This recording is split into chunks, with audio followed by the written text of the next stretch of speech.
The War of the Worlds by H.G. Wells. Read by Steve Parker. Book 1. The Coming of the Martians. Chapter 1. The Eve of the War.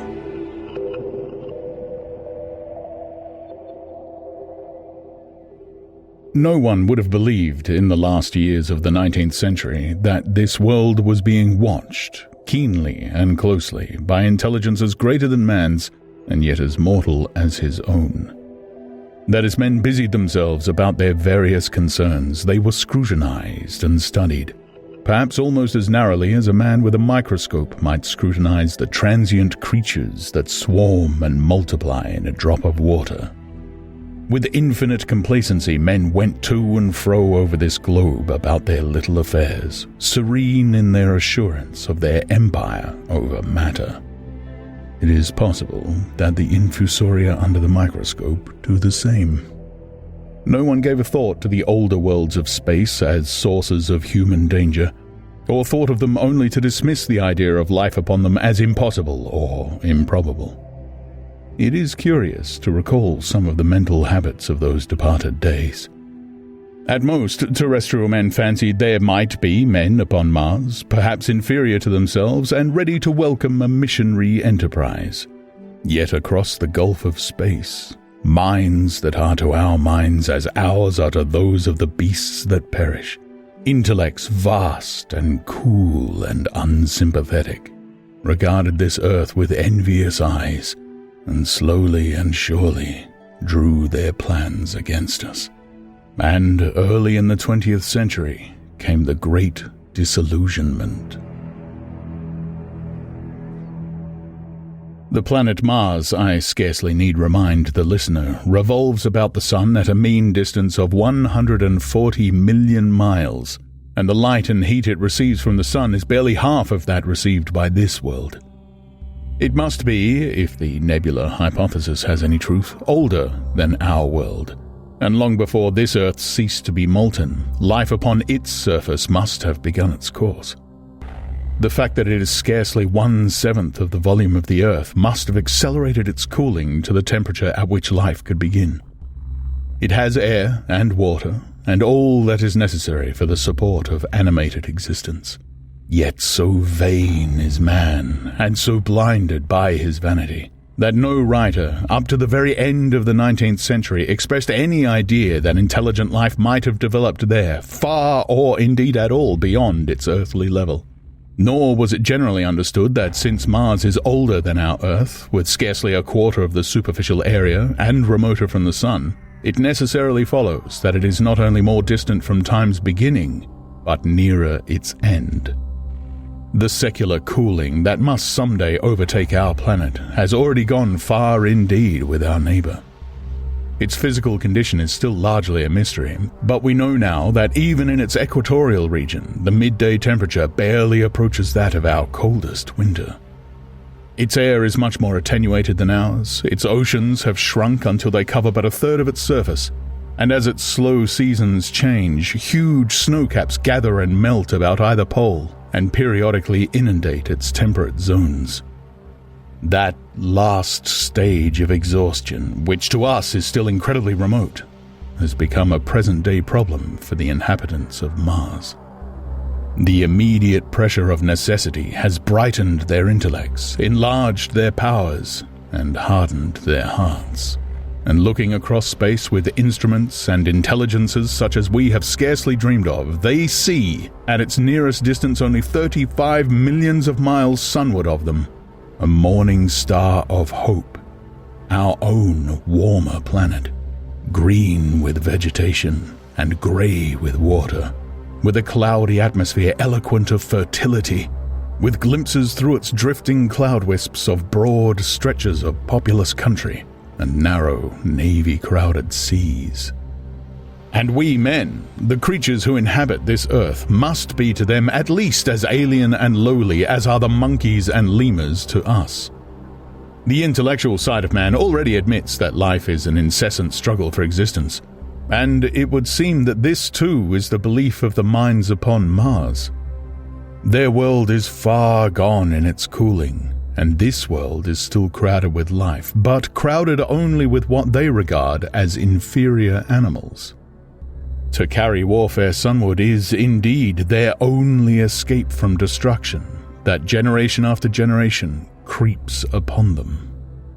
And before we judge them too harshly, we must remember what ruthless and utter destruction our own species has wrought, not only upon animals such as the vanished bison and the dodo, but upon its inferior races. The Tasmanians, in spite of their human likeness, were entirely swept out of existence in a war of extermination waged by European immigrants in the space of 50 years. Are we such apostles of mercy as to complain if the Martians warred in the same spirit? The Martians seem to have calculated their descent with amazing subtlety. Their mathematical learning is evidently far in excess of ours, and to have carried out their preparations with well-nigh perfect unanimity. Had our instruments permitted it, we might have seen the gathering trouble far back in the 19th century. Men like Schiaparelli watched the red planet. It is odd, by the by, that for countless centuries Mars has been the star of war, but failed to interpret the fluctuating appearance of the markings they mapped so well. All that time, the Martians must have been getting ready. During the opposition of 1894, a great light was seen on the illuminated part of the disk. First at the Lick Observatory, then by Pearson of Nice, and then by other observers.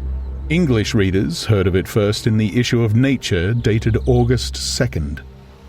I am inclined to think that this blaze may have been the casting of the huge gun in the vast pit sunk into their planet, from which their shots were fired at us. Peculiar markings, as yet unexplained, were seen near the site of that outbreak during the next two oppositions. The storm burst upon us 6 years ago now. As Mars approached opposition, Lovell of Java set the wires of the astronomical exchange palpitating with the amazing intelligence of a huge outbreak of incandescent gas upon the planet. It had occurred towards midnight of the 12th, and the spectroscope, to which he had at once resorted, indicated a mass of flaming gas, chiefly hydrogen, moving with an enormous velocity towards this Earth. This jet of fire had become invisible about 12:15. He compared it to a colossal puff of flame suddenly and violently squirted out of the planet, as flaming gases rushed out of a gun. A singularly appropriate phrase it proved. Yet the next day there was nothing of this in the papers, except a little note in the Daily Telegraph, and the world went in ignorance of one of the gravest dangers that ever threatened the human race. I might not have heard of the eruption at all had I not met Ogilvy, the well-known astronomer, at Ottershaw. He was immensely excited at the news, and in excess of his feelings invited me up to take a turn with him that night in a scrutiny of the red planet. In spite of all that has happened since, I still remember that vigil very distinctly. The black and silent observatory, the shadowed lantern throwing a feeble glow upon the floor in the corner, the steady ticking of the clockwork of the telescope, the little slit in the roof, an oblong profundity with the stardust streaked across it. Ogilvy moved about, invisible but audible. Looking through the telescope, one saw a circle of deep blue and the little round planet swimming in the field. It seemed such a little thing, so bright and small and still, faintly marked with transverse stripes and slightly flattened from the perfect round. But so little it was, so silvery warm, a pin's head of light. It was as if it quivered, but really this was the telescope vibrating with the activity of the clockwork that kept the planet in view. As I watched, the planet seemed to grow larger and smaller, and to advance and recede, but that was simply that my eye was tired. 40 millions of miles it was from us. More than 40 millions of miles of void. Few people realize the immensity of vacancy in which the dust of the material universe swims. Near it in the field, I remember, were 3 faint points of light, 3 telescopic stars, infinitely remote, and all around it was the unfathomable darkness of empty space. You know how that blackness looks on a frosty starlit night. In a telescope, it seems far profounder. And invisible to me because it was so remote and small, flying swiftly and steadily towards me across that incredible distance, drawing nearer every minute by so many thousands of miles, came the thing they were sending us. The thing that was to bring so much struggle and calamity and death to the earth. I never dreamed of it then as I watched. No one on earth dreamed of that unerring missile. That night, too, there was another jetting out of gas from a distant planet. I saw it. A reddish flash at the edge, the slightest projection of the outline, just as the chronometer struck midnight. And at that I told Ogilvy, and he took my place. The night was warm, and I was thirsty, and I went stretching my legs clumsily and feeling my way in the darkness to the little table where the siphon stood, while Ogilvy exclaimed at the streamer of gas that came out towards us. That night, another invisible missile started on its way to the Earth from Mars, just a second or so under 24 hours after the first one. I remember how I sat on the table there in the blackness, with patches of green and crimson swimming before my eyes. I wished I had a light to smoke by, little suspecting the meaning of the minute gleam I had seen, and all that it would presently bring me. Ogilvy watched till 1 and then gave it up, and we lit the lantern and walked over to his house. Down below in the darkness were Ottershaw and Chertsey and all their hundreds of people sleeping in peace. He was full of speculation that night about the condition of Mars, and scoffed at the vulgar idea of its having inhabitants who were signaling us. His idea was that meteorites might be falling in a heavy shower upon the planet, or that a huge volcanic explosion was in progress. He pointed out to me how unlikely it was that organic evolution had taken the same direction in the 2 adjacent planets. "The chances against anything man-like on Mars are 1,000,000 to 1, he said. Hundreds of observers saw the flame that night, and the night after about midnight, and again the night after, and so for 10 nights, a flame each night.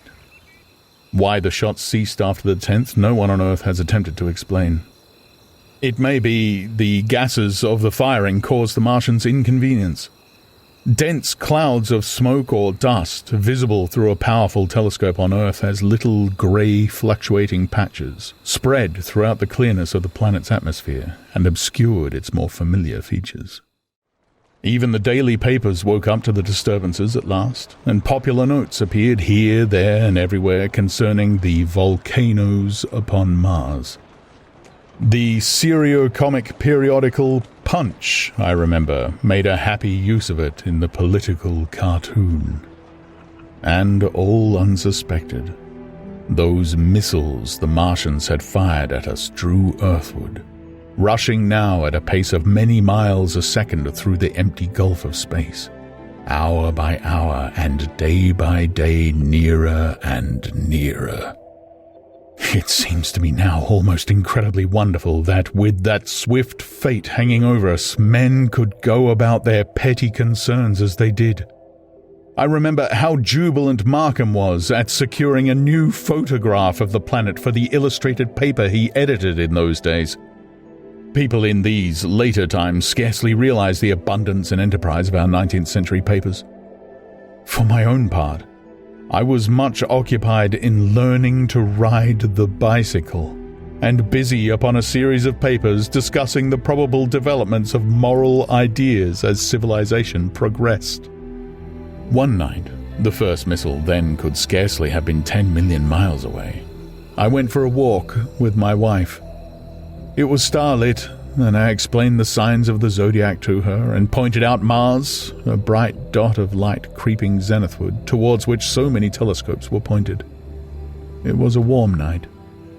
Coming home, a party of excursionists from Chertsey or Isleworth passed us, singing and playing music. There were lights in the upper windows of the houses as the people went to bed.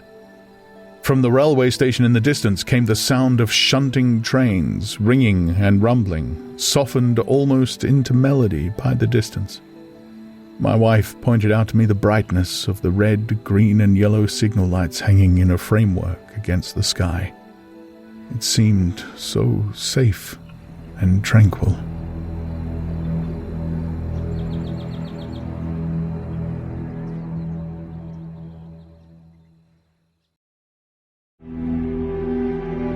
Chapter 2: The Falling Star. Then came the night of the first falling star. It was seen early in the morning, rushing over Winchester eastward, a line of flame high in the atmosphere. Hundreds must have seen it, and taken it for an ordinary falling star. Alban described it as leaving a greenish streak behind it that glowed for some seconds. Denning, our greatest authority on meteorites, stated that the height of its first appearance was about 90 or 100 miles. It seemed to him that it fell to Earth about 100 miles east of him. I was at home at that hour and writing in my study, and although my French windows faced towards Ottershaw and the blind was up, for I loved in those days to look up at the night sky, I saw nothing of it. Yet this strangest of all things that ever came to Earth from outer space must have fallen while I was sitting there, visible to me had I only looked up as it passed. Some of those who saw its flight say it travelled with a hissing sound. I myself heard nothing of that. Many people in Berkshire, Surrey and Middlesex must have seen the fall of it, and at most have thought that another meteorite had descended. No one seems to have troubled to look for the fallen mass that night. But very early in the morning, poor Ogilvy, who had seen the shooting star and who was persuaded that a meteorite lay somewhere on the common between Horsell, Ottershaw and Woking, rose early with the idea of finding it. Find it he did, soon after dawn, and not far from the sandpits. An enormous hole had been made by the impact of the projectile, and the sand and gravel had been flung violently in every direction over the heath, forming heaps visible 1.5 miles away. The heather was on fire eastward, and a thin blue smoke rose against the dawn. The thing itself lay almost entirely buried in sand, amidst the scattered splinters of a fir tree it had shivered to fragments in its descent.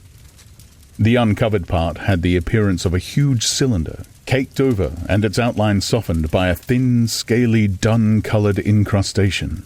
It had a diameter of about 30 yards. He approached the mass, surprised at the size and more so at the shape, since most meteorites are rounded more or less completely. It was, however, still so hot from its flight through the air as to forbid his near approach. A stirring noise within its cylinder he ascribed to the unequal cooling of its surface, for at that time it had not occurred to him that it might be hollow. He remained standing at the edge of the pit that the thing had made for itself, staring at its strange appearance, astonished chiefly at its unusual shape and colour, and dimly perceiving even then some evidence of design in its arrival. The early morning was wonderfully still, and the sun, just clearing the pine trees towards Weybridge, was already warm. He did not remember hearing any birds that morning. There was certainly no breeze stirring, and the only sounds were the faint movements from within the cindery cylinder. He was all alone on the common. Then suddenly he noticed with a start that some of the grey clinker, the ashy incrustation that covered the meteorite, was falling off the circular edge of the end. It was dropping off in flakes and raining down upon the sand. A large piece suddenly came off and fell with a sharp noise that brought his heart into his mouth.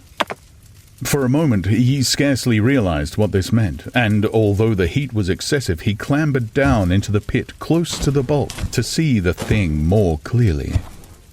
He fancied even then that the cooling of the body might account for this, but what disturbed that idea was the fact that the ash was falling only from the end of the cylinder. And then he perceived that very slowly the circular top of the cylinder was rotating on its body. It was such a gradual movement that he discovered it only through noticing that a black mark that had been near him 5 minutes ago was now at the other side of the circumference. Even then he scarcely understood what this indicated, until he heard a muffled grating sound and saw the black mark jerk forward an inch or so. Then the thing came upon him in a flash. The cylinder was artificial, hollow, with an end that screwed out. Something within the cylinder was unscrewing the top. "Good heavens," said Ogilvy. "There's a man in it, men in it, half roasted to death, trying to escape." At once, with a quick mental leap, he linked the thing with the flash upon Mars. The thought of the confined creature was so dreadful to him that he forgot the heat and went forward to the cylinder to help turn. But luckily, the dull radiation arrested him before he could burn his hands on the still glowing metal. At that, he stood irresolute for a moment, then turned, scrambled out of the pit, and set off running wildly into Woking. The time then must have been somewhere about 6 o'clock. He met a wagoner and tried to make him understand, but the tale he told and his appearance was so wild, his hat had fallen off in the pit, that the man simply drove on. He was equally unsuccessful with the potman who was just unlocking the doors of the public house by Horsell Bridge. The fellow thought he was a lunatic at large and made an unsuccessful attempt to shut him into the tap room. That sobered him a little, and when he saw Henderson, the London journalist, in his garden, he called over the palings and made himself understood. "Henderson," he called, "you saw that shooting star last night?" "Well," said Henderson. "It's out on Horsell Common now." "Good Lord," said Henderson. "Fallen meteorite, that's good." "But it's something more than a meteorite. It's a cylinder, an artificial cylinder, man, and there's something inside." Henderson stood up with a spade in his hand. "What's that?" he said. He was deaf in one ear. Ogilvy told him all that he had seen. Henderson was a minute or so taking it in. Then he dropped his spade, snatched up his jacket, and came out into the road. The two men hurried back at once to the common and found the cylinder still lying in the same position. But now the sounds inside had ceased, and a thin circle of bright metal showed between the top and the body of the cylinder. Air was either entering or escaping at the rim with a thin, sizzling sound.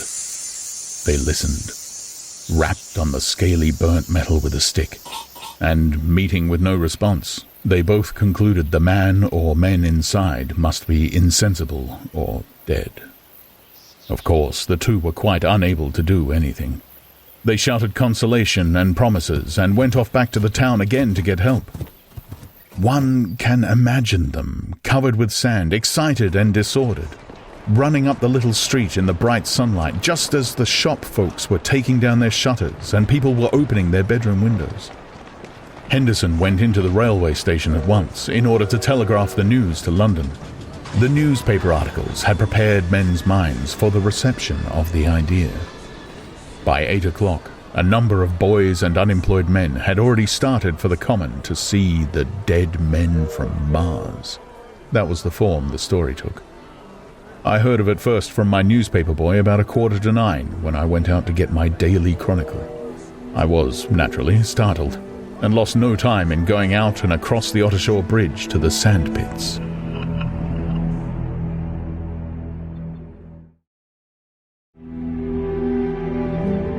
Chapter 3.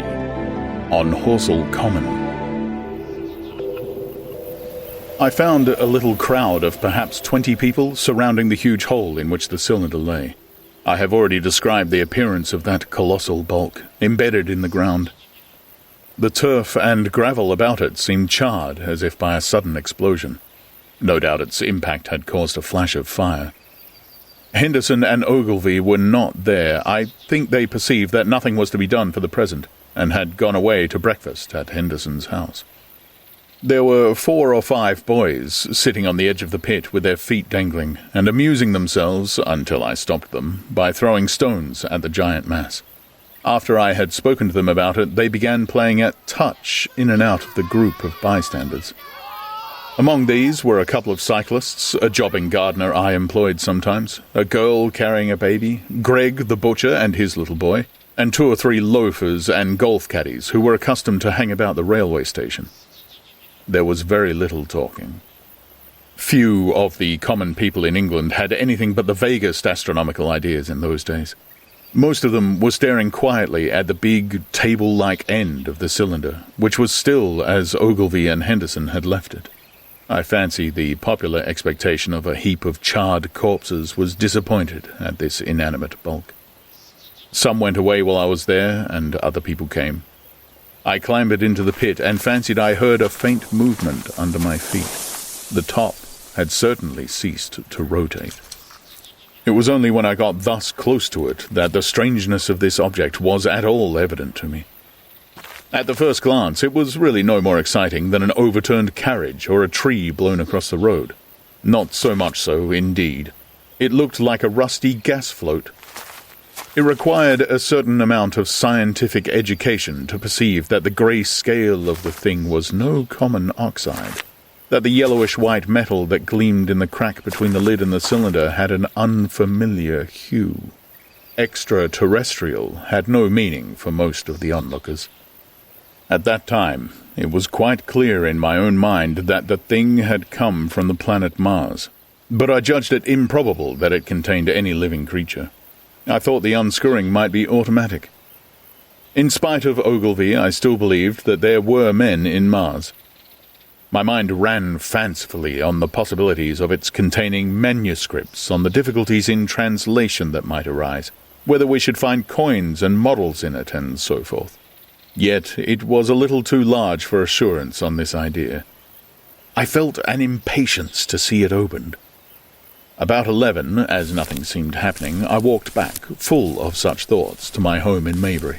But I found it difficult to get to work upon my abstract investigations. In the afternoon, the appearance of the common had altered very much. The early editions of the evening papers had startled London with enormous headlines. "A message received from Mars. Remarkable story from Woking," and so forth. In addition, Ogilvy's wire to the Astronomical Exchange had roused every observatory in the 3 kingdoms. There were half a dozen flies or more from the Woking station standing in the road by the sandpits, a basket chaise from Shobham, and a rather lordly carriage. Besides that, there was quite a heap of bicycles. In addition, a large number of people must have walked, in spite of the heat of the day, from Woking and Chertsey, so that there was altogether quite a considerable crowd. 1 or 2 gaily dressed ladies among the others. It was glaringly hot, not a cloud in the sky nor a breath of wind, and the only shadow was that of the few scattered pine trees. The burning heather had been extinguished, but the level ground towards Ottershaw was blackened as far as one could see, and still giving off vertical streamers of smoke. An enterprising sweet-stuff dealer in the Chobham Road had sent up his son with a barrow-load of green apples and ginger beer. Going to the edge of the pit, I found it occupied by a group of about half a dozen men. Henderson, Ogilvy, and a tall, fair-haired man that I afterwards learned was Stent, the Astronomer Royal, with several workmen wielding spades and pickaxes. Stent was giving directions in a clear, high-pitched voice. He was standing on the cylinder, which was now evidently much cooler. His face was crimson and streaming with perspiration, and something seemed to have irritated him.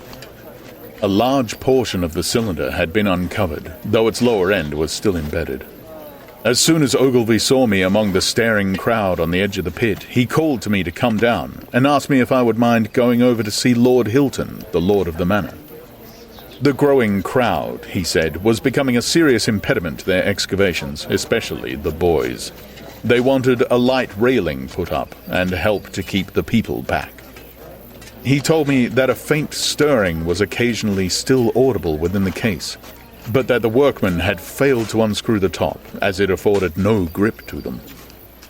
The case appeared to be enormously thick, and it was possible that the faint sounds we heard represented a noisy tumult in the interior. I was very glad to do as he asked, and so became one of the privileged spectators within the contemplated enclosure.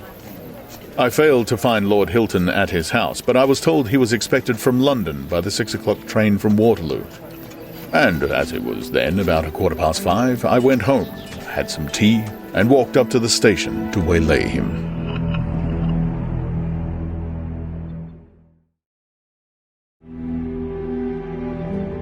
Chapter 4. The Cylinder Opens. When I returned to the common, the sun was setting. Scattered groups were hurrying from the direction of Woking, and 1 or 2 persons were returning. The crowd about the pit had increased and stood out black against the lemon yellow of the sky. A couple of 100 people, perhaps. There were raised voices, and some sort of struggle appeared to be going on about the pit. Strange imaginings passed through my mind. As I drew nearer, I heard Stent's voice. Keep back! Keep back! A boy came running towards me.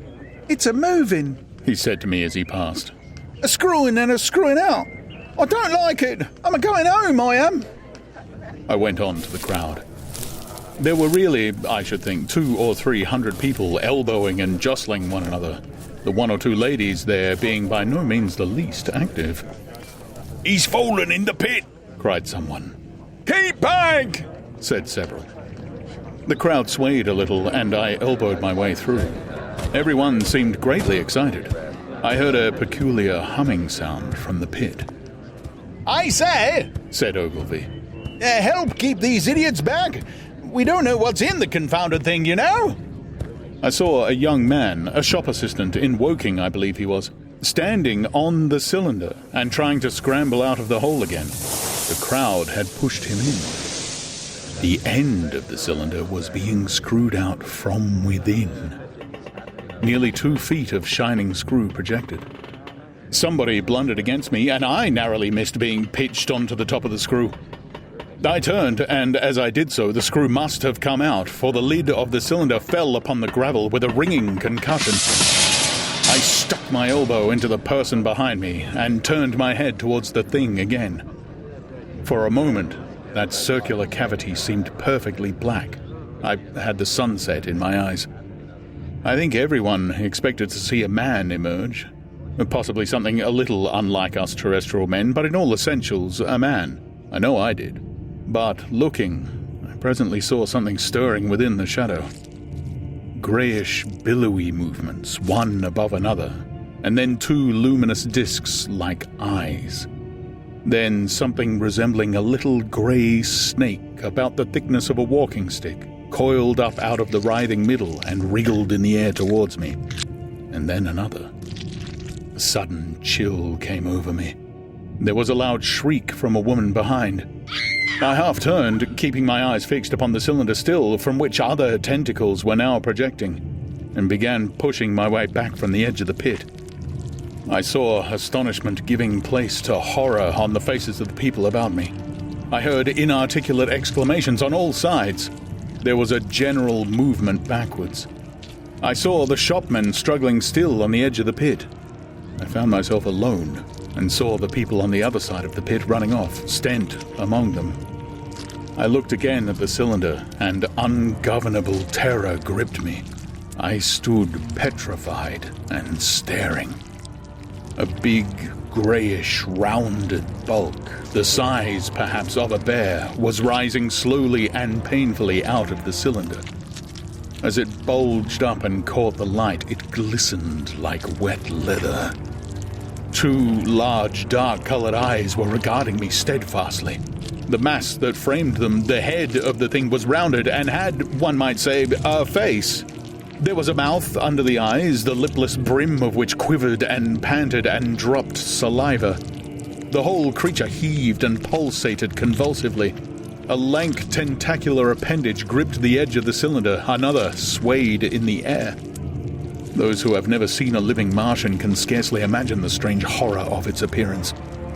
The peculiar V-shaped mouth with its pointed upper lip, the absence of brow ridges, the absence of a chin beneath the wedge-like lower lip, the incessant quivering of this mouth, the gorgon groups of tentacles, the tumultuous breathing of the lungs in a strange atmosphere, the evident heaviness and painfulness of movement due to the greater gravitational energy of the Earth.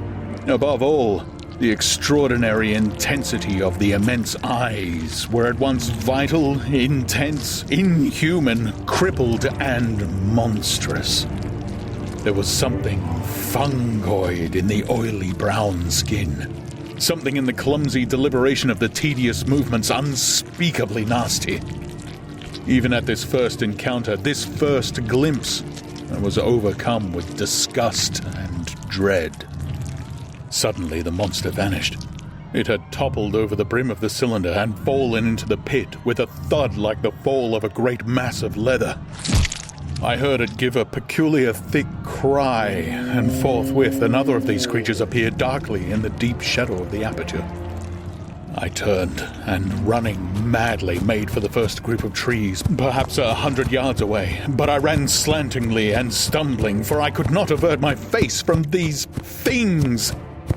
There, among some young pine trees and furze bushes, I stopped, panting, and waited further developments. The common round the sandpits was dotted with people standing like myself in a half-fascinated terror, staring at these creatures, or rather at the heaped gravel at the edge of the pit in which they lay. And then, with a renewed horror, I saw a round black object bobbing up and down on the edge of the pit. It was the head of the shopman who had fallen in, but showing as a little black object against the hot western sun. Now he got his shoulder and knee up, and again he seemed to slip back until only his head was visible. Suddenly he vanished, and I could have fancied a faint shriek had reached me. I had a momentary impulse to go back and to help him that my fears overruled. Everything was then quite invisible, hidden by the deep pit and the heap of sand that the fall of the cylinder had made. Anyone coming along the road from Chobham or Woking would have been amazed at the sight. A dwindling multitude of perhaps 100 people or more standing in a great irregular circle, in ditches, behind bushes, behind gates and hedges, saying little to one another, and that in short excited shouts, and staring hard at a few heaps of sand. The barrow of ginger beer stood, a queer derelict, black against the burning sky, and in the sandpits was a row of deserted vehicles with their horses feeding out of nosebags or pawing at the ground.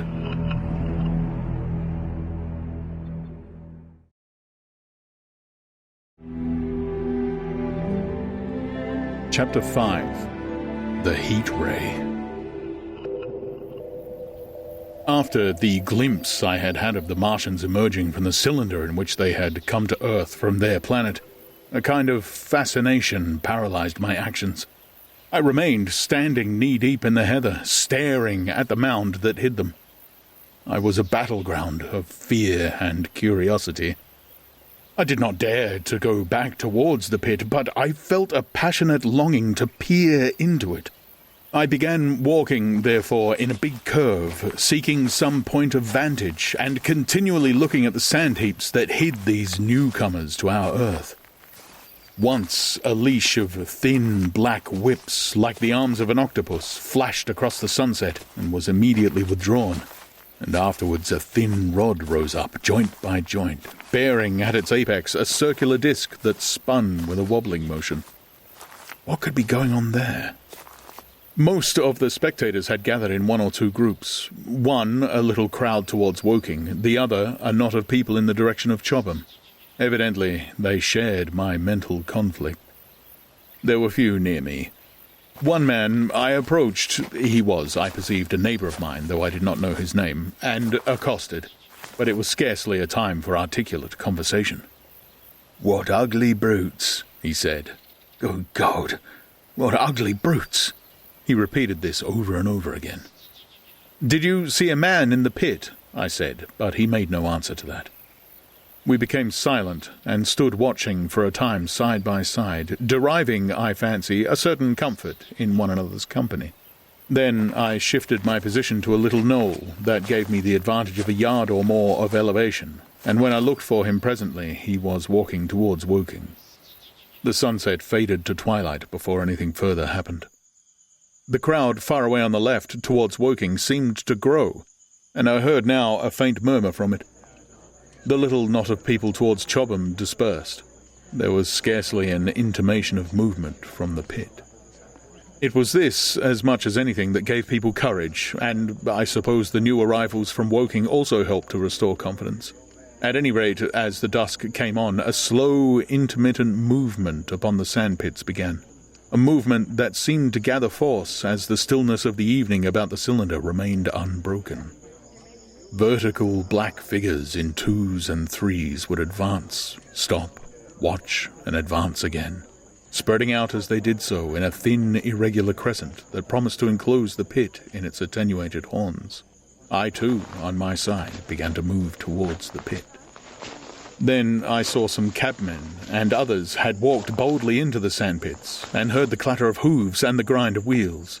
I saw a lad trundling off the barrow of apples, and then, within 30 yards of the pit, advancing from the direction of Horsell, I noted a little black knot of men, the foremost of whom was waving a white flag. This was the deputation. There had been a hasty consultation, and since the Martians were evidently, in spite of their repulsive forms, intelligent creatures, it had been resolved to show them by approaching them with signals that we, too, were intelligent. Flutter, flutter went the flag, first to the left, then to the right. It was too far for me to recognize anyone there, but afterwards I learnt that Ogilvy, Stent, and Henderson were with others in this attempt at communication. This little group had in its advance dragged inward, so to speak, the circumference of the now almost complete circle of people, and a number of dim black figures followed it at discreet distances. Suddenly, there was a flash of light, and a quantity of luminous greenish smoke came out of the pit in 3 distinct puffs, which drove up, one after the other, straight into the still air.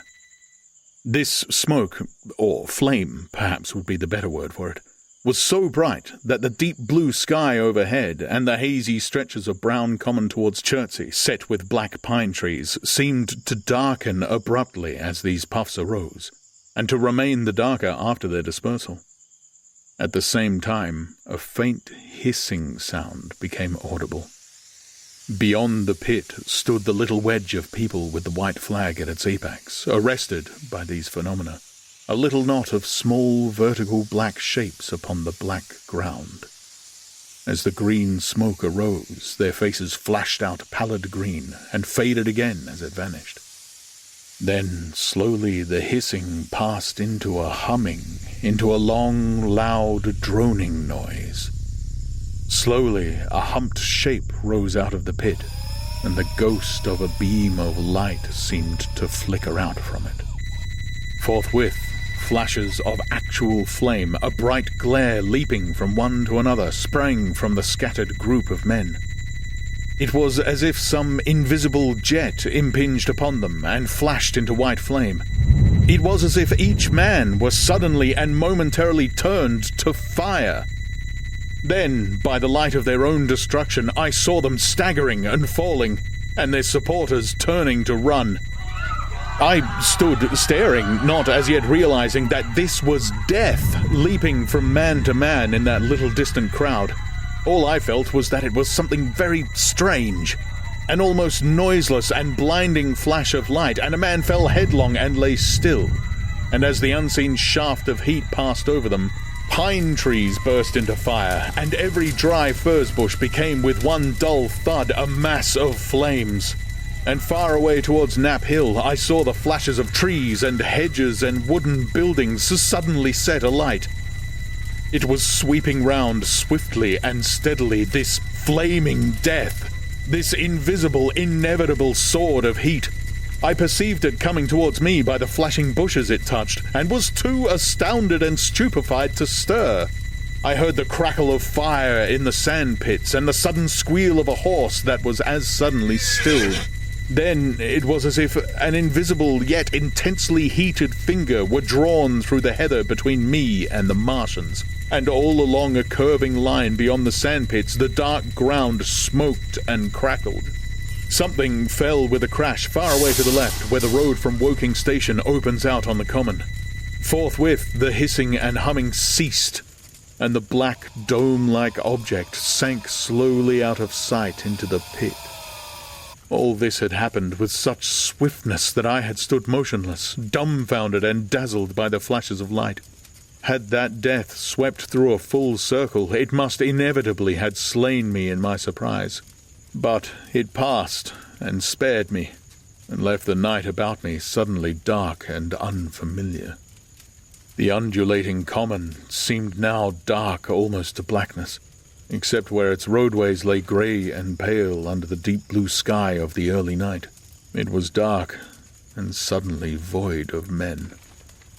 Overhead the stars were mustering, and in the west the sky was still a pale, bright, almost greenish blue.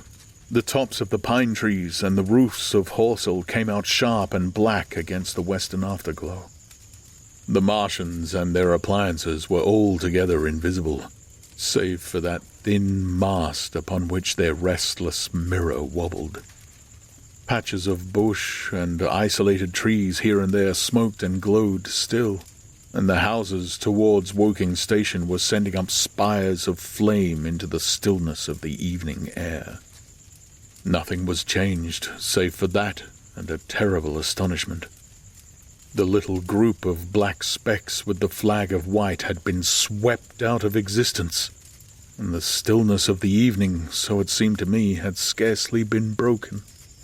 It came to me that I was upon this dark common, helpless, unprotected, and alone. Suddenly, like a thing falling upon me from without, came fear. With an effort, I turned and began a stumbling run through the heather. The fear I felt was no rational fear, but a panic, terror, not only of the Martians, but of the dusk and stillness all about me. Such an extraordinary effort in unmanning me it had that I ran weeping silently as a child might do. Once I had turned, I did not dare to look back.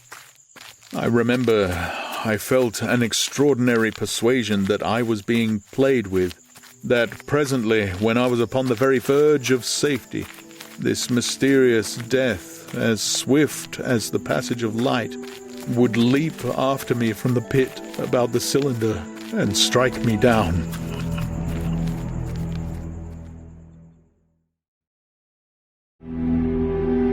Chapter 6. The Heat Ray in the Chobham Road. It is still a matter of wonder how the Martians are able to slay men so swiftly and so silently. Many think that in some way they are able to generate an intense heat in a chamber of practically absolute non-conductivity. The intense heat they project in a parallel beam against any object they choose by means of a polished parabolic mirror of unknown composition, much as the parabolic mirror of a lighthouse projects a beam of light. But no one has absolutely proved these details. However it is done, it is certain that a beam of heat is the essence of the matter. Heat and invisible instead of visible light. Whatever is combustible flashes into flame at its touch. Lead runs like water, it softens iron, cracks and melts glass, and when it falls upon water, incontinently that explodes into steam. That night nearly 40 people lay under the starlight about the pit, charred and distorted beyond recognition. And all night long the common from Horsell to Maybury was deserted and brightly ablaze. The news of the massacre probably reached Chobham, Woking and Ottershaw about the same time. In Woking the shops had closed when the tragedy happened, and a number of people, shop people and so forth, attracted by the stories they had heard, were walking over the Horsell Bridge and along the road between the hedges that runs out at last upon the common. You may imagine the young people brushed up after the labours of the day and making this novelty, as they would make any novelty, the excuse for walking together and enjoying a trivial flirtation. You may figure to yourself the hum of voices along the road in the gloaming. And yet, of course, few people in Woking even knew that the cylinder had opened, though poor Henderson had sent a messenger on a bicycle to the post office with a special wire to an evening paper. As these folks came out by twos and threes upon the open, they found little knots of people talking excitedly and peering at the spinning mirror over the sandpits. And the newcomers were, no doubt, soon infected by the excitement of the occasion. By 8:30, when the deputation was destroyed, there may have been a crowd of 300 people or more at this place, besides those who had left the road to approach the Martians nearer. There were 3 policemen, too, one of whom was mounted, doing their best, under instructions from Stent, to keep people back and deter them from approaching the cylinder. There was some booing from those more thoughtless and excitable souls, to whom a crowd is always an occasion for noise and horseplay. Stent and Ogilvy, anticipating some possibilities of a collision, had telegraphed from Horsell to the barracks as soon as the Martians emerged for the help of a company of soldiers to protect these strange creatures from violence. After that, they returned to lead that ill-fated advance. The description of their death, as it was seen by the crowd, tallies very closely with my own impressions. The 3 puffs of green smoke, the deep humming note, and the flashes of flame. But that crowd of people had a far narrower escape than mine. Only the fact that a hummock of heathery sand intercepted the lower part of the heat ray saved them. Had the elevation of the parabolic mirror been a few yards higher, none could have lived to tell the tale. They saw the flashes, and the men falling, and an invisible hand, as it were, lit the bushes as it hurried towards them through the twilight. Then, with a whistling note that rose above the droning of the pit, the beams swung close over their heads, lighting the tops of the beech trees that lined the road, and splitting the bricks, smashing the windows, firing the window frames, and bringing down in crumbling ruin a portion of the gable of the house nearest the corner. In the sudden thud, hiss, and glare of the igniting trees, the panic-stricken crowd seems to have swayed hesitatingly for some moments. Sparks and burning twigs began to fall into the road, and single leaves like puffs of flame. Hats and dresses caught fire. Then came a crying from the common. There were shrieks and shouts, and suddenly a mounted policeman came galloping through the confusion with his hands clasped over his head, screaming. "They're coming!" a woman shrieked, and incontinently everyone was turning and pushing at those behind in order to clear their way to Woking again. They must have bolted as blindly as a flock of sheep. Where the road grows narrow and black between the high banks, the crowd jammed and a desperate struggle occurred. All that crowd did not escape. 3 persons at least, 2 women and a little boy, were crushed and trampled there and left to die amidst the terror and the darkness.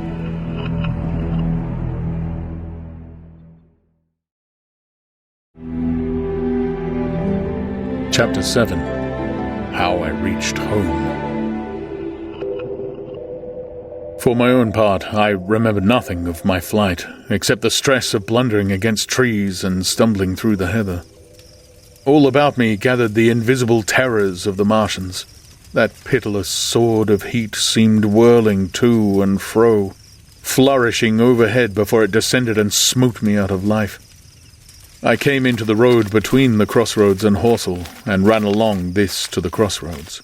At last I could go no further. I was exhausted with the violence of my emotion and of my flight, and I staggered and fell by the wayside. That was near the bridge that crosses the canal by the gasworks. I fell and lay still. I must have remained there for some time. I sat up, strangely perplexed. For a moment, perhaps, I could not clearly understand how I came there. My terror had fallen from me like a garment. My hat had gone, and my collar had burst away from its fastener. A few minutes before, there had only been 3 real things before me. The immensity of the night and space and nature, my own feebleness and anguish, and the near approach of death. Now it was as if something turned over, and the point of view altered abruptly. There was no sensible transition from one state of mind to the other. I was immediately the self of every day again, a decent, ordinary citizen. The silent common, the impulse of my flight, and the starting flames were as if they had been in a dream. I asked myself, had these latter things indeed happened? I could not credit it. I rose and walked unsteadily up the steep incline of the bridge. My mind was blank wonder. My muscles and nerves seemed drained of their strength. I dare say I staggered drunkenly. A head rose over the arch, and the figure of a workman carrying a basket appeared. Beside him ran a little boy. He passed me, wishing me good night. I was minded to speak to him, but did not. I answered his greetings with a meaningless mumble and went on over the bridge. Over the Maybury Arch, a train, a billowing tumult of white, firelit smoke, and a long caterpillar of lighted windows went flying south. Clatter, clatter, clap, rap, and it had gone. A dim group of people talked in the gate of one of the houses in the pretty little row of gables that was called Oriental Terrace. It was all so real and so familiar. And that behind me, it was frantic, fantastic. Such things, I told myself, could not be. Perhaps I am a man of exceptional moods. I do not know how far my experience is common. At times I suffer from the strangest sense of detachment from myself and the world about me. I seem to watch it all from the outside, from somewhere inconceivably remote, out of time, out of space, out of the stress and tragedy of it all. This feeling was very strong upon me that night. Here was another side to my dream. But the trouble was the blank incongruity of this serenity and the swift death flying yonder not 2 miles away. There was a noise of business from the gasworks, and the electric lamps were all alight. I stopped at the group of people. "What news from the common?" said I. There were 2 men and a woman at the gate. "Aye," said one of the men, turning. "What news from the common?" I said. "Ain't you just been there?" asked the men. "People seem fair silly about the common," said the woman over the gate. "What's it all about?" "Haven't you heard of the men from Mars?" said I. "The creatures from Mars." "Quite enough," said the woman over the gate. "Thanks." And all 3 of them laughed. I felt foolish and angry. I tried and found I could not tell them what I had seen. They laughed again at my broken sentences. "You'll hear more yet," I said, and went on to my home. I startled my wife at the doorway, so haggard was I. I went into the dining room, sat down, drank some wine, and so soon as I could collect myself sufficiently, I told her the things I had seen. The dinner, which was a cold one, had already been served, and remained neglected on the table while I told my story. "There is one thing," I said to allay the fears I had aroused. "They are the most sluggish things I ever saw crawl. They may keep the pit and kill people who come near them, but they cannot get out of it. But the horror of them!" "Don't, dear," said my wife, knitting her brows and putting her hand on mine. "Poor Ogilvy," I said. "To think he may be laying dead there." My wife, at least, did not find my experience incredible. When I saw how deadly white her face was, I ceased abruptly. "They may come here," she said again and again. I pressed her to take wine and tried to reassure her. "They can scarcely move," I said. I began to comfort her and myself by repeating all that Ogilvy had told me of the impossibility of the Martians establishing themselves on the Earth. In particular, I laid stress on the gravitational difficulty. On the surface of the Earth, the force of gravity is 3 times what it is on the surface of Mars. A Martian, therefore, would weigh 3 times more than on Mars, albeit his muscular strength would be the same. His own body would be a cape of lead to him. That, indeed, was the general opinion. Both the Times and the Daily Telegraph, for instance, insisted on it the next morning, and both overlooked, just as I did, 2 obvious modifying influences. The atmosphere of the Earth, we know now, contains far more oxygen or far less argon, whichever way one likes to put it, than does Mars. The invigorating influences of this excess of oxygen upon the Martians indisputably did much to counterbalance the increased weight of their bodies. And, in the second place, we all overlooked the fact that such mechanical intelligence as the Martian possessed was quite able to dispense with muscular exertion at a pinch. But I did not consider these points at the time, and so my reasoning was dead against the chances of the invaders. With wine and food, the confidence of my own table, and the necessity of reassuring my wife, I grew by insensible degrees courageous and secure. "They have done a foolish thing," said I, fingering my wine-glass. "They are dangerous because, no doubt, they are mad with terror. Perhaps they expected to find no living things, certainly no intelligent living things. "A shell in the pit," said I. "If the worst comes to worst, we'll kill them all." The intense excitement of the events had no doubt left my perceptive powers in a state of erethism. I remember that dinner table with extraordinary vividness even now. My dear wife's sweet, anxious face peering at me from under the pink lampshade. The white cloth with its silver and glass table furniture, for in those days even philosophical writers had many little luxuries. The crimson-purple wine in my glass are photographically distinct. At the end of it I sat, tempering nuts with a cigarette, regretting Ogilvy's rashness and denouncing the short-sighted timidity of the Martians. So some respectable dodo in the Mauritius might have lorded it in his nest, and discussed the arrival of that ship full of pitiless sailors in want of animal food. "We will peck them to death tomorrow, my dear." I did not know it, but that was the last civilized dinner I was to eat for very many strange and terrible days.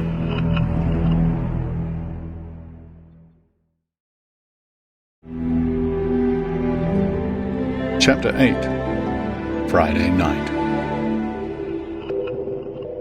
The most extraordinary thing to my mind, of all the strange and wonderful things that happened upon that Friday, was the dovetailing of the commonplace habits of our social order with the first beginnings of the series of events that was to topple that social order headlong.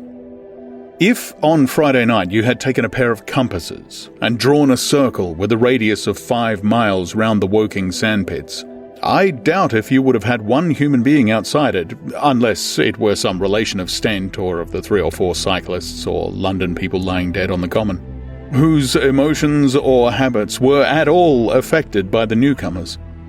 Many people had heard of the cylinder, of course, and talked about it in their leisure, but it certainly did not make the sensation that an ultimatum to Germany would have done. In London that night, poor Henderson's telegram describing the gradual unscrewing of the shot was judged to be a canard, and his evening paper, after wiring for authentication from him and receiving no reply, the man was killed, decided not to print a special edition. Even within the 5-mile circle, the great majority of people were inert.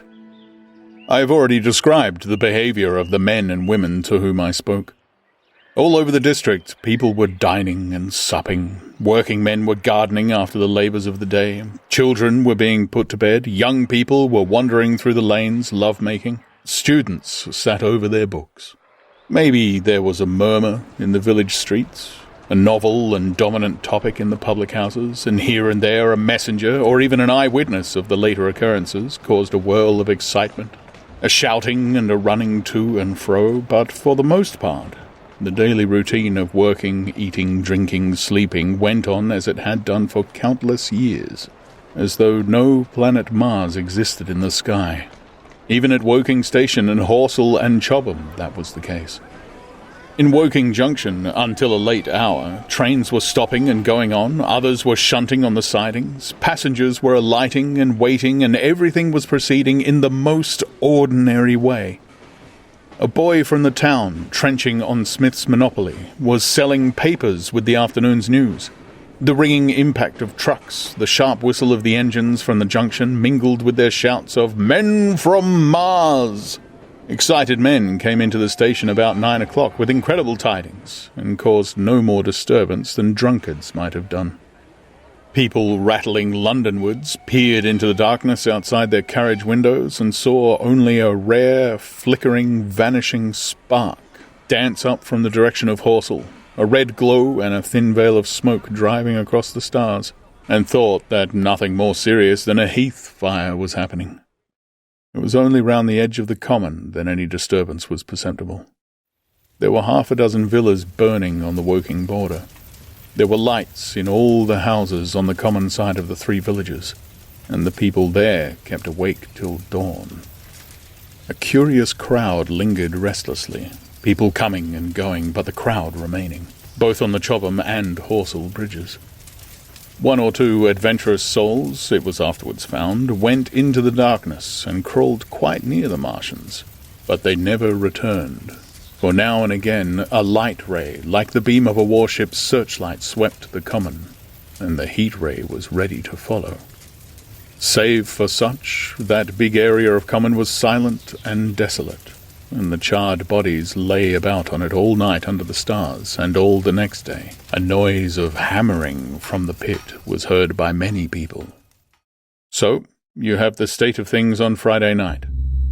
In the centre, sticking into the skin of our old planet Earth like a poison dart, was this cylinder, but the poison was scarcely working yet.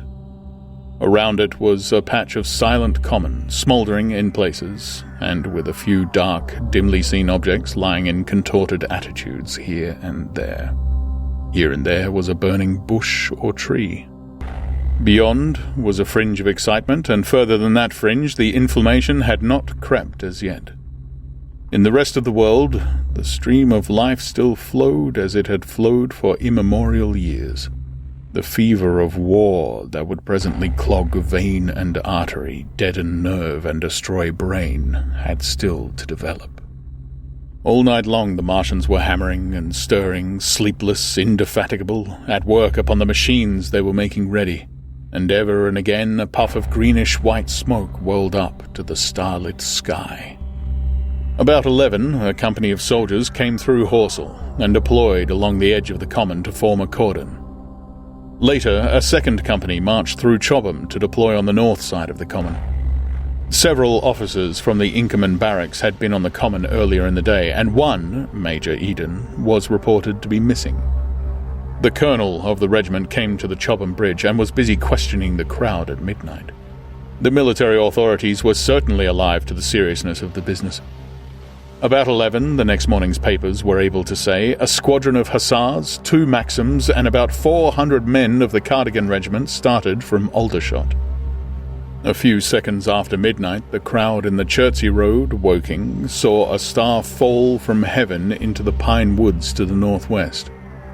It had a greenish colour and caused a silent brightness like summer lightning. This was the second cylinder.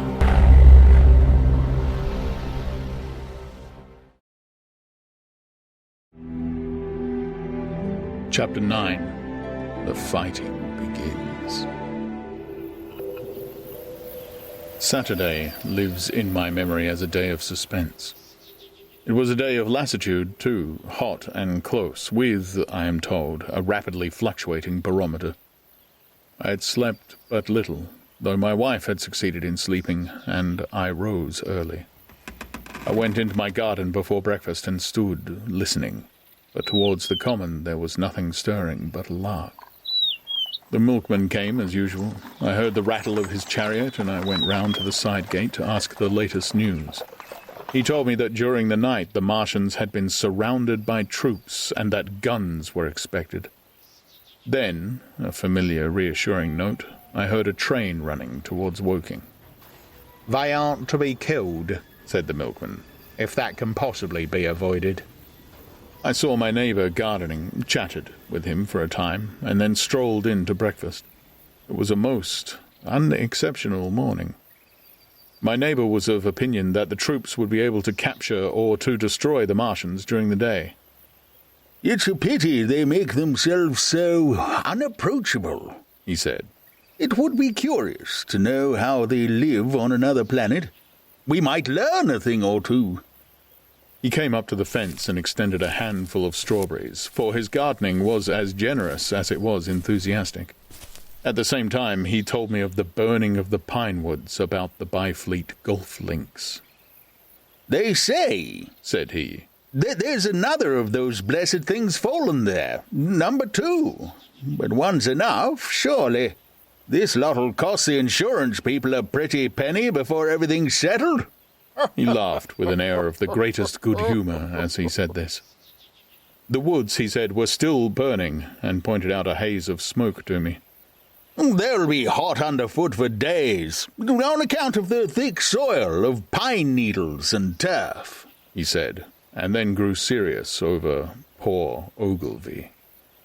After breakfast, instead of working, I decided to walk down towards the common. Under the railway bridge, I found a group of soldiers, sappers, I think, men in small round caps, dirty red jackets unbuttoned, and showed their blue shirts, dark trousers, and boots coming to the calf. They told me no one was allowed over the canal, and looking along the road towards the bridge, I saw one of the cardigan men standing sentinel there. I talked with these soldiers for a time. I told them of my sight of the Martians on the previous evening. None of them had seen the Martians, and they had but the vaguest ideas of them, so that they plied me with questions. They said that they did not know who had authorized the movement of the troops. Their idea was that a dispute had arisen at the Horse Guards. The ordinary sapper is a great deal better educated than the common soldier, and they discussed the peculiar conditions of the possible fight with some acuteness. I described the heat ray to them, and they began to argue among themselves. "Crawl up under cover and rush 'em, say I," said one. "Get out," said another. "What's covered against this here heat? Sticks take hook ye. What we got to do is get as close as the ground will let us and then drive a trench." "Blow your trenches. You always want trenches. You ought to have been born a rabbit, Snippy." "Ain't they got any necks then?" said a third abruptly, a little contemplative dark man smoking a pipe. I repeated my description. "Octopuses," said he. "That's what I calls 'em. Talks about fishes of men. Fighters of fish it is this time." "It ain't no murder killing beasts like that," said the first speaker. "Why not shell the damn thing straight off and finish 'em?" said the little dark man. "You can't tell what they might do." "Where's your shells?" said the first speaker. "There ain't no time. Do it in a rush, that's my tip, and do it at once." So they discussed it. After a while I left them and went on to the railway station to get as many morning papers as I could. But I will not weary the listener with a description of that long morning and of the longer afternoon. I did not succeed in getting a glimpse of the common, for even the Horsell and Chobham church towers were in the hands of the military authorities. The soldiers I addressed didn't know anything. The officers were mysterious as well as busy. I found people in the town square quite secure again in the presence of the military, and I heard for the first time from Marshall, the tobacconist, that his son was among the dead on the common. The soldiers had made the people on the outskirts of Horsell lock up and leave their houses. I got back to lunch about 2, very tired, for, as I have said, the day was extremely hot and dull, and in order to refresh myself I took a cold bath in the afternoon. About 4:30 I went up to the railway station to get an evening paper, for the morning papers had contained only a very inaccurate description of the killing of Stent, Henderson, Ogilvy, and the others. But there was little I didn't know.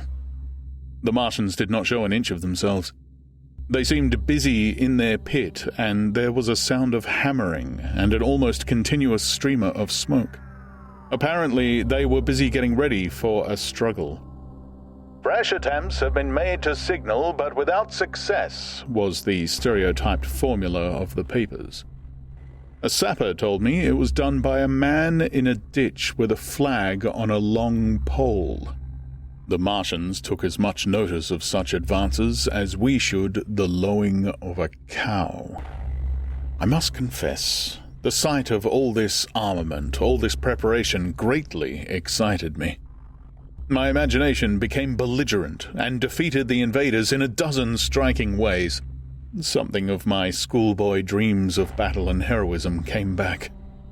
It hardly seemed a fair fight to me at that time. They seemed very helpless in that pit of theirs. About 3 o'clock there began the thud of a gun at measured intervals from Chertsey or Addlestone. I learned that the smouldering pine wood into which the second cylinder had fallen was being shelled in the hopes of destroying that object before it opened. It was only about 5, however, that a field gun reached Chobham for use against the first body of Martians. About 6 in the evening, I sat at tea with my wife in the summer house, talking vigorously about the battle that was lowering upon us. I heard a muffled detonation from the common, and immediately after, a gust of firing. Close on the heels of that came a violent rattling crash quite close to us that shook the ground. and starting out upon the lawn, I saw the tops of the trees about the Oriental College burst into smoky red flame, and the tower of the little church beside it slide down into ruin. The pinnacle of the mosque had vanished, and the roof line of the college itself looked as if a 100-ton gun had been at work upon it. One of our chimneys cracked as if a shot had hit it, flew, and a piece of it came clattering down the tiles and made a heap of broken red fragments upon the flower bed by my study window. I and my wife stood amazed. Then I realized that the crest of Maybury Hill must be within range of the Martians' heat ray, now that the college was cleared out of the way. At that, I gripped my wife's arm and, without ceremony, ran her out into the road. Then I fetched out the servant, telling her I would go upstairs myself for the box she was clamoring for. "We can't possibly stay here," I said, and as I spoke, the firing reopened for a moment upon the common. "But where are we to go?" said my wife in terror. I thought, perplexed. Then I remembered her cousins at Leatherhead. "Leatherhead!" I shouted above the sudden noise. She looked away from me downhill. The people were coming out of their houses, astonished. "How are we to get to Leatherhead?" she said. Down the hill I saw a bevy of hussars riding under the railway bridge. 3 galloped through the open gates of the Oriental College. 2 others dismounted and began running from house to house. The sun, shining through the smoke that drove up from the top of the trees, seemed blood red, and threw an unfamiliar lurid light upon everything.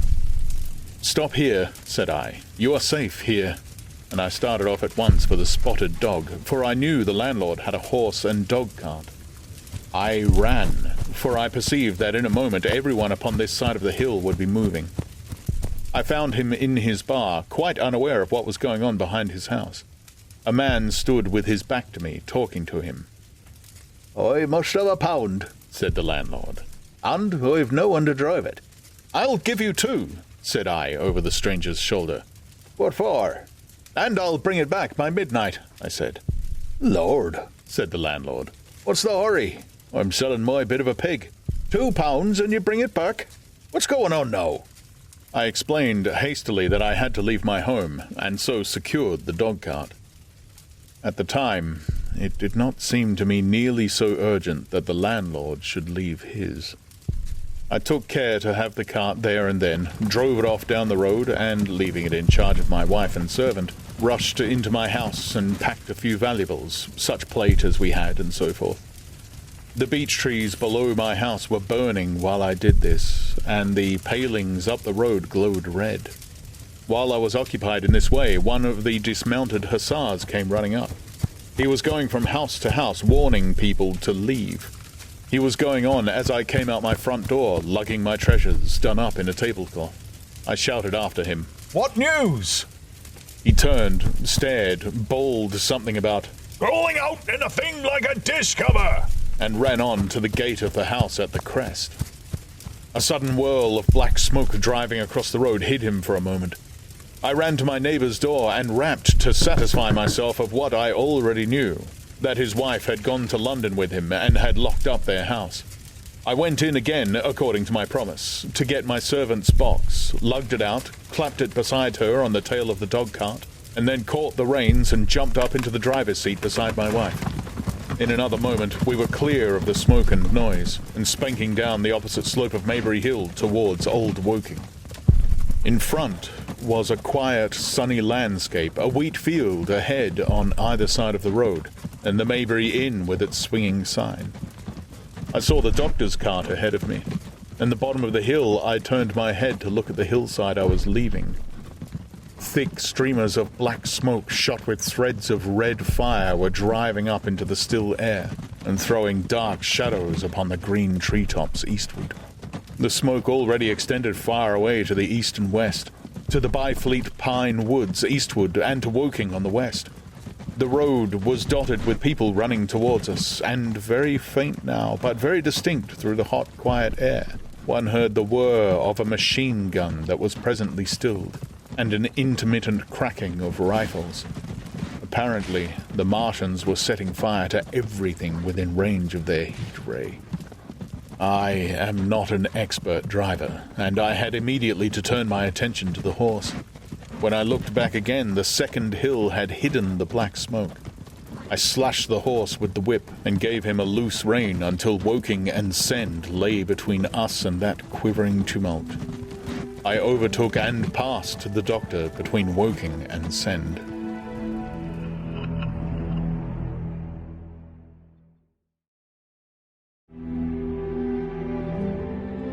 Chapter 10. In the Storm. Leatherhead is about 12 miles from Maybury Hill. The scent of hay was in the air through the lush meadows beyond Pierford, and the hedges on either side were sweet and gay with multitudes of dog roses. The heavy firing that had broken out while we were driving down Maybury Hill ceased as abruptly as it began, leaving the evening very peaceful and still. We got to Leatherhead without misadventure about 9 o'clock, and the horse had an hour's rest while I took supper with my cousins and commended my wife to their care. My wife was curiously silent throughout the drive, and seemed oppressed with forebodings of evil. I talked to her reassuringly, pointing out that the Martians were tied to the pit by sheer heaviness, and at the utmost could but crawl a little out of it, but she answered only in monosyllables. Had it not been for my promise to the innkeeper, she would, I think, have urged me to stay in Leatherhead that night. Would that I had. Her face, I remember, was very white as we parted. For my own part, I had been feverishly excited all day. Something very like the war fever that occasionally runs through a civilized community had gotten into my blood, and in my heart I was not so very sorry that I had to return to Maybury that night. I was even afraid that the last fusillade I had heard might mean the extermination of our invaders from Mars. I can best express my state of mind by saying that I wanted to be in at the death. It was nearly 11 when I started to return. The night was unexpectedly dark. To me, walking out of the lighted passage of my cousin's house, it seemed indeed black, and it was as hot and close as the day. Overhead the clouds were driving fast, albeit not a breath stirred the shrubs about us. My cousin's man lit both lamps. Happily, I knew the road intimately. My wife stood in the light of the doorway and watched me until I jumped up into the dog-cart. Then, abruptly, she turned and went in, leaving my cousins side by side, wishing me good hap. I was a little depressed at first, with the contagion of my wife's fears, but very soon my thoughts reverted to the Martians. At that time I was absolutely in the dark as to the course of the evening's fighting. I did not know even the circumstances that had precipitated the conflict. As I came through Ockham, for that was the way I returned, and not through Send and Old Woking, I saw along the western horizon a blood-red glow, which, as I drew nearer, crept slowly up the sky. The driving clouds of the gathering thunderstorm mingled there with masses of black and red smoke. Ripley Street was deserted, and except for a lighted window or so, the village showed not a sign of life. But I narrowly escaped an accident at the corner of the road to Pierford, where a knot of people stood with their backs to me. They said nothing to me as I passed. I do not know what they knew of the things happening beyond the hill, nor do I know if the silent houses I passed on my way were sleeping securely, or deserted and empty, or harassed and watching against the terror of the night. From Ripley, until I came through Pierford, I was in the valley of the Wey, and the red glare was hidden from me. As I ascended the little hill beyond Pierford Church, the glare came into view again, and the trees about me shivered with the first intimation of the storm that was upon me. Then I heard midnight pealing out from the Pierford Church behind me, and then came the silhouette of Maybury Hill, with its treetops and roofs black and sharp against the red. Even as I beheld this, a lurid green glare lit the road about me, and showed the distant woods towards Addleston. I felt a tug at the reins. I saw that the driving clouds had been pierced, as it were, by a thread of green fire, suddenly lighting their confusion and falling into the field to my left. It was the third falling star. Close on its apparition and blindingly violet by contrast, danced out the first lightning of the gathering storm, and the thunder burst like a rocket overhead. The horse took the bit between his teeth and bolted. A moderate incline runs towards the foot of Maybury Hill, and down this we clattered. Once the lightning had begun, it went on in as rapid a succession of flashes as I have ever seen. The thunderclaps, treading one on the heels of another, and with a strange crackling accompaniment, sounded more like the workings of a gigantic electric machine than the usual detonating reverberations. The flickering light was blinding and confusing, and a thin hail smote gustily at my face as I drove down the slope. At first, I regarded little but the road before me, and then abruptly my attention was arrested by something that was moving rapidly down the opposite slope of Maybury Hill. At first, I took it for the wet roof of a house, but one flash following another showed it to be in swift, rolling movement. It was an elusive vision, a movement of bewildering darkness, and then, in a flash like daylight, the red masses of the orphanage near the crest of the hill, the green tops of the pine trees, and this problematical object came out clear and sharp and bright. And this thing I saw, how can I describe it? A monstrous tripod higher than many houses, striding over the young pine trees and smashing them aside in its career. A walking engine of glittering metal, striding now against the heather, articulate ropes of steel dangling from it, and the clattering tumult of its passage mingling with the riot of the thunder. A flash, and it came out vividly, heeling over one way with 2 feet in the air, to vanish and reappear almost instantly as it seemed, with the next flash 100 yards nearer. Can you imagine a milking stool tilted and bowled violently along the ground? That was the impression these instant flashes gave. But instead of a milking stool, imagine it a great body of machinery on a tripod stand. Then, suddenly, the trees in the pine wood ahead of me were parted, as brittle reeds are parted by a man thrusting through them. They were snapped off and driven headlong, and a second tripod appeared, rushing, as it seemed, headlong towards me, and I was galloping hard to meet it. At the sight of the second monster, my nerve went altogether. Not stopping to look again, I wrenched the horse's head hard round to the right, and in another moment the dogcart had heeled over upon the horse, the shafts smashing noisily as I was flung sideways and fell heavily into a shallow pool of water. I crawled out almost immediately and crouched, my feet still in the water, under a clump of firs. The horse lay motionless, his neck was broken, poor brute, and by the lightning flashes I saw the black bulk of the overturned dogcart and the silhouette of the wheels still spinning slowly. In another moment the colossal mechanism went striding by me and passed uphill towards Pearson. Seen nearer, the thing was incredibly strange, for it was no mere insensate machine driving on its way. Machine it was, with a ringing metallic pace and long, flexible, glittering tentacles, one of which gripped a young pine tree, swinging and rattling about its strange body. It picked its road as it went striding along, and the brazen hood that surmounted it moved to and fro with the inevitable suggestion of a head looking about.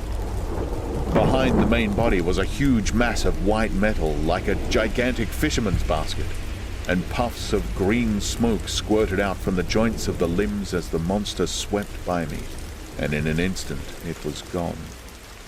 So much I saw then, all vaguely, for the flickering of the lightning in blinding highlights and dense black shadows. As it passed, it set up an exultant, deafening howl that drowned the thunder.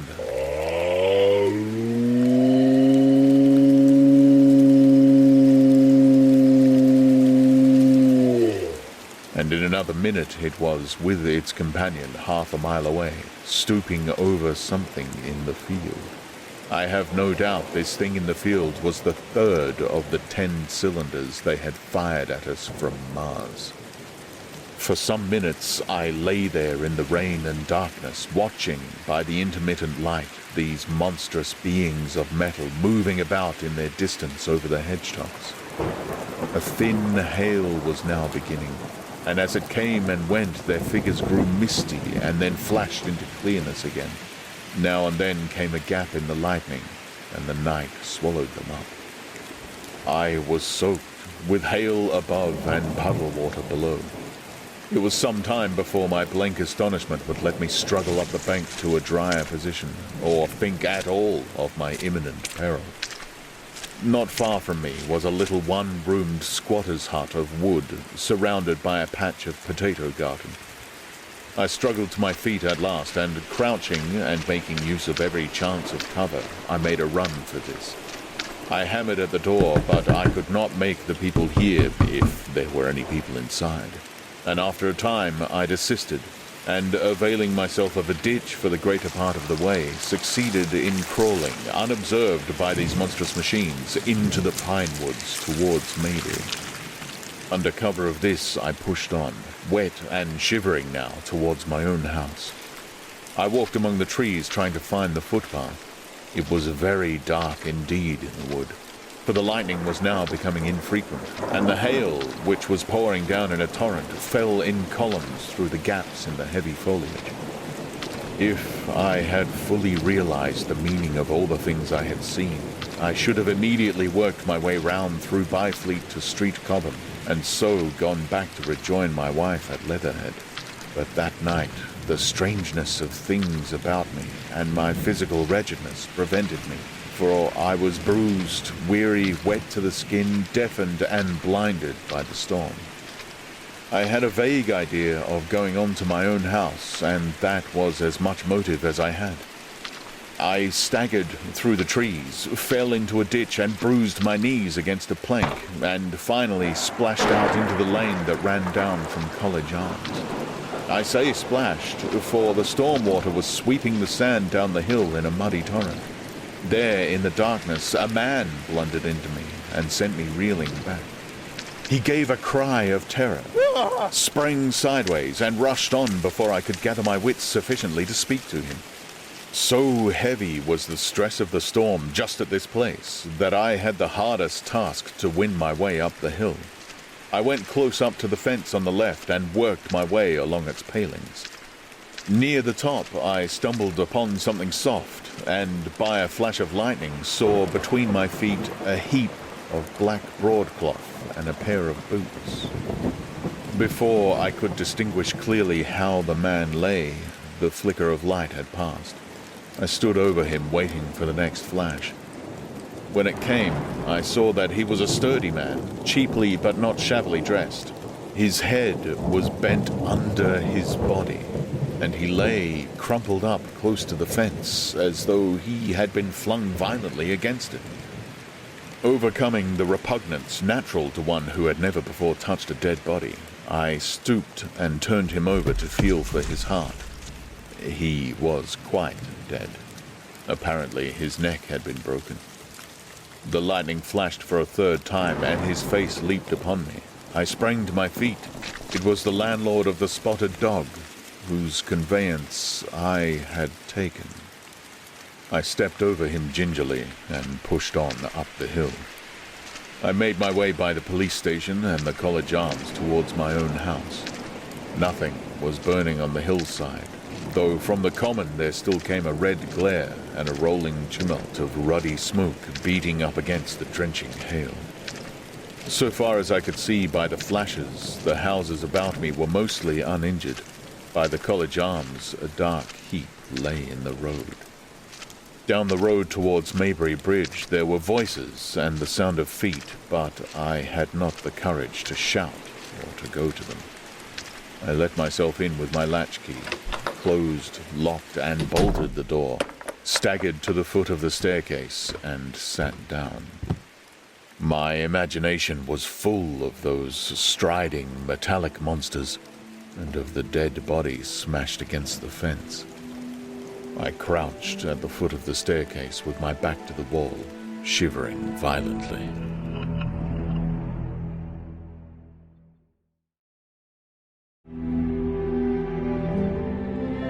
Chapter 11. At the Window.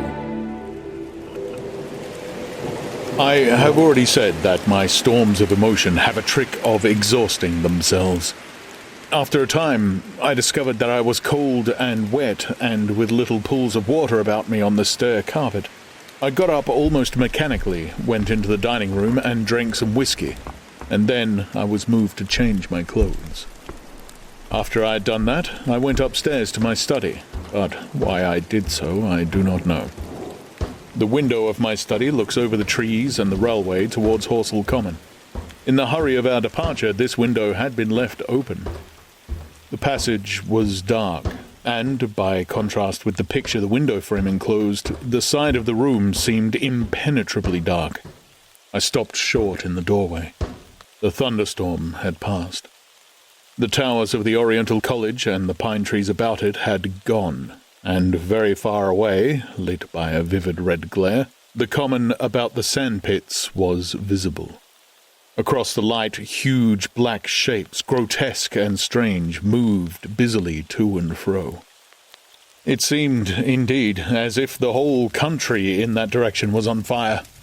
A broad hillside set with minute tongues of flame, swaying and writhing with the gusts of the dying storm, and throwing a red reflection upon the cloud scud above.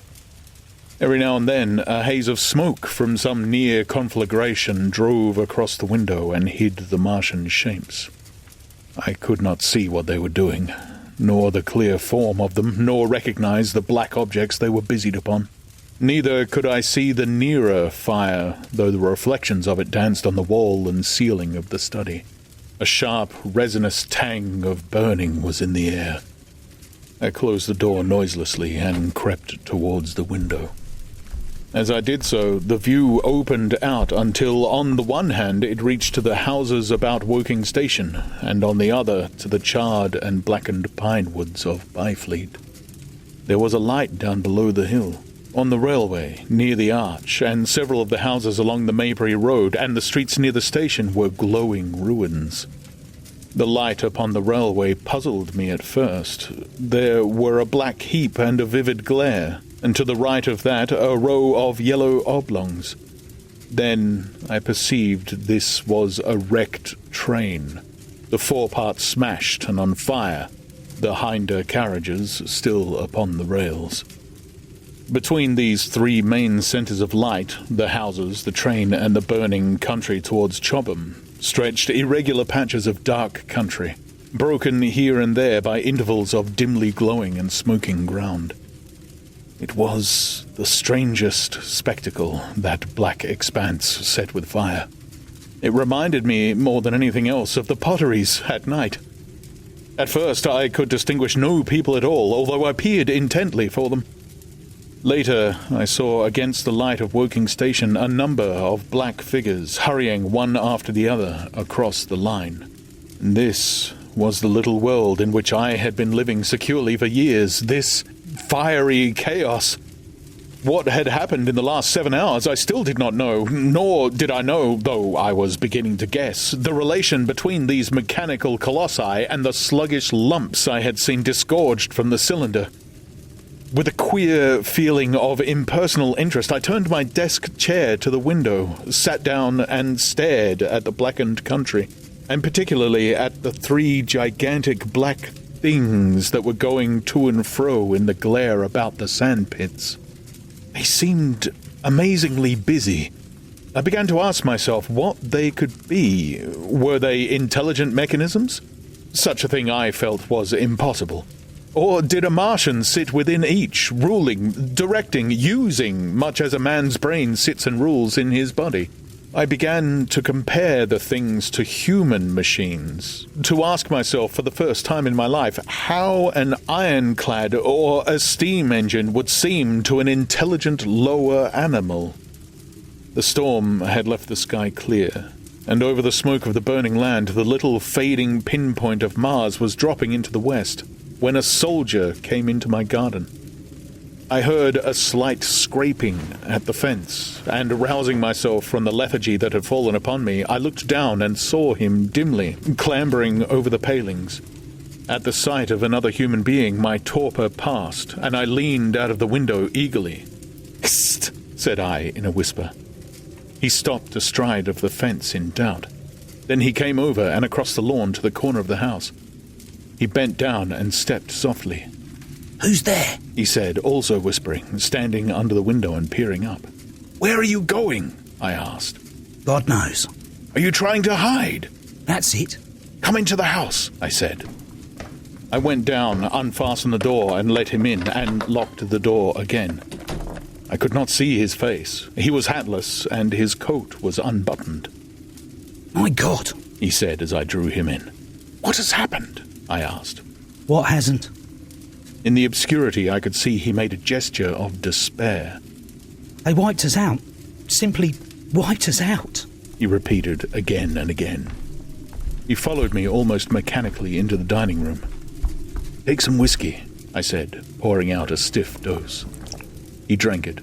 Then, abruptly, he sat down before the table, put his head on his arms, and began to sob and weep like a little boy, in a perfect passion of emotion, while I, with a curious forgetfulness of my own recent despair, stood beside him, wondering. It was a long time before he could steady his nerves to answer my questions. And then he answered perplexingly and brokenly. He was a driver in the artillery, and had only come into action about 7. At that time, firing was going on across the common, and it was said the first party of Martians were crawling slowly towards their second cylinder under cover of a metal shield. Later, this shield staggered up on tripod legs and became the first of the fighting machines I had seen. The gun he drove had been unlimbered near Horsell in order to command the sandpits, and its arrival it was that had precipitated the action. As the limber gunners went to the rear, his horse trod in a rabbit hole and came down, throwing him into a depression of the ground. At the same moment, the gun exploded behind him. The ammunition blew up. There was fire all about him, and he found himself lying under a heap of charred dead men and dead horses. "I lay still," he said, "scared out of my wits, with the forequarter of a horse atop of me. We'd been wiped out, and the smell, good God, like burnt meat. I was hurt across the back by the fall of the horse, and there I had to lie until I felt better. Just like parade it had been a minute before, then stumble, bang, swish, wiped out," he said. He had hid under the dead horse for a long time, peeping out furtively across the common. The Cardigan men had tried a rush in skirmishing order at the pit, simply to be swept out of existence. Then the monster had risen to its feet and had begun to walk leisurely to and fro across the common among the new fugitives, with its head-like hood turning about exactly like the head of a cowled human being. A kind of arm carried a complicated metal case about which green flashes scintillated, and out of the funnel of this there smoked the heat ray. In a few minutes there was, so far as the soldier could see, not a living thing left upon the common, and every bush and tree upon it that was not already a blackened skeleton was burning. The hussars had been on the road beyond the curvature of the ground, and he saw nothing of them. He heard the Martians rattle for a time and then become still. The giant saved Woking Station and its cluster of houses until the last. Then, in a moment, the heat ray was brought to bear, and the town became a heap of fiery ruins. Then the thing shut off the heat ray, and turning its back upon the artillerymen, began to wander away towards the smouldering pine woods that sheltered the second cylinder. As it did so, a second glittering titan built itself up out of the pit. The second monster followed the first, and at that the artillerymen began to crawl very cautiously across the hot heather ash towards Horsell. He managed to get alive into the ditch by the side of the road, and so escaped to Woking. There his story became ejaculatory. The place was impassable. It seemed there were a few people alive there, frantic for the most part, and many burned and scalded. He was turned aside by the fire and hid among some almost scorching heaps of broken wall as one of the Martian giants returned.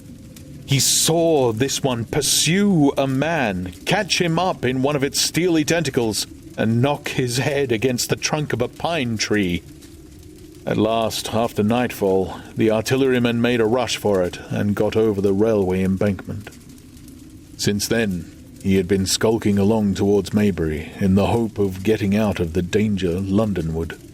People were hiding in trenches and cellars, and many of the survivors had made off towards Woking village and Send. He had been consumed with thirst until he found one of the water mains near the railway arch smashed, and the water bubbling out like a spring upon the road. That was the story I got from him, bit by bit. He grew calmer telling me and trying to make me see the things he had seen. He had eaten no food since midday, he told me early in his narrative, and I found some mutton and bread in the pantry and brought it into the room. We lit no lamp for fear of attracting the Martians, and ever and again our hands would touch upon bread or meat. As he talked, things about us came darkly out of the darkness, and the trampled bushes and broken rose trees outside the window grew distinct. It would seem that a number of men or animals had rushed across the lawn. I began to see his face, blackened and haggard, as, no doubt, mine was also. When we had finished eating, we went softly upstairs to my study, and I looked again out of the open window. In one night, the valley had become a valley of ashes. The fires had dwindled now. Where flames had been, there were now streamers of smoke, but the countless ruins of shattered and gutted houses and blasted and blackened trees that the night had hidden stood out now gaunt and terrible in the pitiless light of dawn.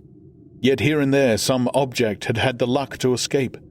A white railway signal here, the end of a greenhouse there, white and fresh amid the wreckage. Never before in the history of warfare had destruction been so indiscriminate and so universal. And shining with the growing light of the east, 3 of the metallic giants stood about the pit, their cowls rotating as though they were surveying the desolation they had made. It seemed to me that the pit had been enlarged, and ever again puffs of vivid green vapor streamed up and out of it towards the brightening dawn. Streamed up, whirled, broke, and vanished. Beyond were the pillars of fire about Chobham. They became pillars of bloodshot smoke at the first touch of day.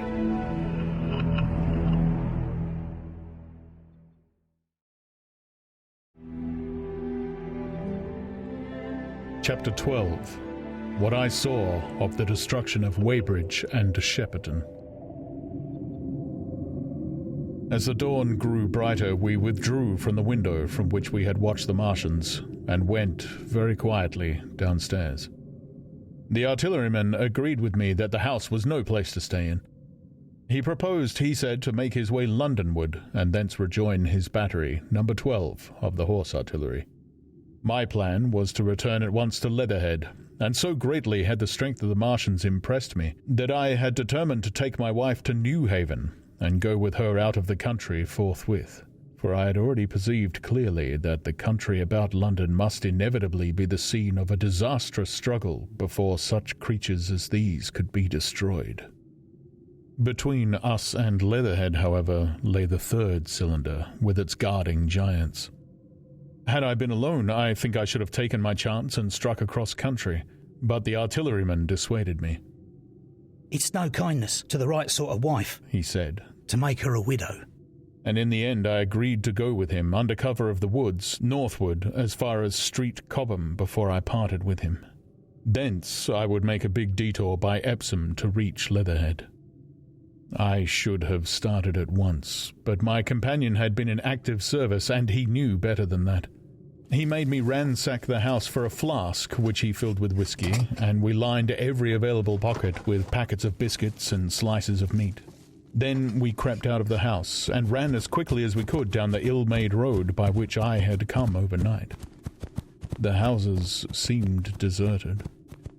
In the road lay a group of 3 charred bodies close together, struck dead by the heat ray, and here and there were things that people had dropped. A clock, a slipper, a silver spoon, and the like, poor valuables. At the corner, turning up towards the post office, a little cart filled with boxes and furniture, and horseless, heeled over on a broken wheel. A cash box had been hastily smashed open and thrown under the debris. Except the lodge at the orphanage, which was still on fire, none of the houses had suffered very greatly here. The heat ray had shaved the chimney tops and passed, yet, save ourselves, there did not seem to be a living soul on Maybury Hill. The majority of the inhabitants had escaped, I suppose, by way of the old Woking Road, the road I had taken when I drove to Leatherhead, or they had hidden. We went down the lane by the body of the man in black, sodden now from the overnight hail, and broke into the woods at the foot of the hill. We pushed through these towards the railway without meeting a soul. The woods across the line were but the scarred and blackened ruins of woods. For the most part, the trees had fallen, but a certain proportion still stood.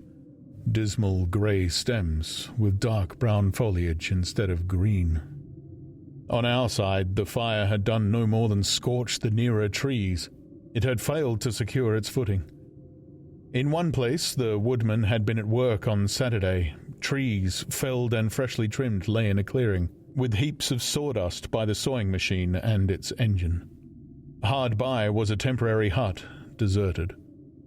There was not a breath of wind this morning, and everything was strangely still. Even the birds were hushed. And as we hurried along, I and the artilleryman talked in whispers and looked now and again over our shoulders. Once or twice we stopped to listen. After a time we drew near the road, and as we did so we heard the clatter of hoofs and saw through the tree stems 3 cavalry soldiers riding slowly towards Woking.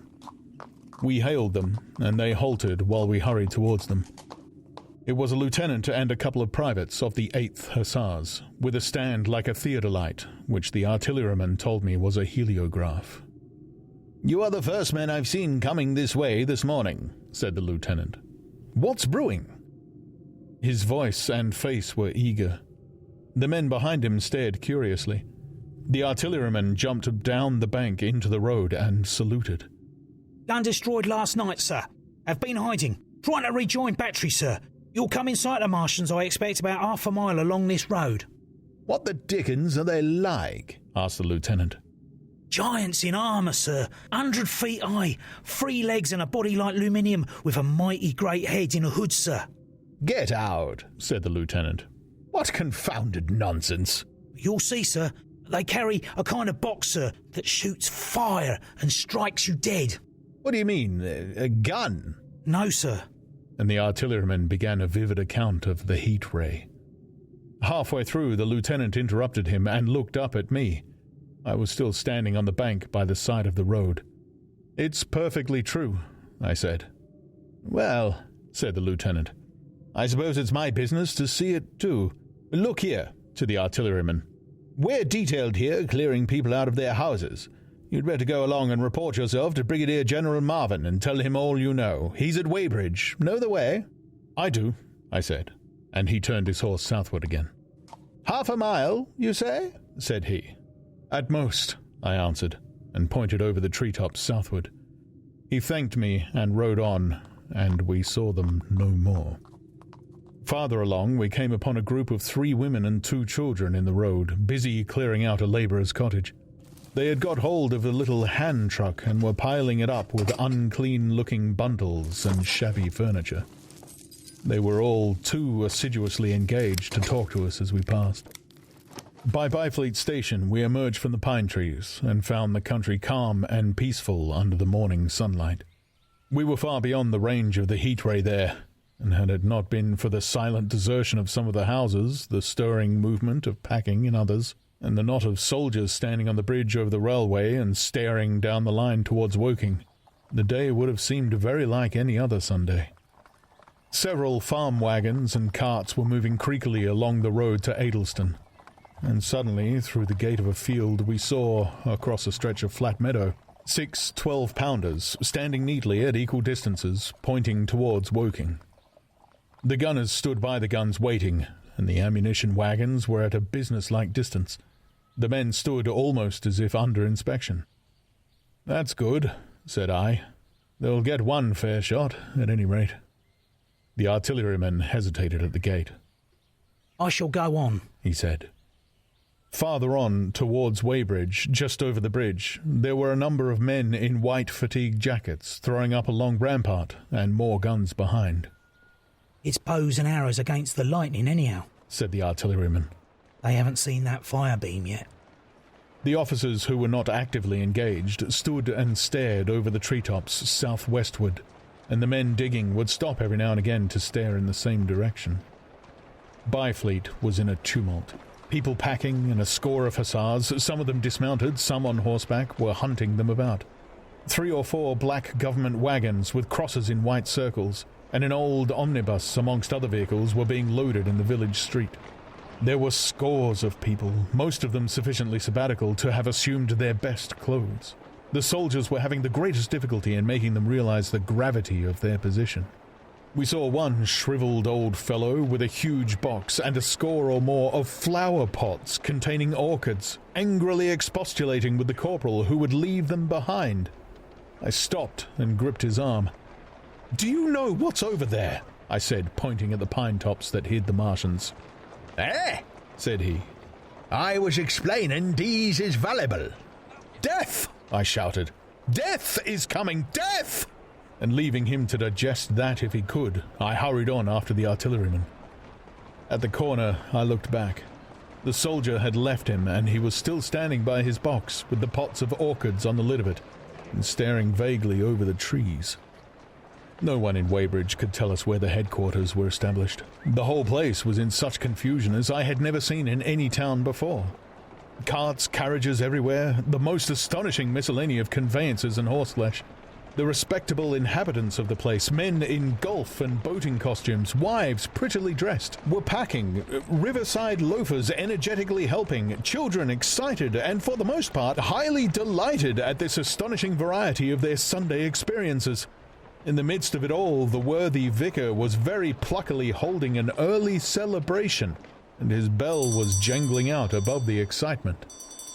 I and the artilleryman, seated on the step of the drinking fountain, made a very passable meal upon what we had brought with us.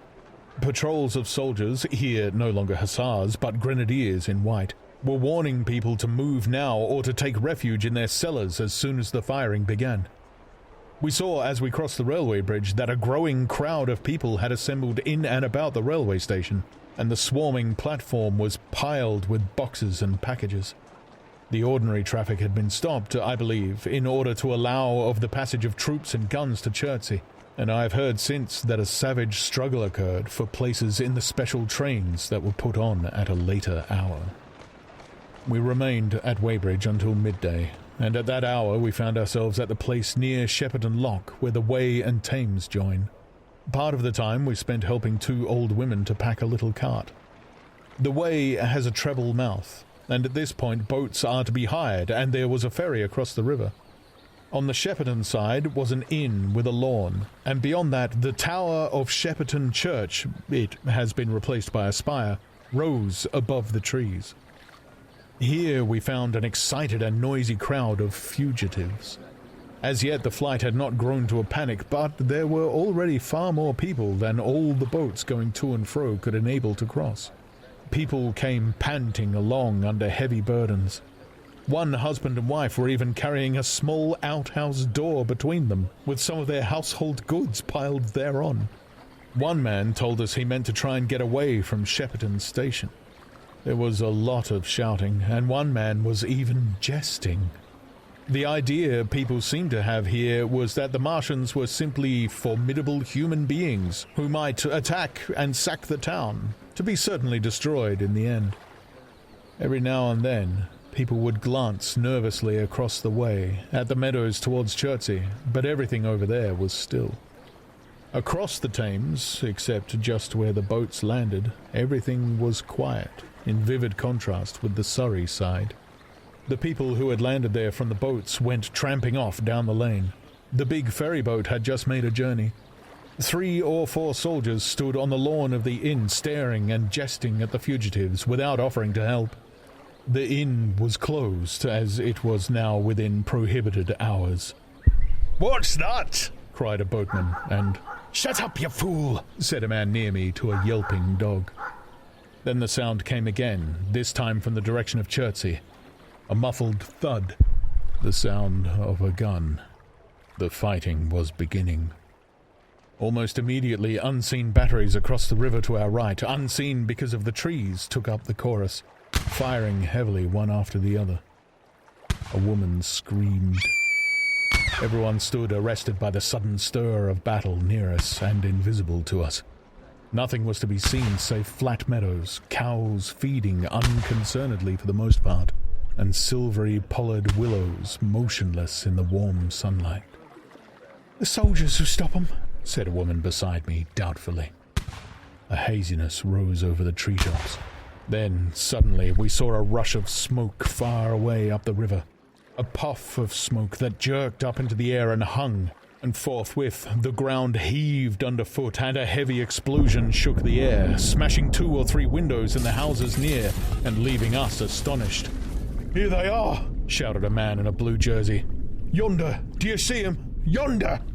Quickly, one after the other, 1, 2, 3, 4 of the armoured Martians appeared, far away over the little trees, across the flat meadows that stretched towards Chertsey, and striding hurriedly towards the river. Little cowled figures they seemed at first, going with a rolling motion and as fast as flying birds. Then, advancing obliquely towards us, came a 5th. Their armoured bodies glittering in the sun as they swept swiftly forward upon the guns, growing rapidly larger as they drew nearer. One on the extreme left, the remotest, that is, flourishing a huge case high in the air, and the ghostly, terrible heat ray I had already seen on Friday night smote towards Chertsey and struck the town. At sight of these strange, swift, and terrible creatures, the crowd near the water's edge seemed to me to be, for a moment, horror-struck. There was no screaming or shouting, but a silence. Then a hoarse murmur and a movement of feet, a splashing from the water. A man, too frightened to drop the portmanteau he carried on his shoulder, swung round and sent me staggering with a blow from the corner of his burden. A woman thrust at me with her hand and rushed past me. I turned with the rush of the people, but I was not too terrified for thought. The terrible heat ray was in my mind. To get underwater, that was it. "Get underwater!" I shouted, unheeded. I faced about again and rushed towards the approaching Martian, rushed right down the gravelly beach and headlong into the water. Others did the same. A boatload of people putting back came leaping out as I rushed past. The stones under my feet were muddy and slippery, and the river was so low that I ran perhaps 20 feet, scarcely waist deep. Then, as the Martian towered overhead, scarcely a couple of 100 yards away, I flung myself forward under the surface. The splashes of the people in the boats leaping into the river sounded like thunderclaps in my ears. People were landing hastily on both sides of the river, but the Martian machine took no more notice for the moment of the people running this way and that than a man would of the confusion of ants in a nest against which his foot had kicked. When, half suffocated, I raised my head above water, the Martian's hood pointed at the batteries that were still firing across the river, and as it advanced, it swung loose what must have been the generator of the heat ray. In another moment it was on the bank, and in a stride wading halfway across. The knees of its foremost legs bent at the farther bank, and in another moment it had raised itself to its full height again, close to the village of Shepperton. Forthwith, the 6 guns, which, unknown to anyone on the right bank, had been hidden behind the outskirts of that village, fired simultaneously. The sudden, near concussion, the last close upon the first, made my heart jump. The monster was already raising the case, generating the heat ray, as the first shell burst 6 yards above the hood. I gave a cry of astonishment. I saw and thought of nothing of the other 4 Martian monsters. My attention was riveted upon the nearest incident. Simultaneously, 2 other shells burst in the air near the body as the hood twisted round in time to receive, but not in time to dodge, the 4th shell. The shell burst clean in the face of the thing. The hood bulged, flash, was whirled off in a dozen tattered fragments of red flesh and glittering metal. "Hit!" shouted I, with something between a scream and a cheer. I heard answering shouts from the people in the water about me. I could have leaped out of the water with that momentary exultation. The decapitated colossus reeled like a drunken giant, but it did not fall over. It recovered its balance by a miracle, and no longer heeding its steps, and with the camera that fired the heat ray now rigidly upheld, it reeled swiftly upon Shepperton. The living intelligence, the Martian within the hood, was slain and splashed to the four winds of heaven, and the thing was now but a mere intricate device of metal whirling to destruction. It drove along in a straight line, incapable of guidance. It struck the tower of Shepperton Church, smashing it down as the impact of a battering ram might have done, swerved aside, blundered on, and collapsed with tremendous force into the river out of my sight. A violent explosion shook the air, and a spout of water, steam, mud, and shattered metal shot far up into the sky. As the camera of the heat ray hit the water, the latter had immediately flashed into steam. In another moment, a huge wave, like a muddy tidal bore, but almost scaldingly hot, came sweeping round the bend upstream. I saw people struggling shorewards, and heard their screaming and shouting faintly above the seething and roar of the Martians' collapse. For a moment, I heeded nothing of the heat, forgot the patent need of self-preservation. I splashed through the tumultuous water, pushing aside a man in black to do so, until I could see round the bend. Half a dozen deserted boats pitched aimlessly upon the confusion of the waves. The fallen Martian came into sight downstream, lying across the river, and for the most part submerged. Thick clouds of steam were pouring off the wreckage, and through the tumultuously whirling wisps I could see, intermittently and vaguely, the gigantic limbs churning the water and flinging a splash and spray of mud and froth into the air. The tentacles swayed and struck like living arms, and, save for the helpless purposelessness of these movements, it was as if some wounded thing were struggling for its life amid the waves. Enormous quantities of a ruddy brown fluid were spurting up in noisy jets out of the machine. My attention was diverted from this death flurry by a furious yelling like that of the thing called a siren in our manufacturing towns. A man knee-deep near the towing path shouted inaudibly to me and pointed. Looking back, I saw the other Martians advancing with gigantic strides down the riverbank from the direction of Chertsey. The Shepperton guns spoke this time unavailingly. At that, I ducked at once underwater, and, holding my breath until movement was an agony, blundered painfully ahead under the surface as long as I could. The water was in a tumult about me, and rapidly growing hotter. When, for a moment, I raised my head to take breath and throw the hair and water from my eyes, the steam was rising in a whirling white fog that at first hid the Martians altogether. The noise was deafening. Then I saw them dimly, colossal figures of grey magnified by the mist. They had passed by me, and two were stooping over the frothing, tumultuous ruins of their comrade. The third and fourth stood beside him in the water, one perhaps 200 yards from me, the other towards Laleham. The generators of the heat rays waved high, and the hissing beams smote down this way and that. The air was full of sound, a deafening and confusing conflict of noises. The clangorous din of the Martians, the crash of falling houses, the thud of trees, fences, sheds flashing into flame, and the crackling and roaring of fire. Dense black smoke was leaping up to mingle with the steam from the river, and as the heat ray went to and fro over Weybridge, its impact was marked by flashes of incandescent white that gave place at once to a smoky dance of lurid flames. The nearer houses still stood intact, awaiting their fate, shadowy, faint, and pallid in the steam, with the fire behind them going to and fro.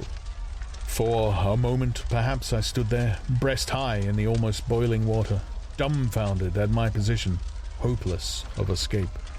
Through the reek, I could see the people who had been with me in the river scrambling out of the water through the reeds, like little frogs hurrying through grass from the advance of a man, or running to and fro in utter dismay on the towing path. Then, suddenly, the white flashes of the heat ray came leaping towards me. The houses caved in as they dissolved at its touch and darted out flames. The trees changed to fire with a roar. The ray flickered up and down the towing path, licking off the people who ran this way and that, and came down to the water's edge not 50 yards from where I stood. It swept across the river to Shepperton, and the water in its track rose in a boiling wheel crested with steam. I turned shoreward. In another moment, the huge wave, well nigh at the boiling point, had rushed upon me. I screamed aloud and scolded, half-blinded, agonized. I staggered through the leaping, hissing water towards the shore. Had my foot stumbled, it would have been the end. I fell helplessly, in full sight of the Martians, upon the broad, bare, gravelly spit that runs down to mark the angle of the Wey and Thames. I expected nothing but death.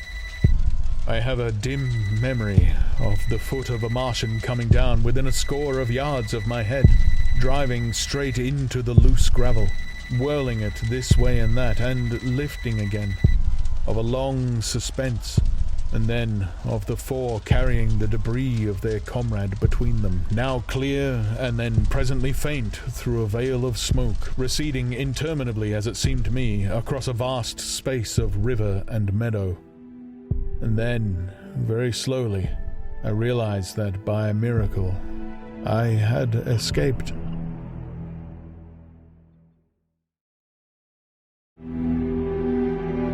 Chapter 13. How I Fell In with the Curate.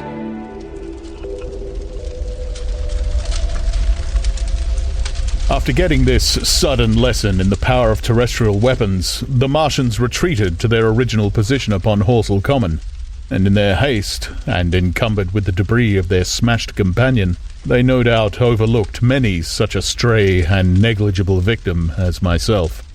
Had they left their comrade and pushed on forthwith, there was nothing at that time between them and London but batteries of 12-pounder guns, and they would certainly have reached the capital in advance of the tidings of their approach. As sudden, dreadful, and destructive their advent would have been as the earthquake that destroyed Lisbon a century ago. But they were in no hurry. Cylinder followed cylinder on its interplanetary flight. Every 24 hours brought them reinforcement. And meanwhile, the military and naval authorities, now fully alive to the tremendous power of their antagonists, worked with furious energy. Every minute a fresh gun came into position until, before twilight, every copse, every row of suburban villas on the hilly slopes about Kingston and Richmond masked an expectant black muzzle. And through the charred and desolate area, perhaps 20 square miles altogether, that encircled the Martian encampment on Horsell Common, through charred and ruined villages amongst the green trees, through their blackened and smoking arcades that had been but a day ago pine spinneys, crawled the devoted scouts with the heliographs that were presently to warn the gunners of the Martian approach. But the Martians now understood our command of artillery and the danger of human proximity, and not a man ventured within a mile of either cylinder save at the price of his life. It would seem that these giants spent the early part of the afternoon in going to and fro, transferring everything from the second and third cylinders, the second in Addlestone Golf Links and the third at Pierford, to their original pit on Horsell Common. Over that, above the blackened heather and ruined buildings that stretched far and wide, stood one as sentinel, while the rest abandoned their vast fighting machines and descended into the pit. They were hard at work there far into the night, and the towering pillar of dense green smoke that rose therefrom could be seen from the hills about Merrow, and even, it is said, from Banstead and Epsom Downs. And while the Martians behind me were thus preparing for their next sally, and in front of me humanity gathered for the battle, I made my way with infinite pains and labour from the fire and smoke of burning Weybridge towards London. I saw an abandoned boat, very small and remote, drifting downstream, and throwing off the most of my sodden clothes, I went after it, gained it, and so escaped out of that destruction. There were no oars in the boat, but I contrived to paddle, as well as my parboiled hands would allow, down the river towards Halliford and Walton, going very tediously and continually looking behind me, as you may well understand. I followed the river because I considered that the water gave me my best chance of escape should these giants return. The hot water from the Martians' overthrow drifted downstream with me, so that for the best part of a mile I could see little of either bank. Once, however, I made out a string of black figures hurrying across the meadows from the direction of Weybridge. Halliford, it seemed, was deserted, and several of the houses facing the river were on fire. It was strange to see the place quite tranquil, quite desolate under the hot blue sky, with the smoke and little threads of flame going straight up into the heat of the afternoon. Never before had I seen houses burning without the accompaniment of an obstructive crowd. A little farther on, the dry reeds up at the bank were smoking and glowing, and a line of fire inland was marching steadily across a late field of hay. For a long time I drifted. So painful and weary was I after the violence I had been through, and so intense the heat upon the water. Then my fears got the better of me again, and I resumed my paddling. The sun scorched my bare back. At last, as the bridge at Walton was coming into sight round the bend, my fever and faintness overcame my fears, and I landed on the Middlesex bank and lay down, deadly sick, amid the long grass. I suppose the time was then about 4 or 5 o'clock. I got up presently, walked perhaps half a mile without meeting a soul, and then lay down again in the shadow of a hedge. I seemed to remember talking wonderingly to myself during that last spurt. I was also very thirsty, and bitterly regretful I had drunk no more water. It is a curious thing that I felt angry with my wife. I cannot account for it, but my impotent desire to reach Leatherhead worried me excessively. I do not remember the arrival of the curate, so that probably I dozed. I became aware of him as a seated figure in soot-smudged shirt-sleeves, and with his upturned, clean-shaven face staring at a faint flickering that danced over the sky. The sky was what is called a mackerel sky, rows and rows of faint down plumes of cloud, just tinted with the midsummer sunset. I sat up, and at the rustle of my motion he looked at me quickly. Have you any water? I asked abruptly. He shook his head. You have been asking for water for the last hour, he said. For a moment we were silent, taking stock of each other. I dare say he found me a strange enough figure, naked, save for my water-soaked trousers and socks, scalded, and my face and shoulders blackened by the smoke. His face was a fair weakness. His chin retreated, and his hair lay in crisp, almost flaxen curls on his low forehead. His eyes were rather large, pale blue, and blankly staring. He spoke abruptly, looking vacantly away from me. "What does it mean?" he said. "What do these things mean?" I stared at him and made no answer. He extended a thin white hand and spoke in almost a complaining tone. "Why are these things permitted? What sins have we done? The morning service was over. I was walking through the roads to clear my brain for the afternoon, and then fire, earthquake, death, as if it were Sodom and Gomorrah. All our work undone, all the work. What are these Martians?" "What are we?" I answered, clearing my throat. He gripped his knees and turned to look at me again. For half a minute, perhaps, he stared silently. "I was walking through the roads to clear my brain," he said, "and suddenly, fire, earthquake, death." He relapsed into silence, with his chin now sunken almost to his knees. Presently he began waving his hand. "All the work, all the Sunday schools. What have we done? What has Weybridge done? Everything gone, everything destroyed. The church, we rebuilt it only 3 years ago. Gone, swept out of existence. Why?" Another pause, and he broke out again like one demented. "The smoke of her burning goeth up for ever and ever," he shouted. His eyes flamed, and he pointed a lean finger in the direction of Weybridge. By this time, I was beginning to take his measure. The tremendous tragedy in which he had been involved, it was evident he was a fugitive from Weybridge, had driven him to the very edge of his reason. Are we far from Sunbury? Only this morning I officiated at an early celebration. Things have changed, I said quietly. You must keep your head. There is still hope. Hope? Yes, plentiful hope for all this destruction. I began to explain my view of our position. He listened at first, but as I went on, the interest drawing in his eyes gave place to their former stare, and his regard wandered from me. This must be the beginning of the end, he said, interrupting me. The end? The great and terrible day of the Lord, when men shall call upon the mountains and the rocks to fall upon them and hide them from the face of him that sitteth upon the throne. I began to understand the position. I ceased my laboured reasoning, struggled to my feet, and, standing over him, laid my hand on his shoulder. "Be a man," said I. "You are scared out of your wits. What good is religion if it collapses under calamity? Think of what earthquakes and floods, wars and volcanoes have done before to men. Do you think God has exempted Weybridge? He is not an insurance agent."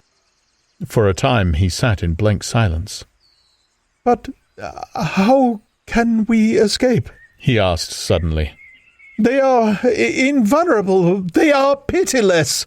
"Neither the one nor, perhaps, the other," I answered. "And the mightier they are, the more sane and wary should we be. One of them was killed yonder not 3 hours ago." "Killed?" he said, staring about him. "How can God's ministers be killed?" "I saw it happen," I proceeded to tell him. "We have chanced to come in for the thick of it," said I. "That is all." "What is that flicker in the sky?" he asked abruptly. I told him it was the heliograph signalling, that it was the sign of human help and effort in the sky. "We are in the midst of it," I said, "quiet as it is. That flicker in the sky tells of the gathering storm. Yonder, I take it, are the Martians, and Londonward, where those hills rise about Richmond and Kingston and the trees give cover. Earthworks are being thrown up, and guns are being placed. Presently the Martians will be coming this way again." And even as I spoke, he sprang to his feet and stopped me by a gesture. "Listen," he said. From below the low hills, across the water, came the dull resonance of distant guns and a remote, weird crying. Then everything was still. A cockchafer came droning over the hedge and past us. High in the west, the crescent moon hung faint and pale above the smoke of Weybridge and Shepperton and the hot, still splendour of the sunset. "We had better follow this path," I said, "northward."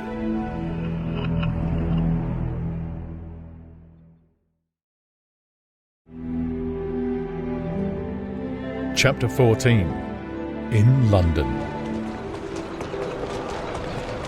My younger brother was in London when the Martians fell at Woking.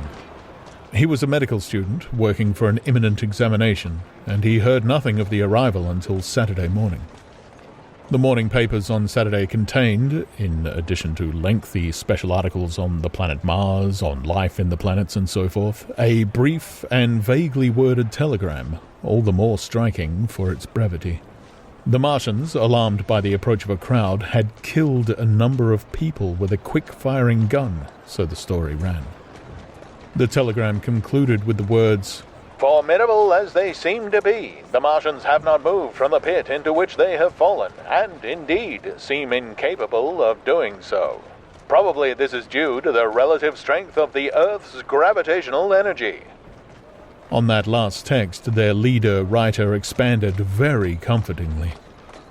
Of course, all the students in the crammers biology class, to which my brother went that day, were intensely interested, but there were no signs of any usual excitement in the streets. The afternoon papers puffed scraps of news under big headlines. They had nothing to tell beyond the movements of troops about the common and the burning of the pine woods between Woking and Weybridge until 8. Then the St. James's Gazette, in an extra special edition, announced the bare fact of the interruption of telegraphic communication. This was thought to be due to the falling of burning pine trees across the line. Nothing more of the fighting was known that night, the night of my drive to Leatherhead and back. My brother felt no anxiety about us, as he knew from the description in the papers that the cylinder was a good 2 miles from my house. He made up his mind to run down that night to see me, in order, as he says, to see the things before they were killed. He dispatched a telegram, which never reached me, about 4 o'clock, and spent the evening at a music hall. In London, also on Saturday night, there was a thunderstorm, and my brother reached Waterloo in a cab. On the platform from which the midnight train usually starts, he learned, after some waiting, that an accident prevented trains from reaching Woking that night. The nature of the accident he could not ascertain. Indeed, the railway authorities did not clearly know at that time. There was very little excitement in the station, as the officials, failing to realise that anything further than a breakdown between Byfleet and Woking Junction had occurred, were running the theatre trains, which usually passed through Woking round by Virginia Water or Guildford. They were busy making the necessary arrangements to alter the route of the Southampton and Portsmouth Sunday League excursions. A nocturnal newspaper reporter, mistaking my brother for the traffic manager, to whom he bears a slight resemblance, waylaid and tried to interview him. Few people, excepting the railway officials, connected the breakdown with the Martians. I have read, in another account of these events, that on Sunday morning, all London was electrified by the news from Woking. As a matter of fact, there was nothing to justify that very extravagant phrase. Plenty of Londoners did not hear of the Martians until the panic of Monday morning. Those who did took some time to realise all that the hastily worded telegrams in the Sunday papers conveyed. The majority of people in London do not read Sunday papers. The habit of personal security, moreover, is so deeply fixed in the Londoner's mind, and startling intelligence so much a matter of course in the papers, that they could read without any personal tremors. About 7 o'clock last night, the Martians came out of the cylinder and, moving about under an armour of metallic shields, have completely wrecked Woking Station with the adjacent houses and massacred an entire battalion of the Cardigan Regiment. No details are known. Maxims have been absolutely useless against their armour. The field guns have been disabled by them. Flying hussars have been galloping into Chertsey. The Martians appear to be moving slowly towards Chertsey or Windsor. Great anxiety prevails in West Surrey, and earthworks are being thrown up to check the advance Londonward. That was how the Sunday Sun put it.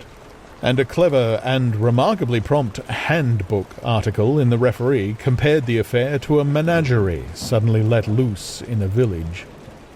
No one in London knew positively of the nature of the armoured Martians, and there was still a fixed idea that these monsters must be sluggish, crawling, creeping painfully. Such expressions occurred in almost all the earlier reports. None of the telegrams could have been written by an eyewitness of their advance. The Sunday papers printed separate editions as further news came to hand, some even in default of it. But there was practically nothing more to tell people until late in the afternoon, when the authorities gave the press agencies the news in their possession. It was stated that the people of Walton and Weybridge and all the district were pouring along the roads Londonward, and that was all. My brother went to church at the Foundling Hospital in the morning, still in ignorance of what had happened on the previous night. There he heard allusions made to the invasion and a special prayer for peace. Coming out, he bought a Referee. He became alarmed at the news in this and went again to Waterloo Station to find out if communications were restored. The omnibuses, carriages, cyclists, and innumerable people walking in their best clothes seemed scarcely affected by the strange intelligence that the news vendors were disseminating. People were interested, or, if alarmed only on account of the local residents.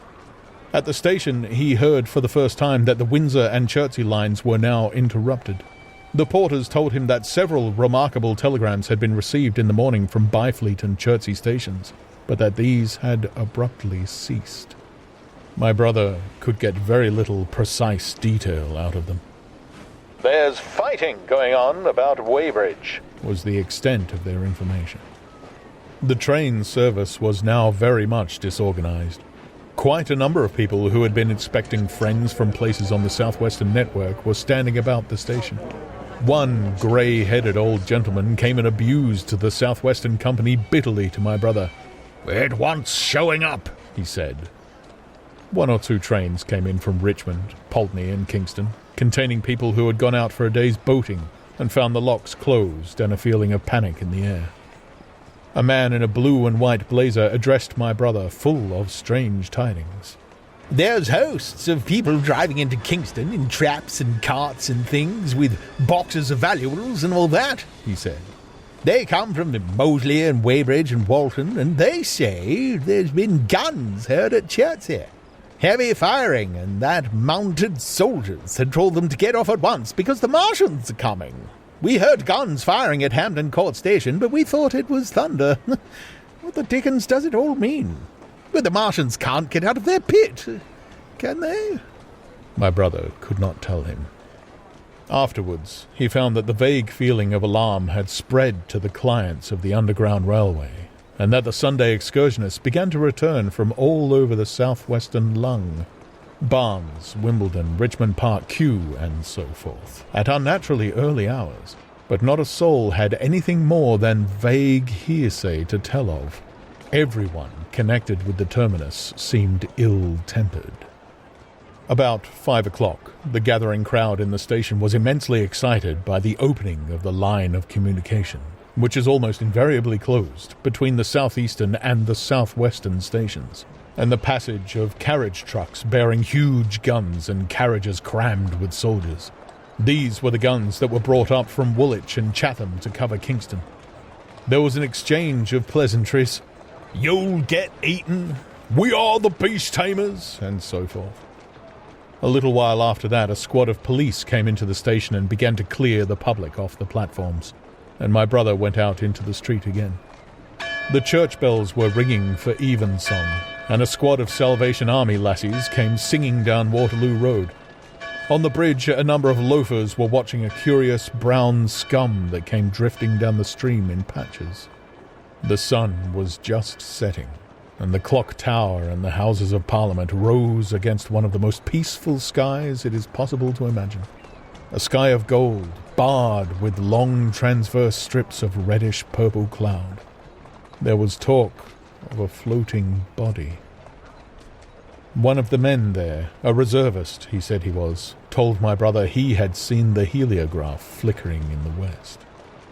In Wellington Street, my brother met a couple of sturdy roughs who had just been rushed out of Fleet Street with still-wet newspapers and staring placards. "Dreadful catastrophe!" they bawled one to the other down Wellington Street. "Fighting at Weybridge! Full description! Repulse of the Martians! London in danger!" He had to give 3 pence for a copy of that paper. Then it was, and then only, that he realized something of the full power and terror of these monsters. He learned that they were not merely a handful of small, sluggish creatures, but that they were minds swaying vast mechanical bodies, and that they could move swiftly and smite with such power that even the mightiest guns could not stand against them. They were described as vast spider-like machines nearly 100 feet high, capable of the speed of an express train and able to shoot out a beam of intense heat. Masked batteries, chiefly of field guns, had been planted in the country about Horsell Common, and especially between the Woking district and London. 5 of the machines had been seen moving towards the Thames, and 1, by a happy chance, had been destroyed. In the other cases, the shells had missed, and the batteries had been at once annihilated by the heat rays. Heavy losses of soldiers were mentioned, but the tone of the dispatch was optimistic. The Martians had been repulsed. They were not invulnerable. They had retreated to their triangle of cylinders again in the circle about Woking.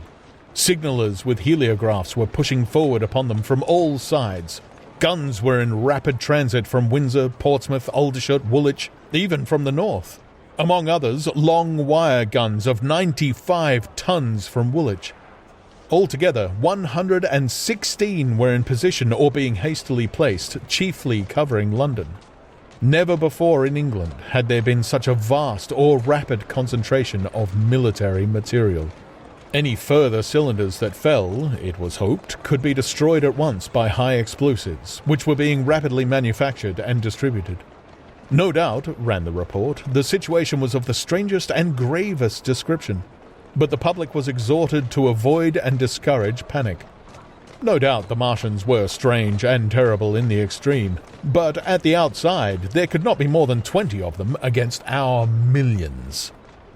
The authorities had reason to suppose, from the size of the cylinders, that at the outside there could not be more than 5 in each cylinder, 15 altogether, and one at least was disposed of, perhaps more. The public would be fairly warned of the approach of danger, and elaborate measures were being taken for the protection of the people in the threatened southwestern suburbs. And so, with reiterated assurances of the safety of London and the ability of the authorities to cope with the difficulty, this quasi-proclamation closed. This was printed in enormous type on paper so fresh that it was still wet, and there had been no time to add a word of comment.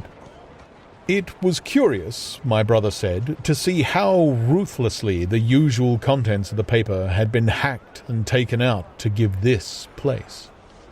All down Wellington Street, people could be seen fluttering out the pink sheets and reading, and the stand was suddenly noisy with the voices of an army of hawkers following these pioneers. Men came scrambling off buses to secure copies.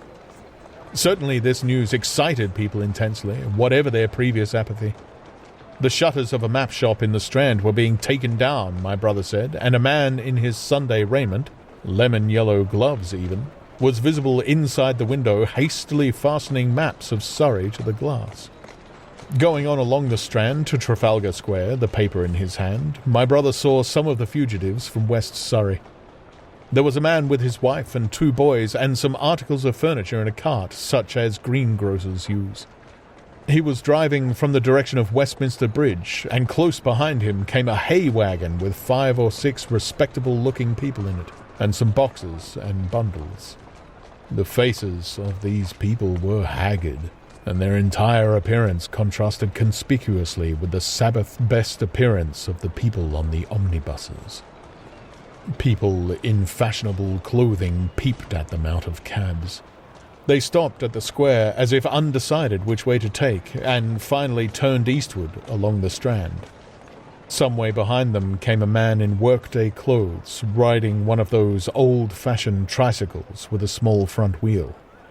He was dirty and white in the face.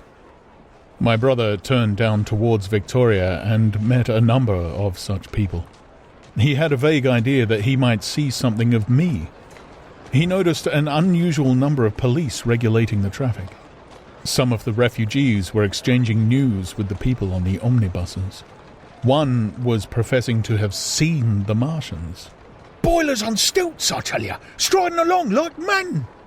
Most of them were excited and animated by their strange experience. Beyond Victoria, the public houses were doing a lively trade with these arrivals. At all the street corners, groups of people were reading newspapers, talking excitedly, or staring at these unusual Sunday visitors. They seemed to increase as night drew on, until at last the roads, my brother said, were like Epsom High Street on a Derby day. My brother addressed several of these fugitives and got unsatisfactory answers from most. None of them could tell him any news of Woking except one man, who assured him that Woking had been entirely destroyed on the previous night. "I came from Byfleet," he said. "Man on a bicycle came through the place in the early morning and ran from door to door warning us to come away. Then came soldiers. We went out to look, and there were clouds of smoke to the south, nothing but smoke, and not a soul coming that way. Then we heard the guns at Chertsey and folks coming from Weybridge, so I've locked up my house and come on." At the time, there was a strong feeling in the streets that the authorities were to blame for their incapacity to dispose of the invaders without all this inconvenience. About 8 o'clock, a noise of heavy firing was distinctly audible all over the south of London. My brother could not hear it for the traffic in the main thoroughfares, but by striking through the quiet back streets to the river, he was able to distinguish it quite plainly. He walked from Westminster to his apartments near Regent's Park about 2. He was now very anxious on my account, and disturbed at the evident magnitude of the trouble. His mind was inclined to run, even as mine had run on Saturday, on military details. He thought of all those silent, expectant guns, of the suddenly nomadic countryside. He tried to imagine boilers on stilts 100 feet high. There were 1 or 2 cartloads of refugees passing along Oxford Street, and several in the Marylebone Road, but so slowly was the news spreading that Regent Street and Portland Place were full of their usual Sunday night promenaders, albeit they talked in groups, and along the edge of Regent's Park there were as many silent couples walking out together under the scattered gas lamps as ever there had been. The night was warm and still and a little oppressive. The sound of guns continued intermittently, and after midnight there seemed to be sheet lightning in the south. He read and reread the paper, fearing the worst had happened to me. He was restless, and after supper prowled out again aimlessly. He returned and tried in vain to divert his attention to his examination notes. He went to bed a little after midnight and was awakened from lurid dreams in the small hours of Monday by the sound of door knockers, feet running in the street, distant drumming, and a clamour of bells. Red reflections danced on the ceiling. For a moment he lay astonished, wondering whether day had come or the world gone mad. Then he jumped out of bed and ran to the window. His room was an attic, and as he thrust his head out up and down the street there were a dozen echoes to the noise of his window sash, and heads in every kind of night disarray appeared. Enquiries were being shouted. "They are coming!" bawled a policeman, hammering at the door. "The Martians are coming!" and hurried to the next door. The sound of drumming and trumpeting came from the Albany Street barracks, and every church within earshot was hard at work killing sleep with a vehement, disorderly tocsin. There was a noise of doors opening, and window after window in the houses opposite flashed from darkness into yellow illumination.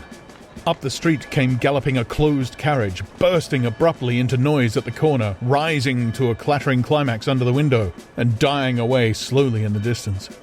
Close on the rear of this came a couple of cabs, the forerunners of a long procession of flying vehicles, going for the most part to Chalk Farm Station, where the North-Western special trains were loading up, instead of coming down the gradient into Euston. For a long time my brother stared out of the window in blank astonishment, watching the policemen hammering at door after door and delivering their incomprehensible message. Then the door behind him opened, and the man who lodged across the landing came in, dressed only in shirt, trousers and slippers, his braces loose about his waist, his hair disordered from his pillow. "What the devil is this?" he asked. "A fire? What a devil of a row!" They both craned their heads out of the window, straining to hear what the policemen were shouting. People were coming out of the side streets and standing in groups at the corners, talking. "What the devil is it all about?" said my brother's fellow lodger. My brother answered him vaguely and began to dress, running with each garment to the window in order to miss nothing of the growing excitement. And presently, men selling unnaturally early newspapers came bawling into the street. "London in danger of suffocation! The Kingston and Richmond defences forced! Fearful massacres in the Thames Valley!" And all about him, in the rooms below, in the houses on each side and across the road and behind, in the park terraces and in the 100 other streets of that part of Marylebone and the Westbourne Park District and St Pancras and Westwood and Northwood and Kilburn and St John's Wood and Hampstead and Eastwood and Shoreditch and Highbury and Haggerston and Hoxton, and indeed through all the vastness of London from Ealing to Eastham, people were rubbing their eyes and opening windows to stare out and ask aimless questions, dressing hastily as the first breath of the coming storm of fear blew through the streets. It was the dawn of the Great Panic, London, which had gone to bed on Sunday night oblivious and inert, was awakened in the small hours of Monday morning to a vivid sense of danger. Unable from his window to learn what was happening, my brother went down and out into the street just as the sky between the parapets of the houses grew pink with the early dawn. The flying people on foot and in vehicles grew more numerous every moment. "Black smoke!" he heard people crying, and again, "Black smoke!" The contagion of such a unanimous fear was inevitable. As my brother hesitated on the doorstep, he saw another news vendor approaching and got a paper forthwith. The man was running away with the rest and selling his papers for $1 each as he ran, a grotesque mingling of profit and panic. And from this paper, my brother read that catastrophic dispatch of the Commander-in-Chief. The Martians are able to discharge enormous clouds of a thick and poisonous vapor by means of rockets. They have smothered our batteries, destroyed Richmond, Kingston, and Wimbledon, and are advancing slowly towards London, destroying everything on the way. It is impossible to stop them. There is no safety from the black smoke but in instant flight. That was all, but it was enough. The whole population of the great 6 million city was stirring, slipping, running. Presently it would be pouring en masse northward. "Black smoke!" the voices cried. "Fire!" The bells of the neighbouring church made a jangling tumult. A cart, carelessly driven, smashed amid shrieks and curses against the water trough up the street. Sickly yellow lights went to and fro in the houses, and some of the passing cabs flaunted unextinguished lamps. And overhead, the dawn was growing brighter, clear and steady and calm. He heard footsteps running to and fro in the rooms and up and down stairs behind him. His landlady came to the door, loosely wrapped in dressing gown and shawl. Her husband followed, ejaculating. As my brother began to realize the import of all these things, he turned hastily to his own room, put all his available money, some £10 altogether, into his pockets, and went out again into the streets.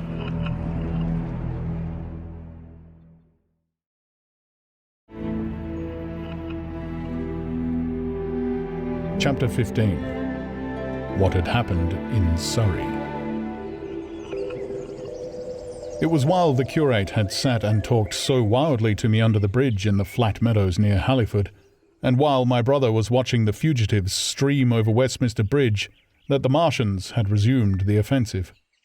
So far as one can ascertain from the conflicting accounts that have been put forth, the majority of them remained busied with preparations in the Horsell Pit until 9 that night, hurrying on some operation that disengaged huge volumes of green smoke. But 3 certainly came out about 8 o'clock, and, advancing slowly and cautiously, made their way through Byfleet and Pierford towards Ripley and Weybridge, and so came in sight of the expectant batteries against the setting sun. These Martians did not advance in a body, but in a line, each perhaps 1.5 miles from his nearest fellow. They communicated with one another by means of siren-like howls, running up and down the scale from one note to another.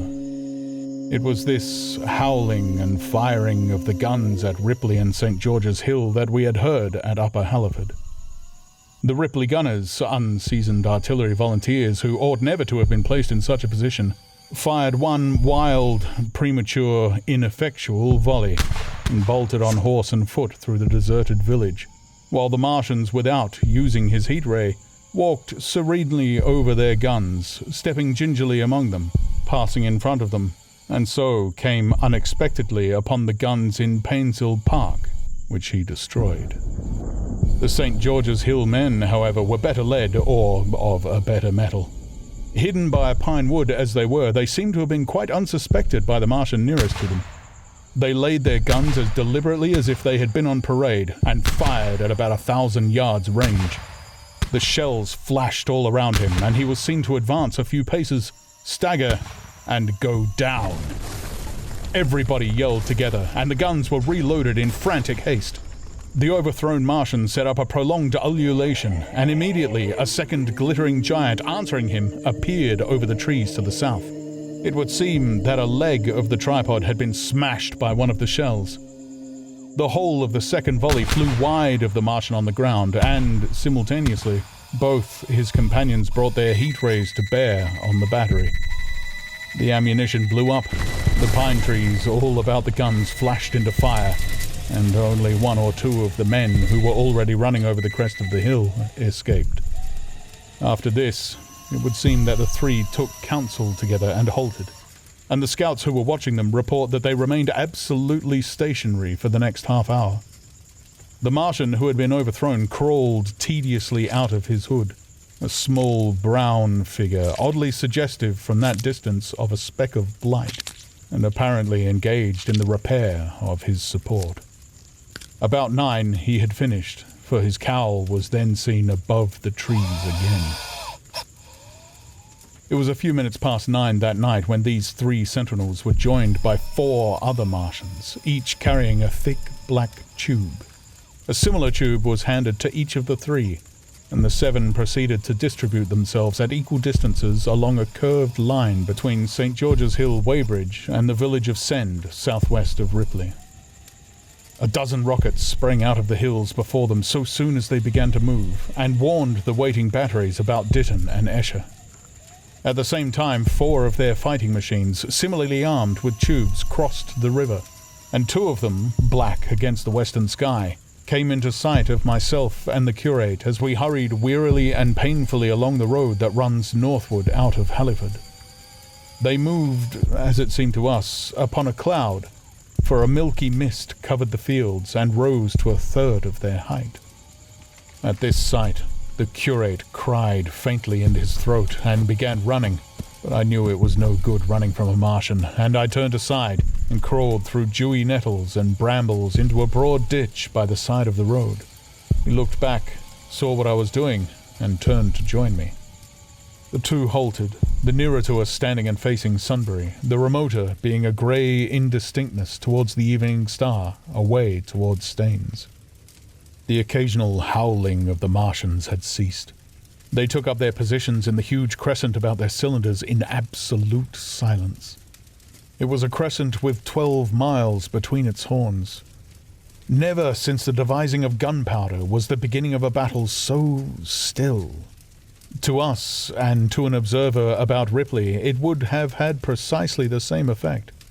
The Martians seemed in solitary procession of the darkling night, lit only, as it was, by the slender moon, the stars, the afterglow of the daylight, and the ruddy glare from St. George's Hill and the woods of Painshill. But, facing that crescent everywhere, at Staines, Hounslow, Ditton, Esher, Ockham, behind hills and woods south of the river, and across the flat grass meadows to the north of it, wherever a cluster of trees or village houses gave sufficient cover, the guns were waiting. The signal rockets burst and rained their sparks through the night and vanished, and the spirit of all those watching batteries rose to a tense expectation. The Martians had but to advance into the line of fire, and instantly those motionless black forms of men, those guns glittering so darkly in the early night, would explode into a thunderous fury of battle. No doubt, the thought that was uppermost in 1,000 of those vigilant minds, even as it was uppermost in mine, was the riddle. How much they understood of us.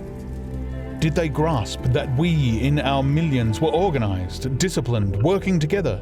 Or did they interpret our spurts of fire, the sudden stinging of our shells, our steady investment of their encampment, as we should the furious unanimity of onslaught in a disturbed hive of bees?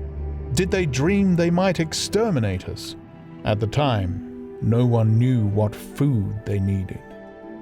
100 such questions struggled together in my mind as I watched that vast sentinel shape. And in the back of my mind was the sense of all the huge unknown and hidden forces Londonward. Had they prepared pitfalls? Were the powder mills at Hounslow ready as a snare? Would the Londoners have the heart and courage to make a greater Moscow of their mighty province of houses? Then, after an interminable time, as it seemed to us, crouching and peering through the hedge, came a sound like a distant concussion of a gun. Another nearer, and then another. And then the Martian beside us raised his tube on high and discharged it, gunwise, with a heavy report that made the ground heave. The one towards Staines answered him. There was no flash, no smoke, simply that loaded detonation.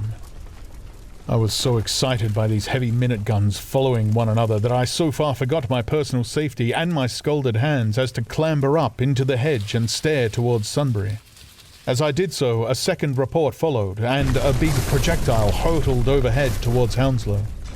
I expected at least to see smoke or fire or some such evidence of its work, but all I saw was the deep blue sky above, with one solitary star, and the white mist spreading wide and low beneath. And there had been no crash, no answering explosion. The silence was restored. The minute lengthened to 3. "What has happened?" said the curate, standing up beside me. "Heaven knows," said I. A bat flickered by and vanished. A distant tumult of shouting began and ceased. I looked again at the Martian and saw he was now moving eastward along the riverbank with a swift, rolling motion. Every moment I expected the fire of some hidden battery to spring upon him, but the evening calm was unbroken. The figure of the Martian grew smaller as he receded, and presently the mist and the gathering night had swallowed him up. By a common impulse, we clambered higher. Towards Sunbury was a dark appearance, as though a conical hill had suddenly come into being there, hiding our view of the farther country. And then, remoter across the river, over Walton, we saw another such summit. These hill-like forms grew lower and broader even as we stared. Moved by a sudden thought, I looked northward, and there I perceived a third of these cloudy black kopjes had risen. Everything had suddenly become very still. Far away to the southeast, marking the quiet, we heard the Martians hooting to one another, and then the air quivered again with the distant thud of their guns, but the earthly artillery made no reply. Now, at this time, we could not understand these things, but later I was to learn the meaning of these ominous kopjes that had gathered in the twilight. Each of the Martians, standing in the great crescent I have described, had discharged, by means of the gun-like tube he carried, a huge canister over whatever hill, copse, cluster of homes, or other possible cover for guns chanced to be in front of him. Some fired only one of these, some 2, as in the case of the one we had seen. The one at Ripley is said to have discharged no fewer than 5 at that time. These canisters smashed on striking the ground. They did not explode, and incontinently disengaged an enormous volume of heavy, inky vapor, coiling and pouring upward in a huge and ebony cumulus cloud, a gaseous hill that sank and spread itself slowly over the surrounding country. And the touch of that vapor, the inhaling of its pungent wisps, was death to all that breathes. It was heavy, this vapor, heavier than the densest smoke, so that after the first tumultuous uprush and outflow of its impact, it sank down through the air and poured over the ground in a manner rather liquid than gaseous, abandoning the hills and streaming into the valleys and ditches and watercourses, even as I had heard the carbonic acid gas that pours from volcanic clefts is wont to do.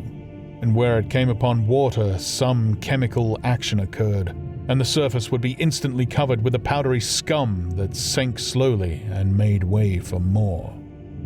The scum was absolutely insoluble, and it is a strange thing, seeing the instant effect of the gas, that one could drink without hurt the water from which it had been strained. The vapor did not diffuse as a true gas would do. It hung together in banks, flowing sluggishly down the slope of the land and driving reluctantly before the wind. And very slowly it combined with the mist and moisture of the air and sank to the earth in the form of dust. Save that an unknown element giving a group of 4 lines in the blue of the spectrum is concerned, we are still entirely ignorant of the nature of this substance. Once the tumultuous upheaval of its dispersion was over, the black smoke clung so closely to the ground, even before its precipitation, that 50 feet up in the air, in the roofs and upper stories of high houses and on great trees, there was a chance of escaping its poison altogether, as was proved even that night at Street Cobham and Ditton. The man who escaped at the former place tells a wonderful story of the strangeness of its coiling flow. and how he looked down from the church spire and saw the houses of the village rising like ghosts out of its inky nothingness. For a day and a half he remained there, weary, starving, and sun-scorched, the earth under the blue sky and against the prospect of the distant hills a velvet black expanse, with red roofs, green trees, and later black-veiled shrubs and gates, barns, outhouses, and walls rising here and there into the sunlight. But that was at Street Cobham, where the black vapor was allowed to remain until it sank of its own accord into the ground. As a rule, the Martians, when it had served its purpose, cleared the air of it again by wading into it and directing a jet of steam upon it. This they did with the vapor banks near us, as we saw in the starlight from the window of the deserted house at Upper Halliford, whither we had returned. From there we could see the searchlights on Richmond Hill and Kingston Hill going to and fro, and about 11 the windows rattled, and we heard the sound of the huge siege guns that had been put in position there. These continued intermittently for the space of a quarter of an hour, sending chance shots at the invisible Martians at Hampton and Ditton, and then the pale beams of the electric light vanished and were replaced by a bright red glow. Then the fourth cylinder fell, a brilliant green meteor, as I learned afterwards, in Bushy Park. Before the guns on the Richmond and Kingston line of hills began, there was a fitful cannonade far away in the southwest, due, I believe, to guns being fired haphazard before the black vapor could overwhelm the gunners. So, setting about it as methodically as men might smoke out a wasp's nest, the Martians spread this strange, stifling vapor over the Londonward country. The horns of the crescent slowly moved apart, until at last they formed a line from Hanwell to Coombe and Malden. All night through, their destructive tubes advanced. Never once, after the Martian at St. George's Hill was brought down, did they give the artillery the ghost of a chance against them. Wherever there was a possibility of guns being laid for them unseen, a fresh canister of the black vapor was discharged, and where the guns were openly displayed, the heat ray was brought to bear. By midnight, the blazing trees along the slopes of Richmond Park and the glare of Kingston Hill threw their light upon a network of black smoke, blotting out the whole valley of the Thames and extending as far as the eye could reach. And through this, 2 Martians slowly waded and turned their hissing steam jets this way and that. They were sparing of the heat ray that night, either because they had but a limited supply of material for its production, or because they did not wish to destroy the country, but only to crush and overawe the opposition they had aroused. In the latter aim, they certainly succeeded. Sunday night was the end of the organized opposition to their movements. After that, no body of men would stand against them, so hopeless was the enterprise. Even the crews of the torpedo boats and destroyers that had brought their quick firers up the Thames refused to stop, mutinied, and went down again. The only offensive operation men ventured upon after that night was the preparation of mines and pitfalls, and even in that, their energies were frantic and spasmodic. One has to imagine, as well as one may, the fate of those batteries towards Esher, waiting so tensely in the twilight. Survivors, there were none. One may picture the orderly expectation, the officers alert and watchful, the gunners ready, the ammunition piled to hand, the limber gunners with their horses and wagons, the group of civilian spectators standing as near as they were permitted, the evening stillness, the ambulances and hospital tents with the burned and wounded from Weybridge. Then the dull resonances of the shots the Martians fired, and the clumsy projectile whirling over the trees and houses and smashing amid the neighboring fields. One may picture, too, the sudden shifting of the attention, the swiftly spreading calls and belyings of that blackness advancing headlong, towering heavenward, turning the twilight to a palpable darkness, a strange and horrible antagonist of vapor striding among its victims. Men and horses near it seen dimly, running, shrieking, falling headlong. Shouts of dismay, the guns suddenly abandoned, men choking and writhing on the ground, and the swift broadening out of the opaque cone of smoke. And then Night and extinction. Nothing but a silent mass of impenetrable vapor hiding its dead. Before dawn, the black vapor was pouring through the streets of Richmond, and the disintegrating organism of government was, with a last expiring effort, rousing the population of London to the necessity of flight.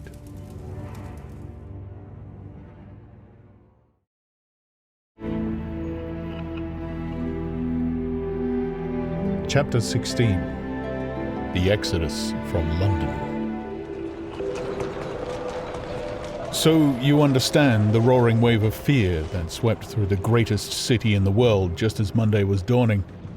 The stream of flight rising swiftly to a torrent, lashing in a foaming tumult round the railway stations, banked up into a horrible struggle about the shipping in the Thames, and hurrying by every available channel northward and eastward.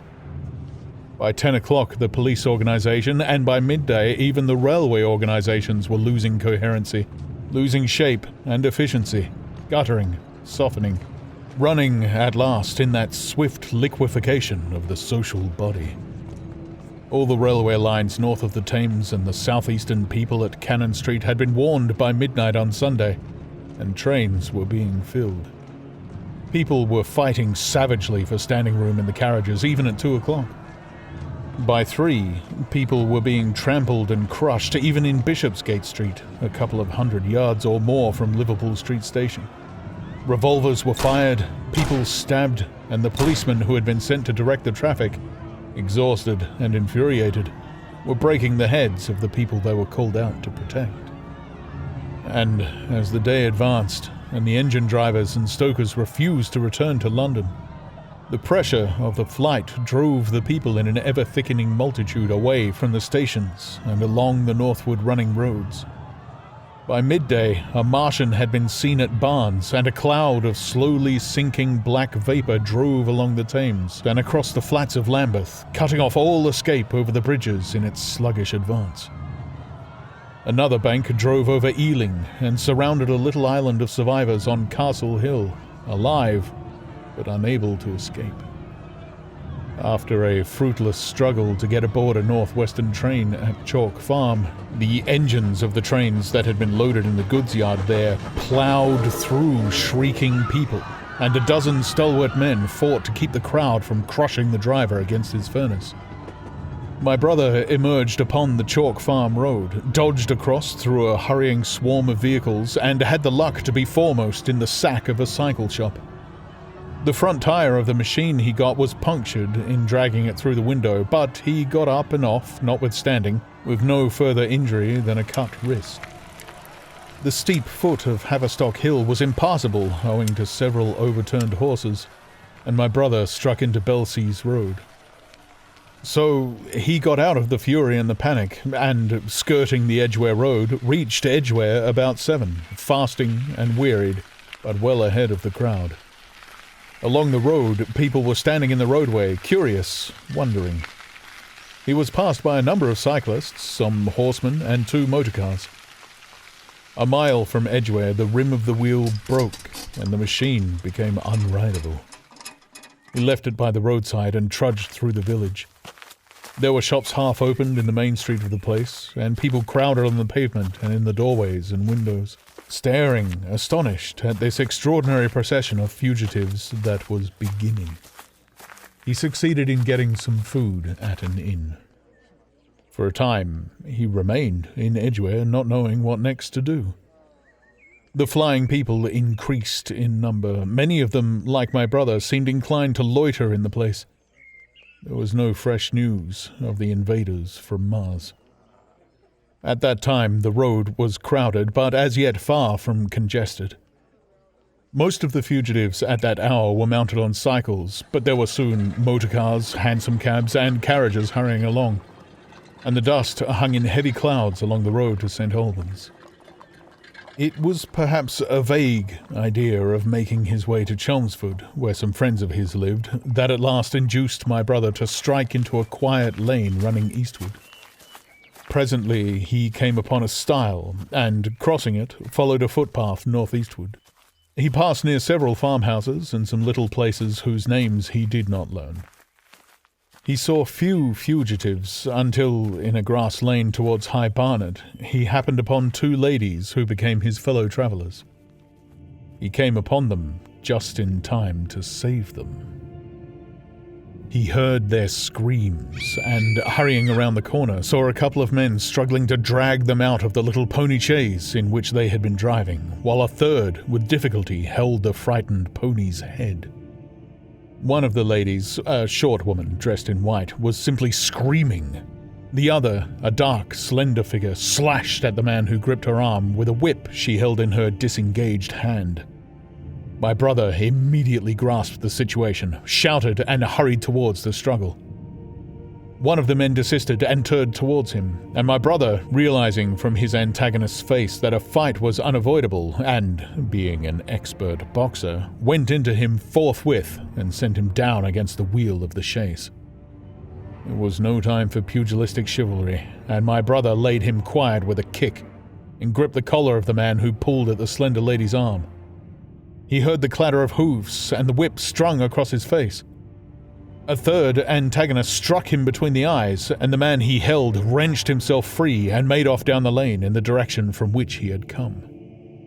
Partly stunned, he found himself facing the man who held the horse's head, and became aware of the chaise receding from him down the lane, swaying from side to side, and with the women in it looking back.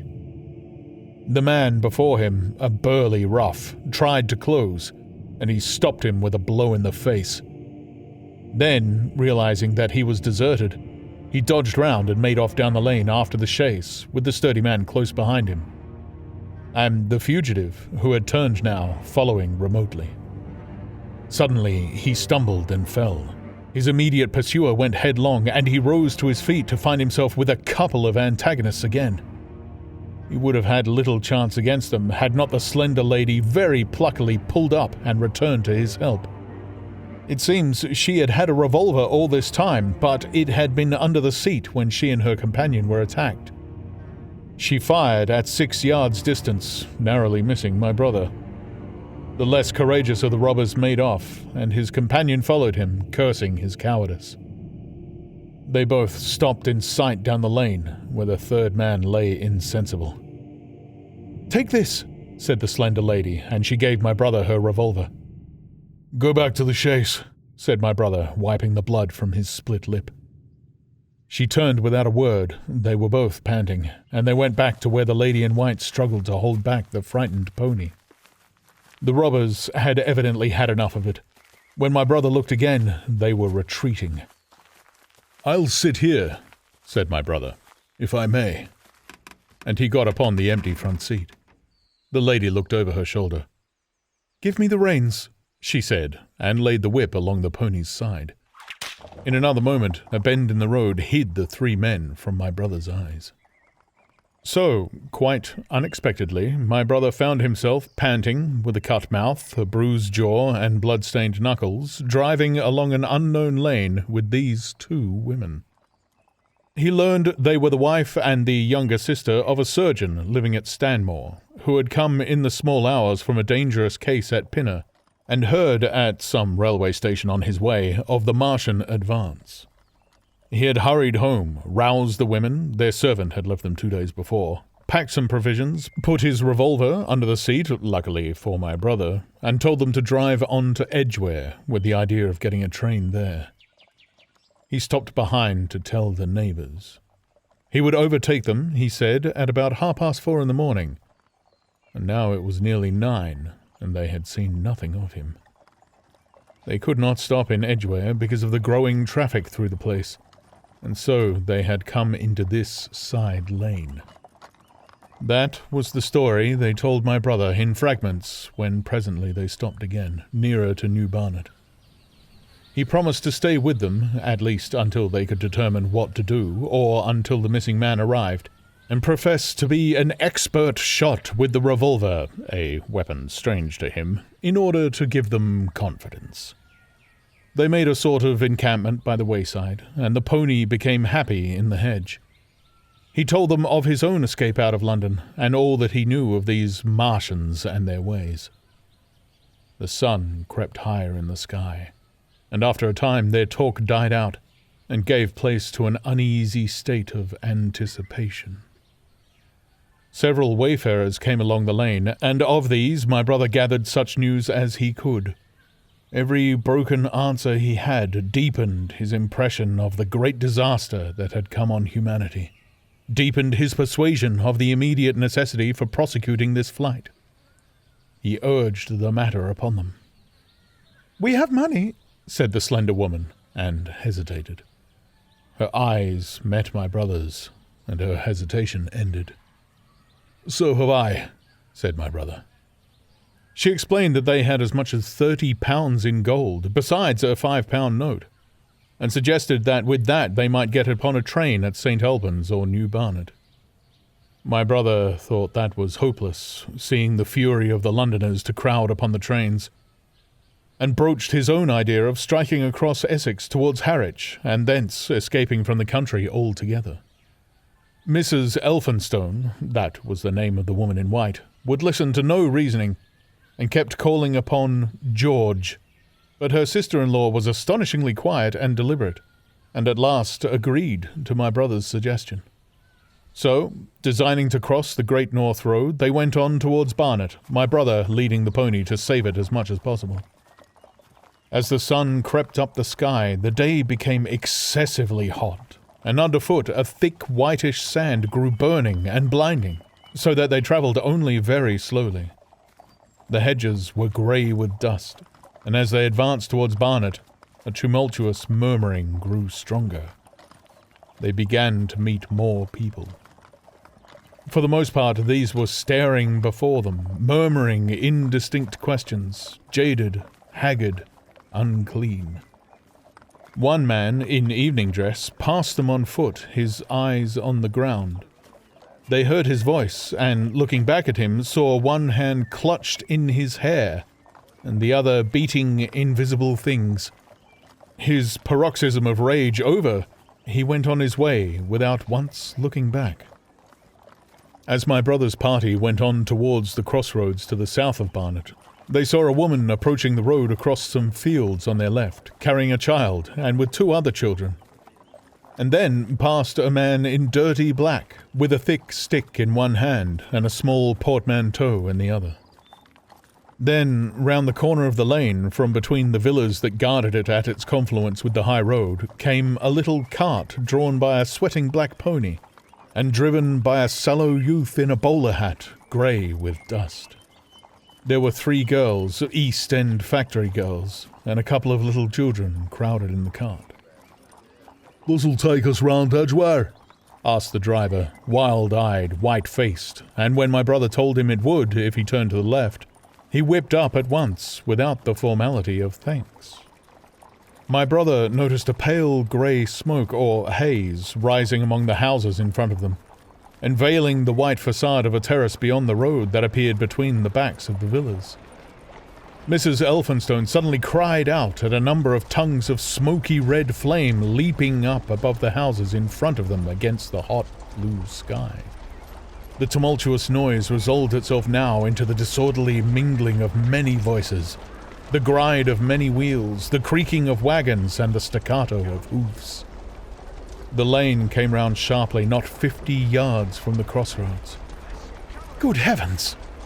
cried Mrs. Elphinstone. "What is this you are driving us into?" My brother stopped, for the main road was a boiling stream of people, a torrent of human beings rushing northward, one pressing on another. A great bank of dust, white and luminous in the blaze of the sun, made everything within 20 feet of the ground grey and indistinct, and was perpetually renewed by the hurrying feet of a dense crowd of horses, and of men and women on foot, and by the wheels of vehicles of every description. "Way!" my brother heard voices crying. "Make way!" It was like riding into the smoke of a fire to approach the meeting point of the lane and road. The crowd roared like a fire, and the dust was hot and pungent. And indeed, a little way up the road, a villa was burning and sending rolling masses of black smoke across the road to add to the confusion. 2 men came past them, then a dirty woman carrying a heavy bundle and weeping. A lost retriever dog with hanging tongue circled dubiously round them.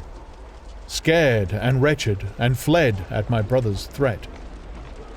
So much as they could see of the road Londonward, between the houses to the right, was a tumultuous stream of dirty, hurrying people. Pent in between the villas on either side, the black heads, the crowded forms, grew into distinctiveness as they rushed towards the corner, hurried past, and merged their individuality again in a receding multitude that was swallowed up at last in a cloud of dust. "Go on, go on!" cried the voices. "Way, way!" One man's hands pressed on the back of another. My brother stood at the pony's head, irresistibly attracted. He advanced slowly, pace by pace, down the lane. Edgware had been a scene of confusion, Chalk Farm a riotous tumult. But this was a whole population in movement. It is hard to imagine that host. It had no character of its own. The figures poured out past the corner and receded with their backs to the group in the lane. Along the margin came those who were on foot, threatened by the wheels, stumbling in the ditches, blundering into one another.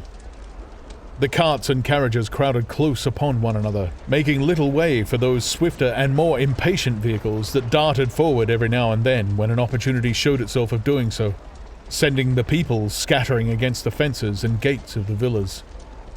"Push on!" was the cry. "Push on! They are coming!" In one cart stood a blind man in the uniform of the Salvation Army, gesticulating with his crooked finger and bawling, "Eternity! Eternity!"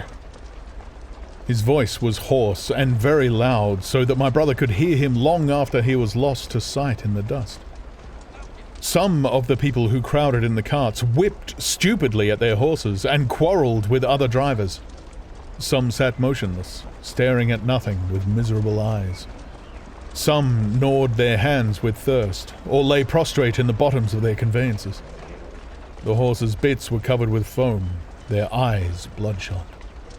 There were cabs, carriages, shop cars, wagons beyond counting, a mail cart, a road cleaner's cart marked Vestry of St. Pancras, a huge timber wagon crowded with roughs. A brewer's dray rumbled by with its two near wheels splashed with fresh blood. "Clear the way!" cried the voices. "Clear the way!" "Eternity! Eternity!" came echoing down the road. There were sad, haggard women tramping by, well-dressed, with children that cried and stumbled. Their dainty clothes smothered in dust, their weary faces smeared with tears. With many of these came men, sometimes helpful, sometimes lowering and savage. Fighting side by side with them pushed some weary street outcast in faded black rags, wide-eyed, loud-voiced, and foul-mouthed. There were sturdy workmen thrusting their way along, wretched, unkempt men, clothed like clerks or shopmen, struggling spasmodically. A wounded soldier, my brother noticed, men dressed in the clothes of railway porters, one wretched creature in a nightshirt with a coat thrown over it. But, varied as its composition was, certain things all that host had in common. There were fear and pain on their faces, and fear behind them. A tumult up the road, a quarrel for a place in a wagon, sent the whole host of them quickening their pace.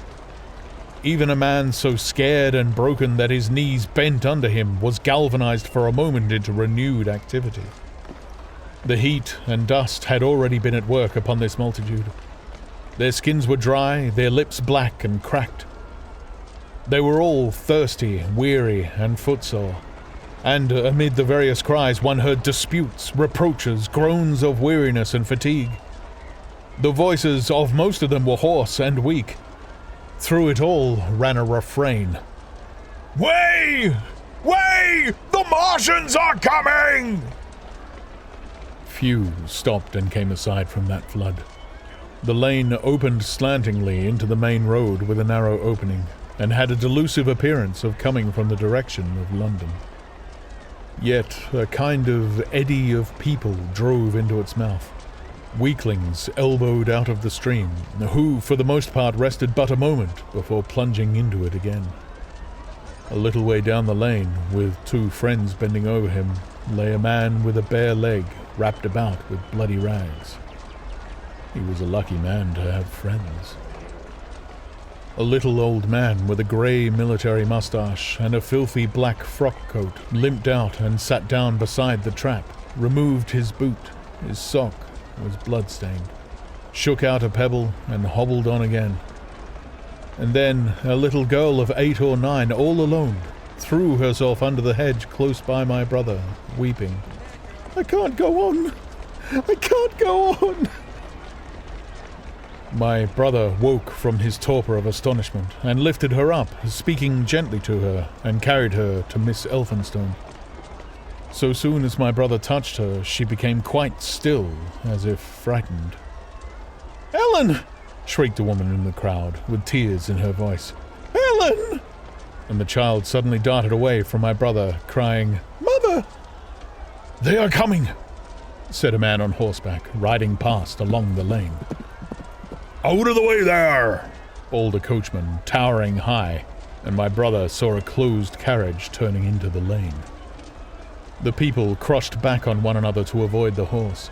My brother pushed the pony and chaise back into the hedge, and the man drove by and stopped at the turn of the way. It was a carriage, with a pole for a pair of horses, but only one was in the traces. My brother saw dimly through the dust that 2 men lifted out something on a white stretcher and put it gently on the grass beneath the privet hedge. One of the men came running to my brother. "Where is there any water?" he said. "He is dying fast and very thirsty. It is Lord Garrick."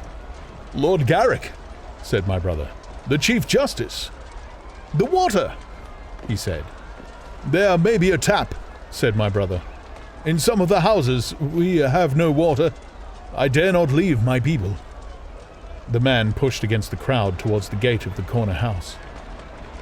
"Go on," said the people, thrusting at him. "They are coming! Go on!" Then my brother's attention was distracted by a bearded, eagle-faced man lugging a small handbag, which split even as my brother's eyes rested on it, and disgorged a mass of sovereigns that seemed to break up into separate coins as it struck the ground. They rolled hither and thither among the struggling feet of men and horses.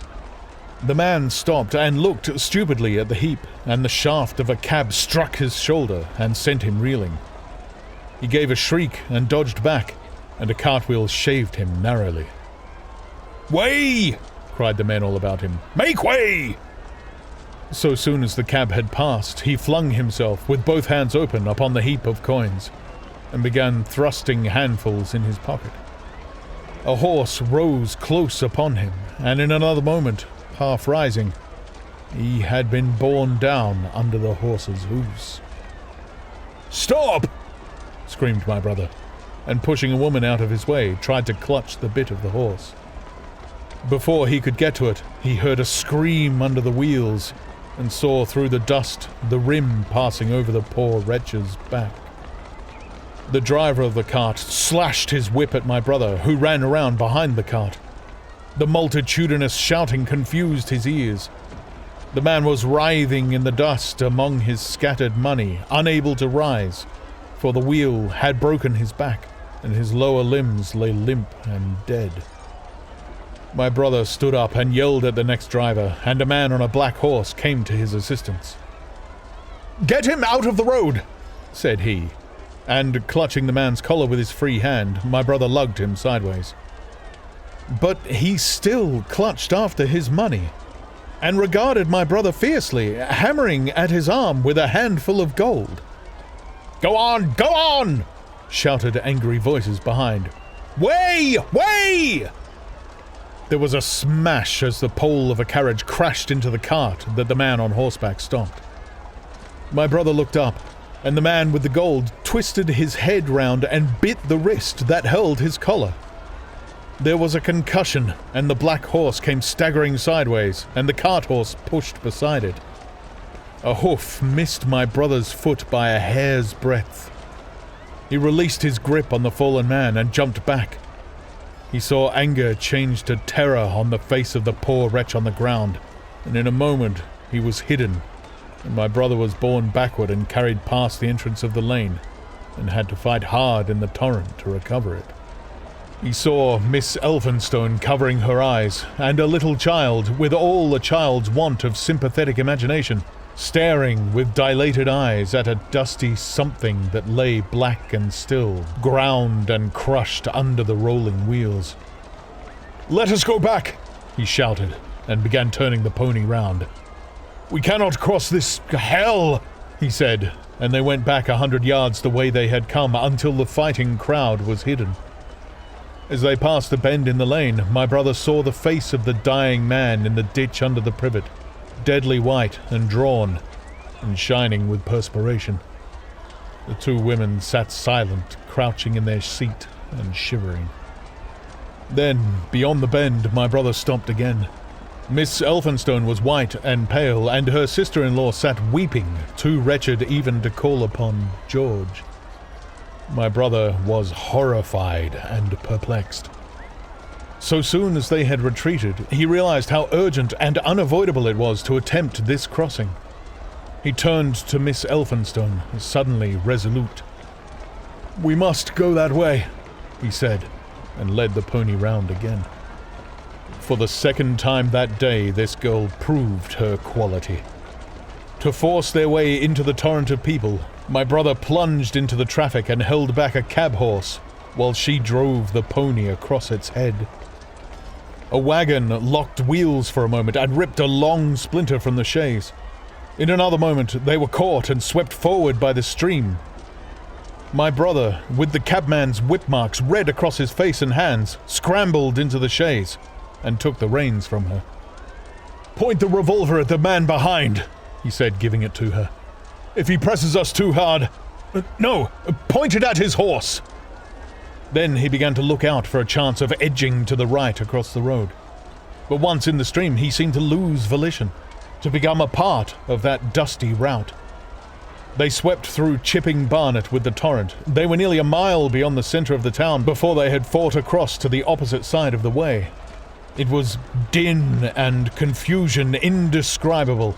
But in and beyond the town, the road forks repeatedly, and this, to some extent, relieved the stress. They struck eastward through Hadley, and there, on either side of the road, and at another place further on, they came upon a great multitude of people drinking at the stream, some fighting to come at the water. And farther on, from a lull near East Barnet, they saw two trains running slowly, one after the other, without signal or order. Trains swarming with people, with men even among the coals behind the engines, going northward along the Great Northern Railway. My brother supposes they must have filled outside London, for at that time the furious terror of the people had rendered the central termini impossible.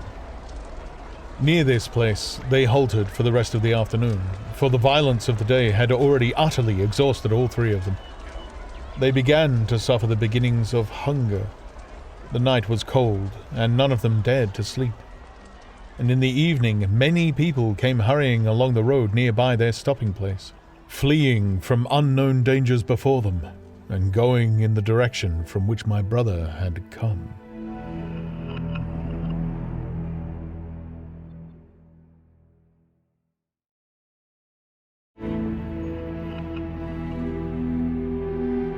Chapter 17. The Thunder Child.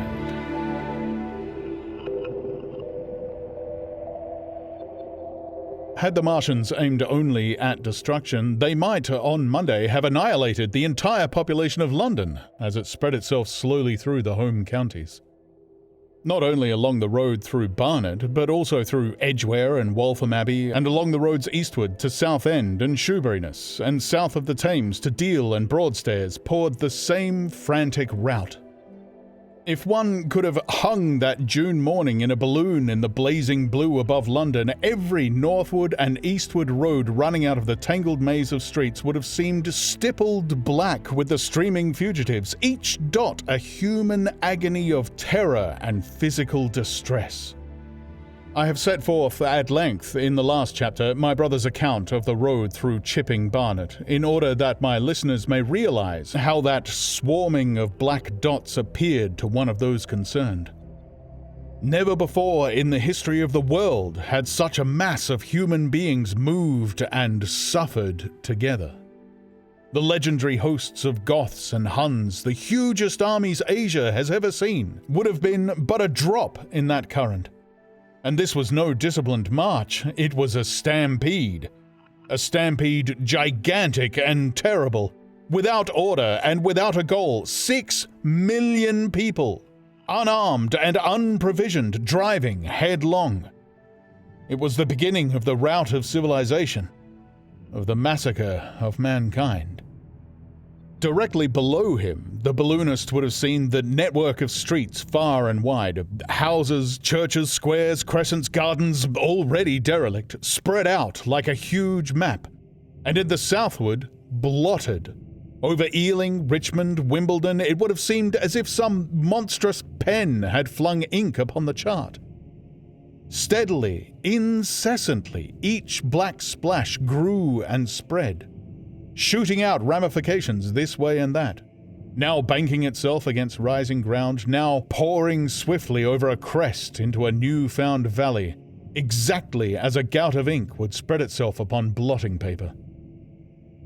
And beyond, over the blue hills that rise southward of the river, the glittering Martians went to and fro, calmly and methodically spreading their poison cloud over this patch of country and then over that, laying it again with their steam jets when it had served its purpose, and taking possession of the conquered country.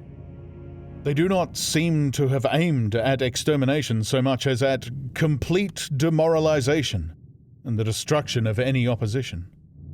They exploded any stores of powder they came upon, cut every telegraph, and wrecked the railways here and there. They were hamstringing mankind. They seemed in no hurry to extend the field of their operations, and did not come beyond the central part of London all that day. It is possible that a very considerable number of people in London stuck to their houses through Monday morning. Certain it is that many died at home, suffocated by the black smoke. Until about midday, the Pool of London was an astonishing scene. Steamboats and shipping of all sorts lay there, tempted by the enormous sums of money offered by fugitives. And it is said that many who swam out to these vessels were thrust off with boat hooks and drowned. About 1 o'clock in the afternoon, the thinning remnants of a cloud of the black vapor appeared between the arches of Blackfriars Bridge. At that, the pool became a scene of mad confusion, fighting and collision, and for some time a multitude of boats and barges jammed in the northern arch of the Tower Bridge, and the sailors and lightermen had to fight savagely against the people who swarmed upon them from the riverfront. People were actually clambering down the piers of the bridge from above. When, an hour later, a Martian appeared beyond the clock tower and waded down the river, nothing but wreckage floated above Limehouse. Of the falling of the 5th cylinder I have presently to tell. The 6th star fell at Wimbledon. My brother, keeping watch beside the woman on the chaise in a meadow, saw the green flash of it far beyond the hills. On Tuesday, the little party, still set upon getting across the sea, made its way through the swarming country towards Colchester. The news that the Martians were now in possession of the whole of London was confirmed. They had been seen at Highgate, and even, it was said, at Neasden, but they did not come into my brother's view until the morrow. That day, the scattered multitudes began to realize the urgent need of provisions. As they grew hungry, the rights of property ceased to be regarded. Farmers were out to defend their cattle sheds, granaries, and ripening root crops with arms in their hands. A number of people now, like my brother, had their faces eastward, and there were some desperate souls even going back towards London to get food. These were chiefly people from the northern suburbs, whose knowledge of the black smoke came by hearsay. He heard that about half the members of the government had gathered at Birmingham, and that enormous quantities of high explosives were being prepared to be used in automatic mines across the Midland counties. He was also told that the Midland Railway Company had replaced the desertions of the first day's panic, had resumed traffic, and was running northward trains from St. Albans to relieve the congestion of the home counties. There was also a placard in Chipping Ongar announcing that large stores of flour were available in the northern towns, and that within 24 hours bread would be distributed amongst the starving people in the neighborhood. But this intelligence did not deter him from the plan of escape he had formed, and the three pressed eastward all day, and heard no more of the bread distribution than this promise. Nor, as a matter of fact, did anyone else hear more of it. That night fell the seventh star, falling upon Primrose Hill. It fell while Miss Elphinstone was watching, for she took that duty alternately with my brother. She saw it. On Wednesday, the three fugitives, they had passed the night in a field of unripe wheat, reached Chelmsford, and there a body of the inhabitants, calling itself the Committee of Public Supply, seized the pony as provisions, and would give nothing in exchange for it but the promise of a share in it the next day. Here there were rumours of Martians at Epping, and news of the destruction of Waltham Abbey powder mills in a vain attempt to blow up one of the invaders. People were watching for Martians here from the church towers. My brother, very lucky for him as it chanced, preferred to push on at once to the coast rather than wait for food, although all three of them were very hungry. By midday they passed through Tillingham, which, strangely enough, seemed to be quite silent and deserted, save for a few furtive plunderers hunting for food. Near Tillingham they suddenly came in sight of the sea, and the most amazing crowd of shipping of all sorts that it is possible to imagine. For after the sailors could no longer come up the Thames, they came on to the Essex coast, to Harwich and Walton and Clacton, and afterwards to Foulness and Shoebury to bring off the people. They lay in a huge sickle-shaped curve that vanished into the mist at last towards Naze. Close inshore was a multitude of fishing smacks, English, Scotch, French, Dutch and Swedish, steam launches from the Thames, yachts, electric boats, and beyond were ships of large burden. A multitude of filthy colliers, trim merchantmen, cattle ships, passenger boats, petroleum tanks, ocean tramps, and old white transport even, neat white and grey liners from Southampton and Hamburg, and, along the blue coast across the Blackwater, my brother could make out dimly a dense swarm of boats chaffering with the people on the beach, a swarm which also extended up the Blackwater almost to Malden. About a couple of miles out lay an ironclad very low in the water, almost, to my brother's perception, like a waterlogged ship. This was the ram Thunderchild. It was the only warship in sight, but far away to the right over the smooth surface of the sea, for that day there was a dead calm, lay a serpent of black smoke to mark the next ironclads of the Channel Fleet, which hovered in an extended line, steam up and ready for action, across the Thames estuary during the course of the Martian conquest, vigilant and yet powerless to prevent it. At the sight of the sea, Mrs. Elphinstone, in spite of the assurances of her sister-in-law, gave way to panic. She had never been out of England before. She would rather die than trust herself friendless in a foreign country, and so forth. She seemed, poor woman, to imagine that the French and the Martians might prove very similar.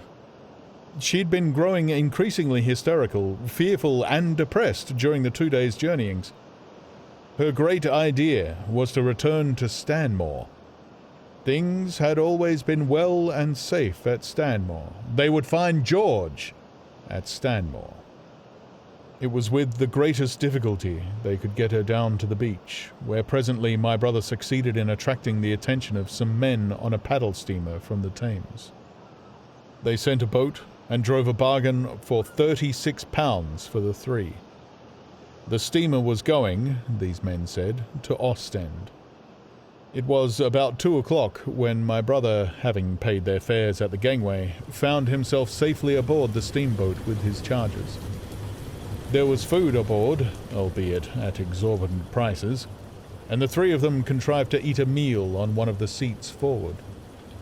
There were already a couple of score of passengers aboard, some of whom had expended their last money in securing a passage, but the captain lay off the Blackwater until 5 in the afternoon, picking up passengers until the seated decks were even dangerously crowded. He would probably have remained longer had it not been for the sound of guns that began about that hour in the south. As if in answer, the ironclad Seaward fired a small gun and hoisted a string of flags. A jet of smoke sprang out of her funnels. Some of the passengers were of opinion that this firing came from Shoeburyness, until it was noticed that it was growing louder. At the same time, far away in the southeast, the masts and upperworks of 3 ironclads rose one after the other out of the sea, beneath clouds of black smoke. But my brother's attention speedily reverted to the distant firing in the south. He fancied he saw a column of smoke rising out of the distant grey haze.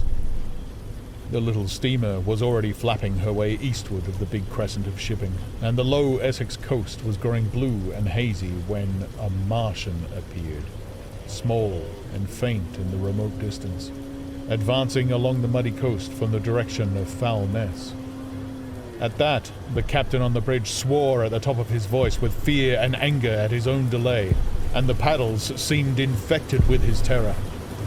Every soul aboard stood at the bulwarks or on the seats of the steamer and stared at that distant shape, higher than the trees or church towers inland, and advancing with a leisurely parody of a human stride.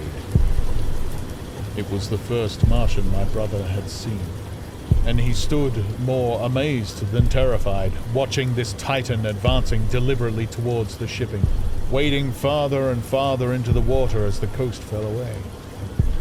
Then, far away beyond the crouch, came another, striding over some stunted trees. And then yet another, still farther off, wading deeply through a shiny mudflat that seemed to hang halfway up between sea and sky. They were all stalking seaward, as if to intercept the escape of the multitudinous vessels that were crowded beneath Foulness and the Naze. In spite of the throbbing exertions of the engines of the little paddle boat and the pouring foam that her wheels flung behind her, she receded with terrifying slowness from this ominous advance. Glancing northwestward, my brother saw the large crescent of shipping already writhing with the approaching terror. One ship passing behind another, another coming round from broadside to end on. Steamships whistling and giving off volumes of steam, sails being let out, launches rushing hither and thither. He was so fascinated by this and by the creeping danger away to the left that he had no eyes for anything seaward. And then a swift movement of the steamboat, she had suddenly come round to avoid being run down, flung him headlong from the seat upon which he was standing. There was a shouting all about him, a trampling of feet, and a cheer that seemed to be answered faintly. The steamboat lurched and rolled him over upon his hands.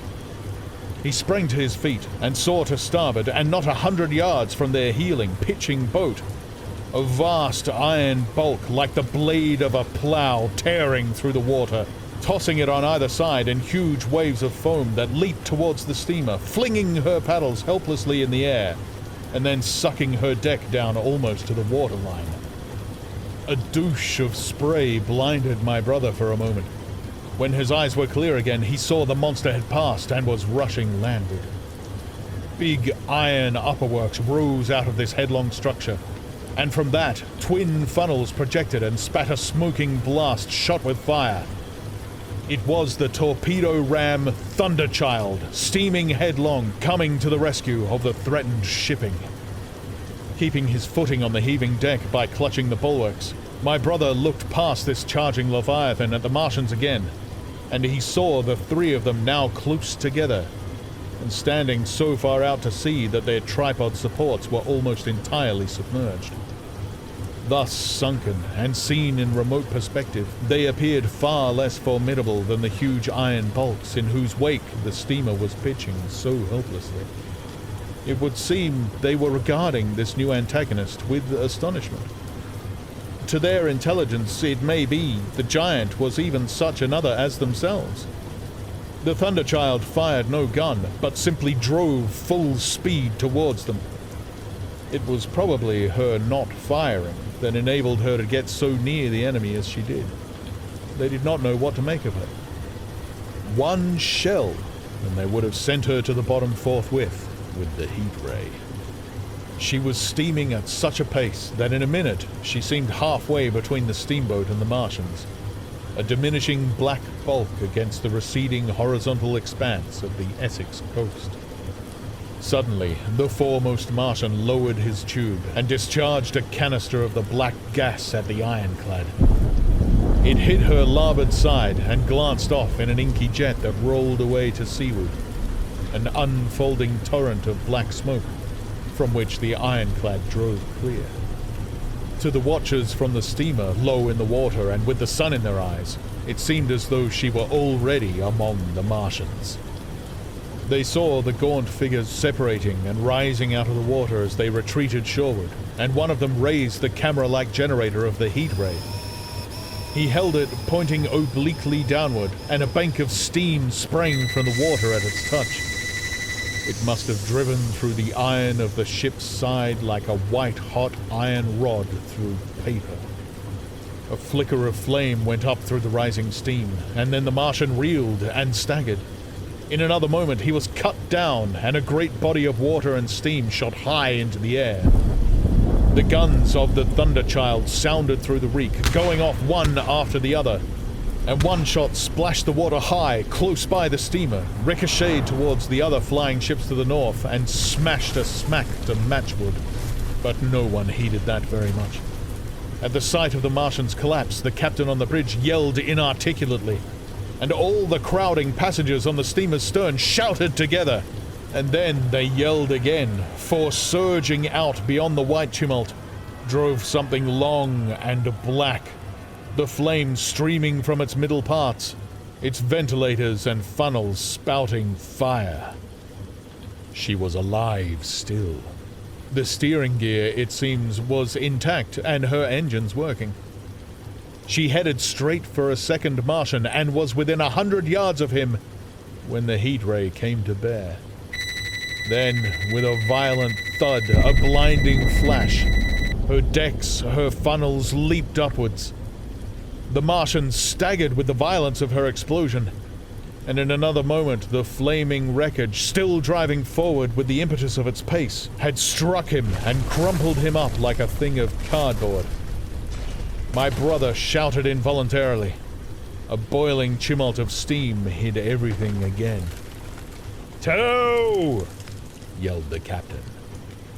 Everyone was shouting. The whole steamer from end to end rang with frantic cheering that was taken up first by one and then by all in the crowding multitude of ships and boats that was driving out to sea. The steam hung upon the water for many minutes, hiding the third Martian and the coast altogether. And all this time the boat was paddling steadily out to sea and away from the fight. And when, at last, the confusion cleared, the drifting bank of black vapor intervened, and nothing of the Thunderchild could be made out, nor could the third Martian be seen. But the ironclads to seaward were now quite close, and standing in towards shore past the steamboat. The little vessel continued to beat its way seaward, and the ironclads receded slowly towards the coast, which was hidden still by a marbled bank of vapor, part steam, part black gas, eddying and combining in the strangest way. The fleet of refugees was scattering to the northeast. Several smacks were sailing between the ironclads and the steamboat. After a time, and before they reached the sinking cloudbank, the warships turned northward, and then abruptly went about and passed into the thickening haze of evening southward. The coast grew faint and at last indistinguishable amid the low banks of cloud that were gathering about the sinking sun. Then, suddenly, out of the golden haze of the sunset came the vibration of guns and a form of black shadows moving. Everyone struggled to the rail of the steamer and peered into the blinding furnace of the west, but nothing was to be distinguished clearly. A mass of smoke rose slanting and barred the face of the sun. The steamboat throbbed on its way through an interminable suspense.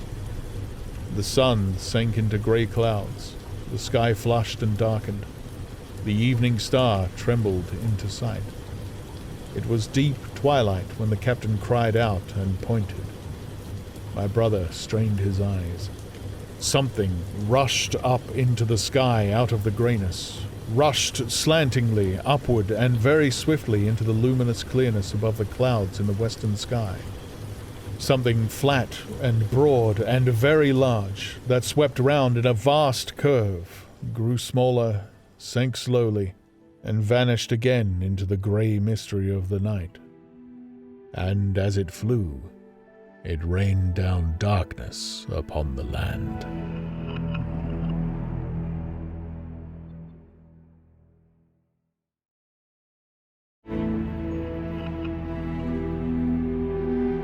Book 2. The Earth Under the Martians. Chapter 1. Underfoot. In the first book, I have wandered so much from my own adventure to tell of the experiences of my brother that all through the last 2 chapters I and the curate have been lurking in the empty house at Halliford, whither we fled to escape the black smoke. There I will resume. We stopped there all Sunday night and all the next day, the day of the panic, in a little island of daylight, cut off by the black smoke from the rest of the world. We could do nothing but wait in aching inactivity during those 2 weary days. My mind was occupied by anxiety for my wife. I figured her at Leatherhead, terrified, in danger, mourning me already as a dead man. I paced the rooms and cried aloud when I thought of how I was cut off from her, of all that might happen to her in my absence. My cousin, I knew, was brave enough for any emergency, but he was not the sort of man to realize danger quickly, to rise promptly. What we needed now was not bravery, but circumspection. My only consolation was to believe that the Martians were moving Londonward and away from her.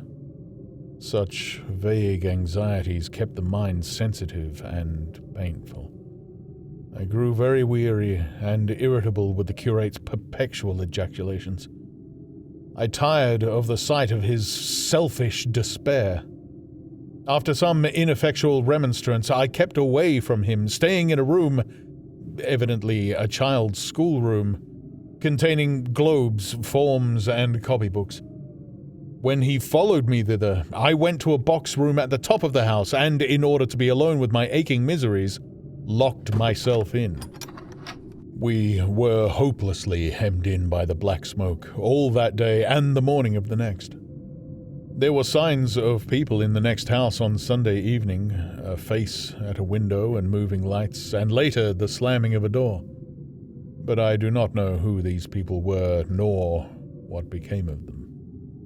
We saw nothing of them the next day. The black smoke drifted slowly riverward all through Monday morning, creeping nearer and nearer to us. Driving, at last, along the roadway outside the house that hid us. A Martian came across the fields about midday, laying the stuff with a jet of superheated steam that hissed against the walls, smashed all the windows it touched, and scalded the curate's hand as he fled out the front room. When, at last, we crept across the sodden rooms and looked out again, the country northward was as though a black snowstorm had passed over it. Looking towards the river, we were astonished to see an unaccountable redness mingling with the black of the scorched meadows. For a time, we did not see how this change affected our position, save that we were relieved of our fear of the black smoke. But later, I perceived that we were no longer hemmed in, that now we might get away. So soon as I realized that the way of escape was open, my dream of action returned, but the curate was lethargic, unreasonable. "We are safe here," he repeated. "Safe here!" I resolved to leave him.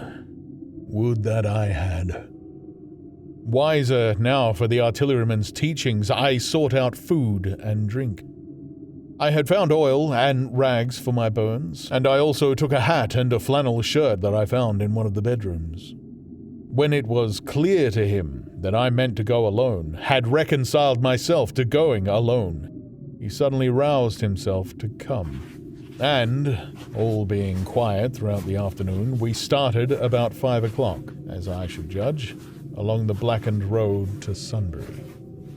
In Sunbury, and at intervals along the road, were dead bodies, lying in contorted attitudes, horses as well as men. Overturned carts and luggage, all covered thickly with black dust. That pall of cindery powder made me think of what I had read of the destruction of Pompeii. We got to Hampton Court without misadventure, our minds full of strange and unfamiliar appearances. And at Hampton Court our eyes were relieved to find a patch of green that had escaped the suffocating drift. We went through Bushy Park, with its deer going to and fro under the chestnuts, and some men and women hurrying in the distance towards Hampton.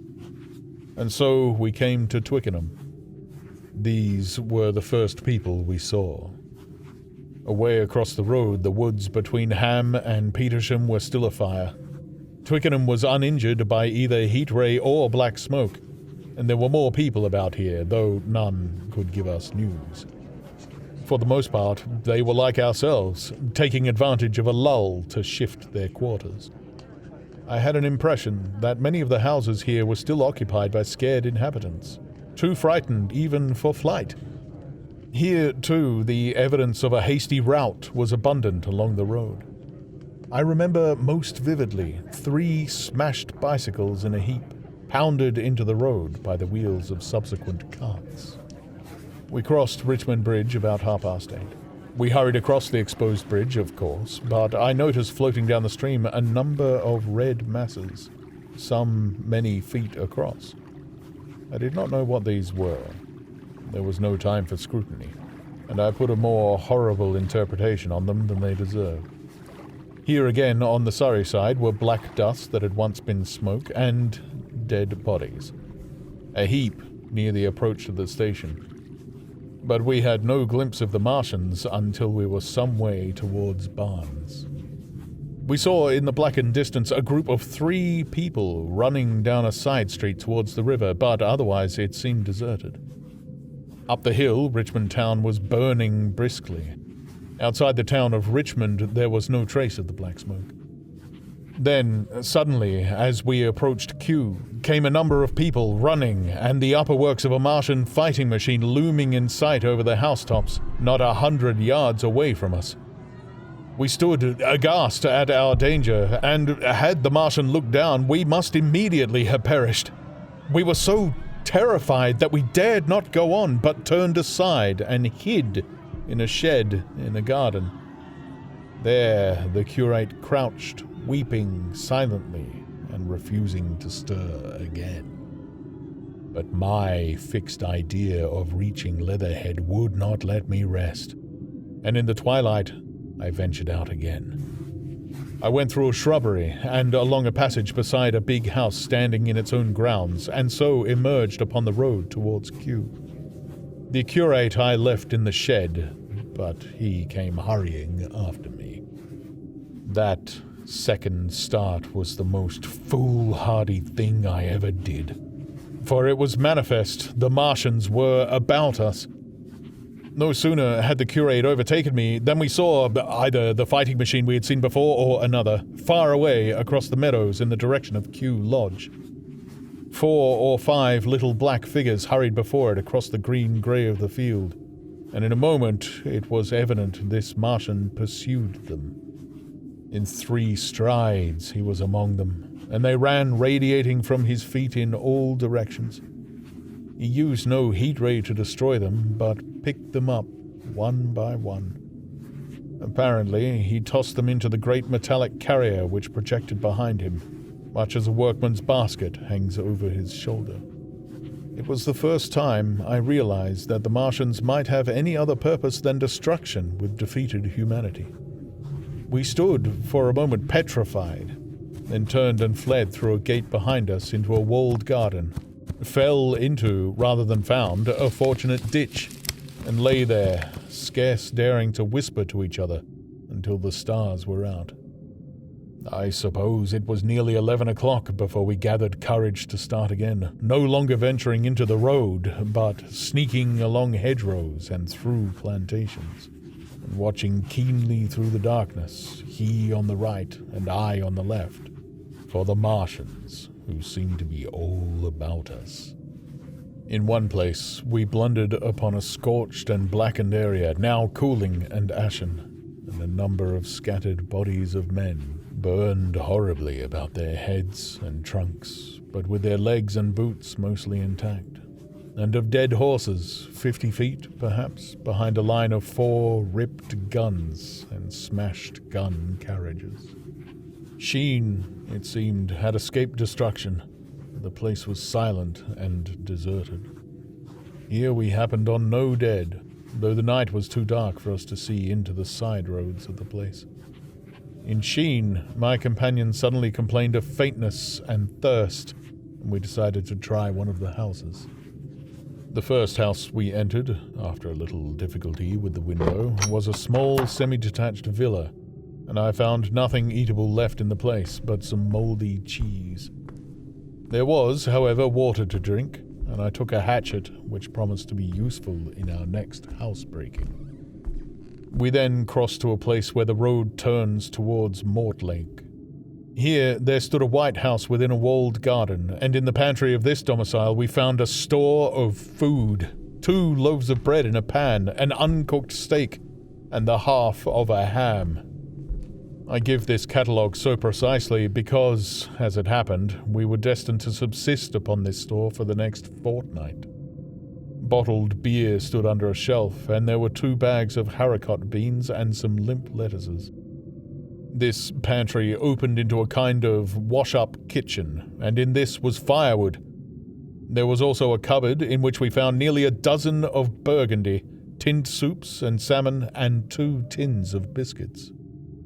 We sat in the adjacent kitchen in the dark, for we dared not strike a light, and ate bread and ham and drank beer out of the same bottle. The curate, who was still timorous and restless, was now, oddly enough, for pushing on, and I was urging him to keep up his strength by eating when the thing happened that was to imprison us. "It can't be midnight yet," I said, and then came a blinding glare of vivid green light. Everything in the kitchen leapt out, clearly visible in green and black, and vanished again. And then followed such a concussion as I have never heard before or since. So close on the heels of this as to seem instantaneous came a thud behind me, a clash of glass, a crash and rattle of falling masonry all about us, and the plaster of the ceiling came down upon us, smashing into a multitude of fragments upon our heads. I was knocked headlong across the floor, against the oven handle, and stunned. I was insensible for a long time, the curate told me.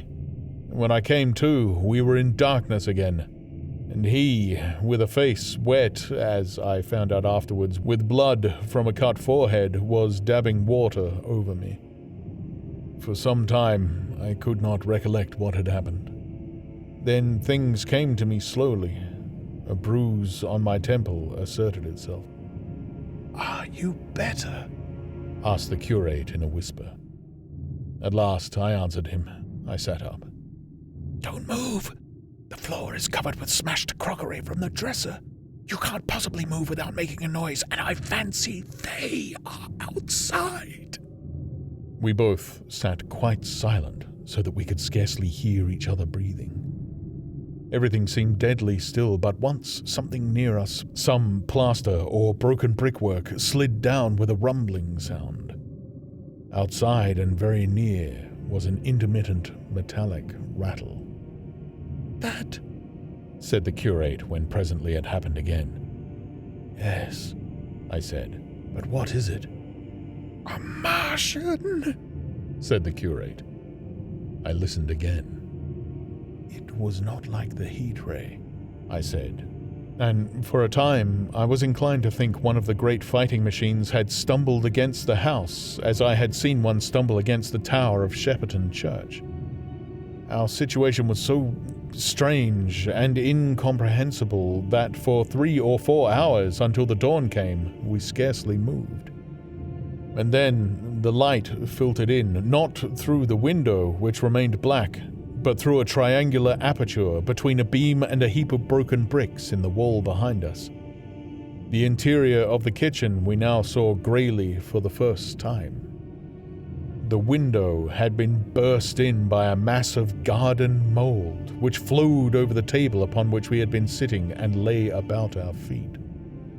Outside, the soil was banked high against the house.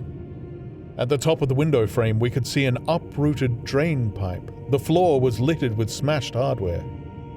The end of the kitchen towards the house was broken into, and since the daylight shone in there, it was evident the greater part of the house had collapsed. Contrasting vividly with this ruin was the neat dresser, stained in the fashion, pale green, and with a number of copper and tin vessels below it. The wallpaper imitating blue and white tiles, and a couple of coloured supplements fluttering from the walls above the kitchen range. As the dawn grew clearer, we saw through the gap in the wall the body of a Martian, standing sentinel, I suppose, over the still glowing cylinder. At the sight of that, we crawled as circumspectly as possible out of the twilight of the kitchen into the darkness of the scullery. Abruptly, the right interpretation dawned upon my mind. "The 5th cylinder," I whispered. "The 5th shot from Mars has struck this house and buried us under the ruins." For a time the curate was silent, and then he whispered, "God have mercy upon us." I heard him presently whimpering to himself. Save for that sound, we lay quite still in the scullery. I, for my part, scarce dared breathe, and sat with my eyes fixed on the faint light of the kitchen door. I could just see the curate's face, a dim oval shape, and his collar and cuffs. Outside there began a metallic hammering, then a violent hooting, and then, again, after a quiet interval, a hissing like the hissing of an engine. These noises, for the most part problematical, continued intermittently and seemed, if anything, to increase in number as time wore on. Presently, a measured thudding and a vibration that made everything about us quiver, and the vessels in the pantry ring and shift, began and continued. Once, the light was eclipsed, and the ghostly kitchen doorway became absolutely dark. For many hours, we must have crouched there, silent and shivering, until our tired attention failed. At last, I found myself awake and very hungry. I am inclined to believe we must have spent the greater portion of a day before that awakening. My hunger was at a stride so insistent that it moved me to action. I told the curate I was going to seek food and felt my way towards the pantry.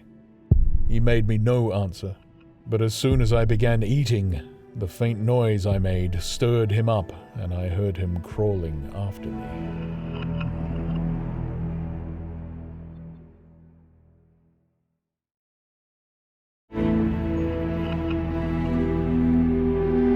Book 2, Chapter 2. What we saw from the ruined house. After eating, we crept back to the scullery, and there I must have dozed again, for when presently I looked round, I was alone. The thudding vibration continued with wearisome persistence. I whispered for the curate several times, and at last felt my way to the door of the kitchen. It was still daylight, and I perceived him across the room, lying against the triangular hole that looked out upon the Martians. His shoulders were hunched, so that his head was hidden from me. I could hear a number of noises, almost like those in an engine shed, and the place rocked with that beating thud. Through the aperture in the wall, I could see the top of a tree touched with gold and the warm blue of a tranquil evening sky. For a minute or so, I remained watching the curate, and then I advanced, crouching and stepping with extreme care amid the broken crockery that littered the floor. I touched the curate's leg, and he started so violently that a mass of plaster went sliding down outside and fell with a loud impact. I gripped his arm, fearing he might cry out, and for a long time we crouched, motionless. Then I turned to see how much of our rampart remained. The detachment of the plaster had left a vertical slit open in the debris, and by raising myself cautiously across a beam, I was able to see out of this gap into what had been overnight a quiet suburban roadway. Vast, indeed, was the change that we beheld. The fifth cylinder must have fallen right into the midst of the house we had first visited. The building had vanished, completely smashed, pulverized, and dispersed by the blow. The cylinder lay now far beneath the original foundations, deep in a hole, already vastly larger than the pit I had looked into at Woking. The earth all round it had splashed under that tremendous impact. Splashed is the only word, and lay in heaped piles that hid the masses of the adjacent houses. It had behaved exactly like mud under the violent blow of a hammer. Our house had collapsed backward. The front portion, even on the ground floor, had been destroyed completely. By a chance, the kitchen and scullery had escaped, and stood buried now under soil and ruins, closed in by tons of earth on every side save towards the cylinder. Over that aspect we hung now, on the very edge of the great circular pit the Martians were engaged in making. The heavy beating sound was evidently just behind us, and ever and again a bright green vapor drove up like a veil across our peephole. The cylinder was already opened in the center of the pit, and on the farthest edge of the pit, amid the smashed and gravel-heaped shrubbery, one of the great fighting machines, deserted by its occupant, stood stiff and tall against the evening sky. At first, I scarcely noticed the pit and the cylinder, although it had been convenient to describe them first, on account of the extraordinary glittering mechanism I saw busy in the excavation, and on account of the strange creatures that were crawling slowly and painfully across the heaped mold near it. The mechanism, it certainly was, that held my attention first. It was one of those complicated fabrics that have since been called handling machines, and the study of which has already given such an enormous impetus to terrestrial invention. As it dawned upon me first, it presented a sort of metallic spider with 5 jointed agile legs, and with an extraordinary number of jointed levers, bars, and reaching and clutching tentacles about its body. Most of its arms were retracted, but with 3 long tentacles it was fishing out a number of rods, plates, and bars which lined the covering and apparently strengthened the walls of the cylinder. These, as it extracted them, were lifted out and deposited upon a level surface of earth behind it. Its motion was so swift, complex, and perfect that, at first, I did not see it as a machine, in spite of its metallic glitter. The fighting machines were coordinated and animated to an extraordinary pitch, but nothing to compare with this. People who have never seen these structures, and have only the ill-imagined efforts of artists or the imperfect descriptions of such eyewitnesses as myself to go upon, scarcely realize that living quality.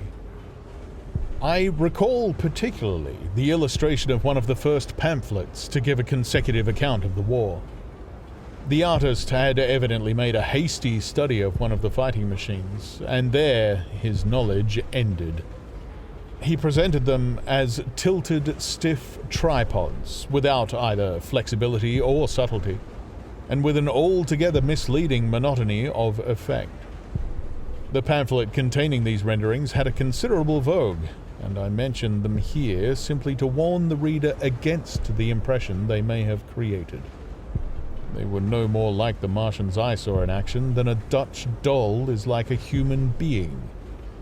To my mind, the pamphlet would have been much better without them. At first, I say, the handling machine did not impress me as a machine, but as a crab-like creature with a glittering integument. The controlling Martian, whose delicate tentacles actuated its movements, seeming to be simply the equivalent of a crab's cerebral portion. But then, I perceived the resemblance of its grey-brown, shiny, leathery integument to that of the other sprawling bodies beyond, and the true nature of this dexterous workman dawned upon me. With that realization, my interest shifted to those other creatures, the real Martians. Already I had had a transient impression of these, and the first nausea no longer obscured my observation. Moreover, I was concealed and motionless, and under no urgency of action. They were, I now saw, the most unearthly creatures it is possible to conceive. They were huge, round bodies, or rather heads, about 4 feet in diameter, each body having in front of it a face. This face had no nostrils. Indeed, the Martians do not seem to have had any sense of smell, but it had a pair of very large dark-colored eyes, and just beneath this a kind of fleshy beak. In the back of this head or body, I scarcely know how to speak of it, was the single tight tympanic surface, since known to be anatomically an ear, though it must have been almost useless in our dense air. In a group round the mouth were 16 slender, almost whip-like tentacles, arranged in 2 bunches of 8 each. These bunches have since been named rather aptly by that distinguished anatomist, Professor Howes, the hands. Even as I saw these Martians for the first time, they seemed to be endeavoring to raise themselves on these hands, but, of course, with the increased weight of terrestrial conditions, this was impossible. There is reason to suppose that on Mars they may have progressed upon them with some facility. The internal anatomy, I may remark here, as dissection has since shown, was almost equally simple. The greater part of the structure was the brain, sending enormous nerves into the eyes, ear, and tactile tentacles. Besides this were the bulky lungs into which the mouth opened, and the heart and its vessels. The pulmonary distress caused by the denser atmosphere and greater gravitational attraction was only too evident in the convulsive movements of the outer skin. And this was the sum of the Martian organs. Strange as it may seem to a human being, all the complex apparatus of digestion, which makes up the bulk of our bodies, did not exist in the Martians. They were heads, merely heads. Entrails they had none. They did not eat, much less digest. Instead, they took the fresh living blood of other creatures and injected it into their own veins. I have myself seen this being done, as I shall mention in its place. But, squeamish as I may seem, I cannot bring myself to describe what I could not endure even to continue watching.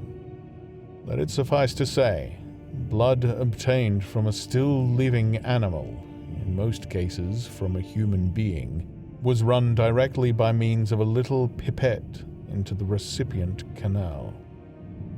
The bare idea of this is no doubt horribly repulsive to us, but at the same time, I think that we should remember how repulsive our carnivorous habits would seem to an intelligent rabbit. The physiological advantages of the practice of injection are undeniable if one thinks of the tremendous waste of human time and energy occasioned by eating and the digestive process. Our bodies are half made up of glands and tubes and organs occupied in turning heterogeneous food into blood. The digestive processes and their reaction upon the nervous system sap our strength and color our minds. Men go happy or miserable as they have healthy or unhealthy livers or sound gastric glands. But the Martians were lifted above all these organic fluctuations of mood and emotion. Their undeniable preference for men as their source of nourishment is partly explained by the nature of the remains of the victims they have brought with them as provisions from Mars. These creatures, to judge from the shriveled remains that have fallen into human hands, were bipeds with flimsy siliceous skeletons, almost like those of the siliceous sponge, and feeble musculature, standing about 6 feet high and having round, erect heads and large eyes in flinty sockets. 2 or 3 of these seem to have been brought in each cylinder, and all were killed before Earth was reached. It was just as well for them, for the mere attempt to stand upright upon our planet would have broken every bone in their bodies. And while I am engaged in this description, I may add in this place certain further details which, although they were not all evident to us at the time, will enable the reader who is unacquainted with them to form a clearer picture of these offensive creatures. In 3 other points, their physiology differed strangely from ours. Their organisms did not sleep any more than the heart of man sleeps. Since they had no extensive muscular mechanism to recuperate, that periodical extinction was unknown to them. They had little or no sense of fatigue, it would seem.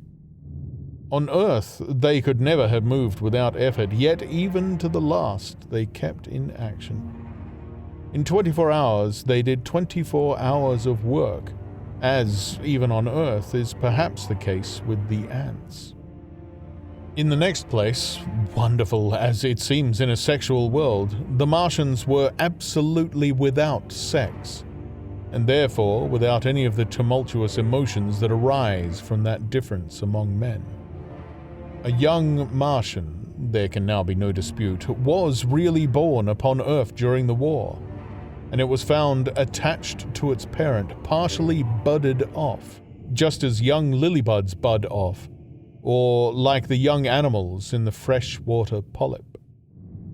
In man, in all the higher terrestrial animals, such a method of increase has disappeared. But even on this Earth, it was certainly the primitive method. Among the lower animals, up even to those first cousins of the vertebrated animals, the tunicates, the 2 processes occur side by side, but finally the sexual method superseded its competitor altogether. On Mars, however, just the reverse has apparently been the case. It is worthy of remark that a certain speculative writer of quasi-scientific repute, writing long before the Martian invasion, did forecast for man a final structure not unlike the actual Martian condition.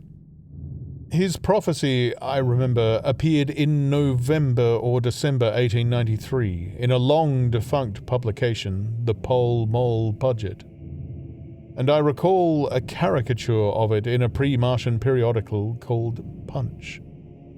He pointed out, writing in a foolish, facetious tone, that the perfection of mechanical appliances must ultimately supersede limbs, the perfection of chemical devices, digestion, that such organs as hair, external nose, teeth, ears, and chin were no longer essential parts of the human being, and that the tendency of natural selection would lie in the direction of their steady diminution through the coming ages.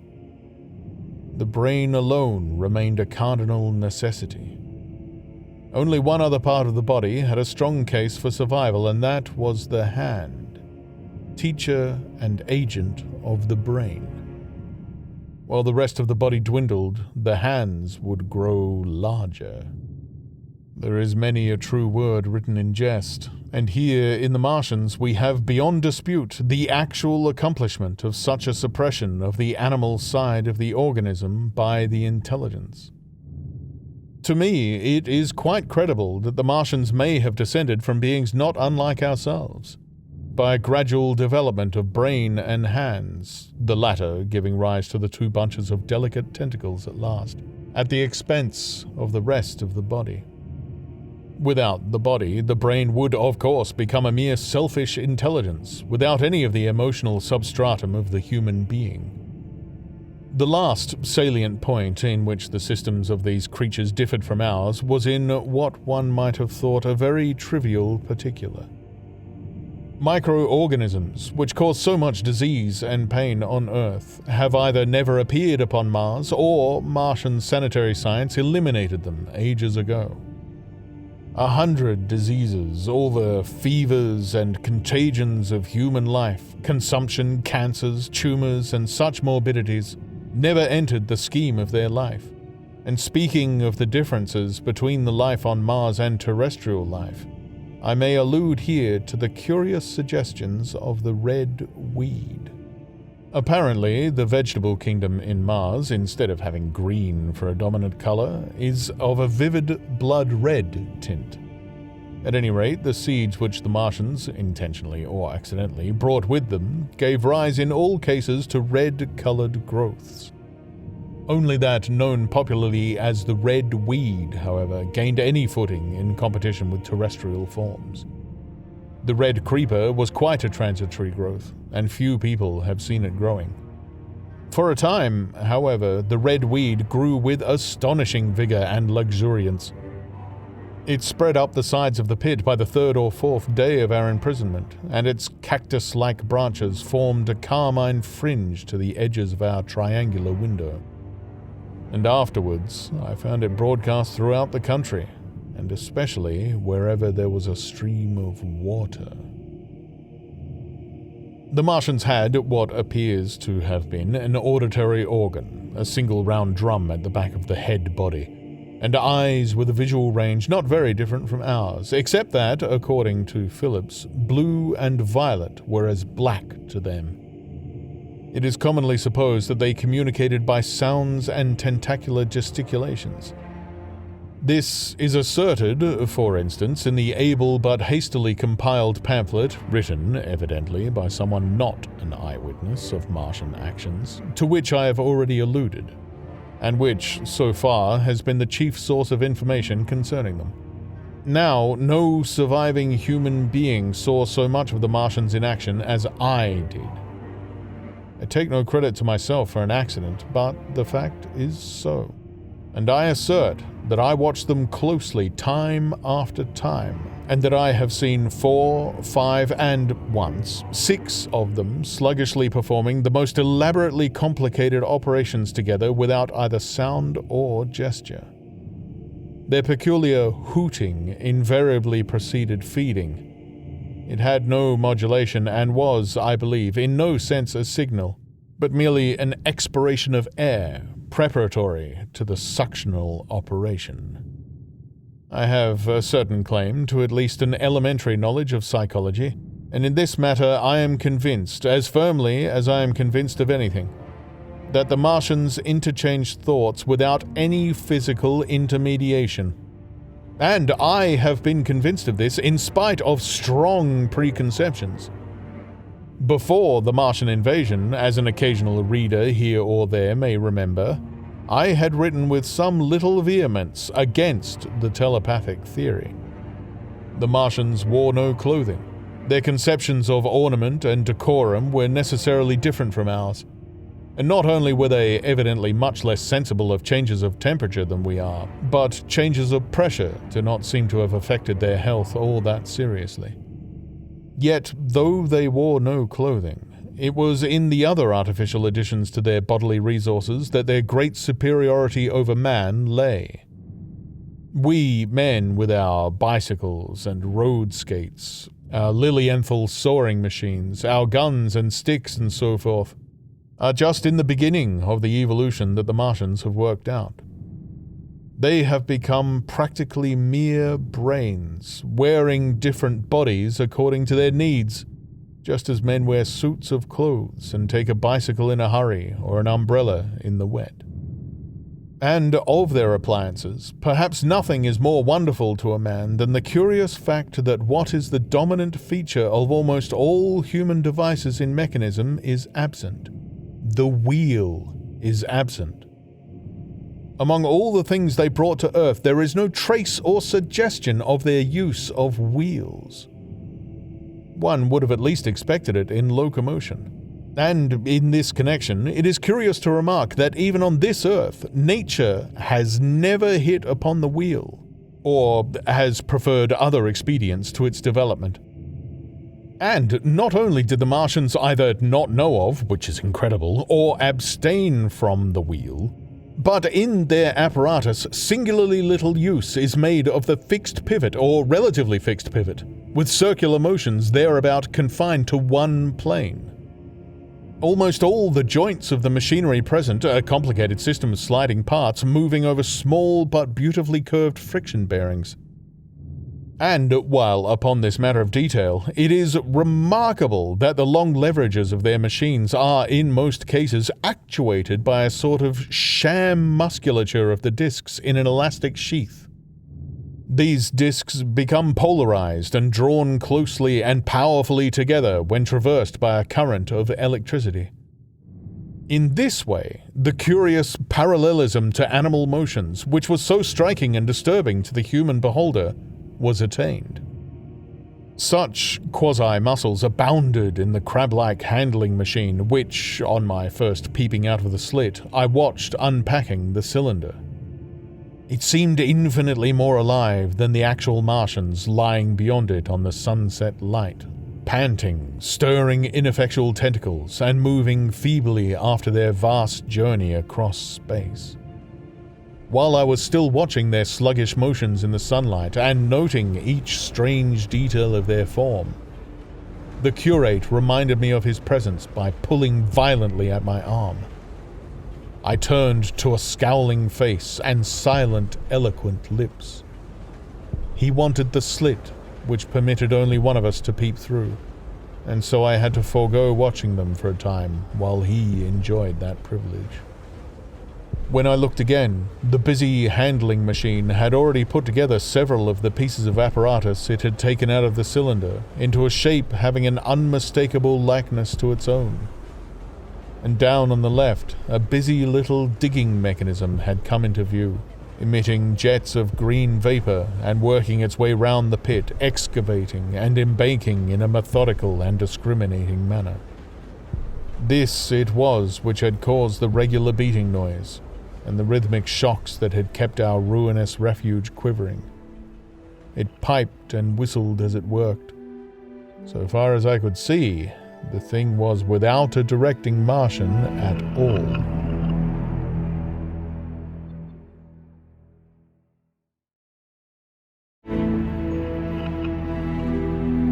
Book 2, Chapter 3, The Days of Imprisonment. The arrival of a second fighting machine drove us from our peephole into the scullery, for we feared that from his elevation the Martian might see down upon us behind our barrier.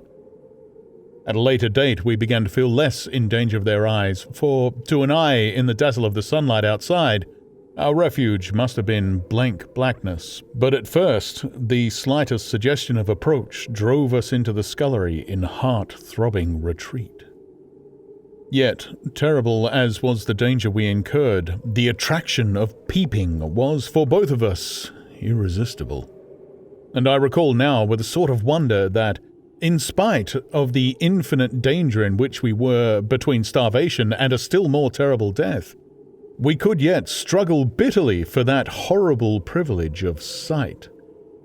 We would race across the kitchen in a grotesque way between eagerness and the dread of making a noise, and strike each other and thrust and kick within a few inches of exposure. The fact is that we had absolutely incompatible dispositions and habits of thought and action, and our danger and isolation only accentuated the incompatibility. At Halliford, I had already come to hate the curate's trick of helpless exclamation. His stupid rigidity of mind, his endless muttering monologue vitiated every effort I made to think out a line of action, and drove me at times, thus pent up and intensified, almost to the verge of craziness.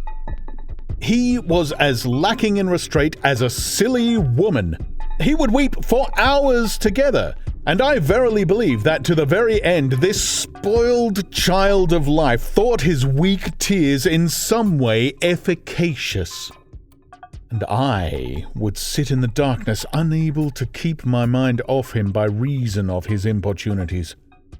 He ate more than I did, and it was in vain that I pointed out that our only chance of life was to stop in the house until the Martians had done with their pit.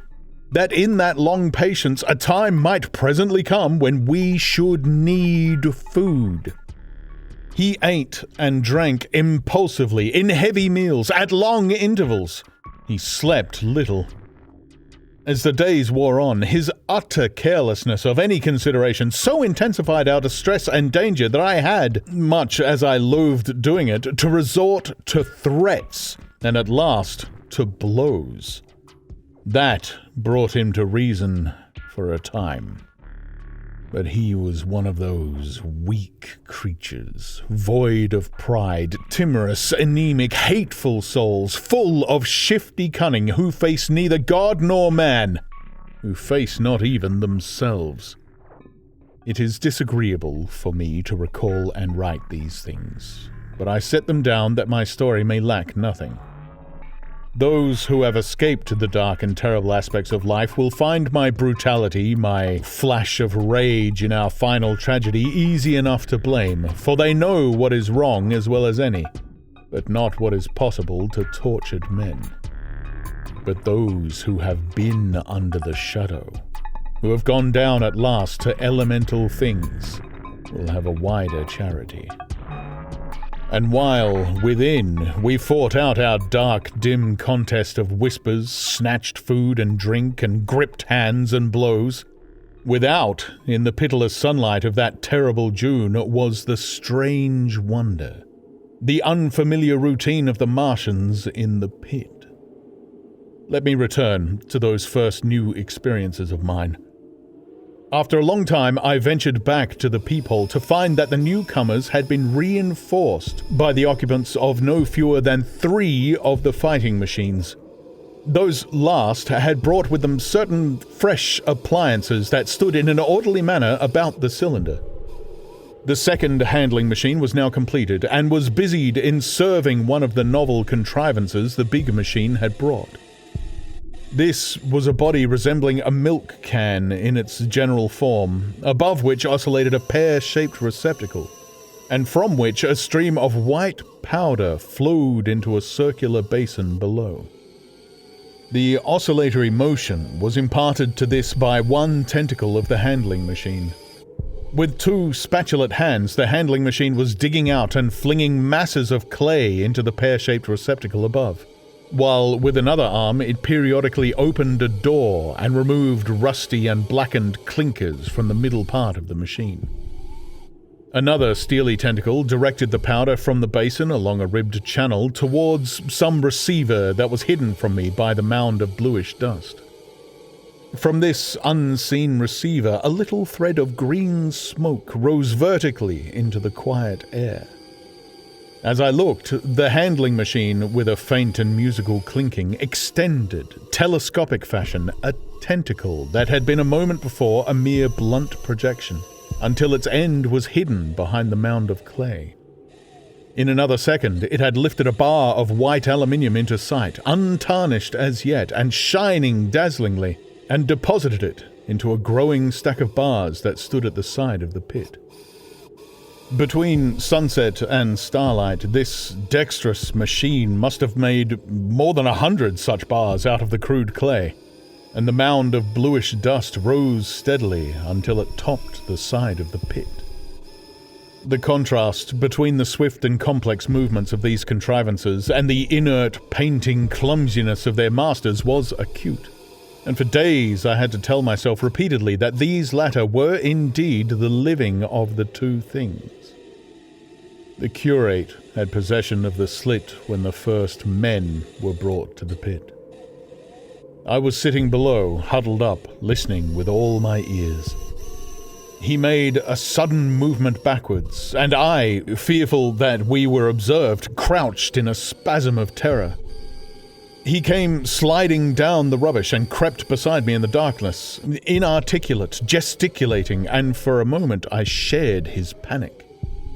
His gesture suggested a resignation of the slit, and after a little while my curiosity gave me courage, and I rose up, stepped across him, and clambered up to it.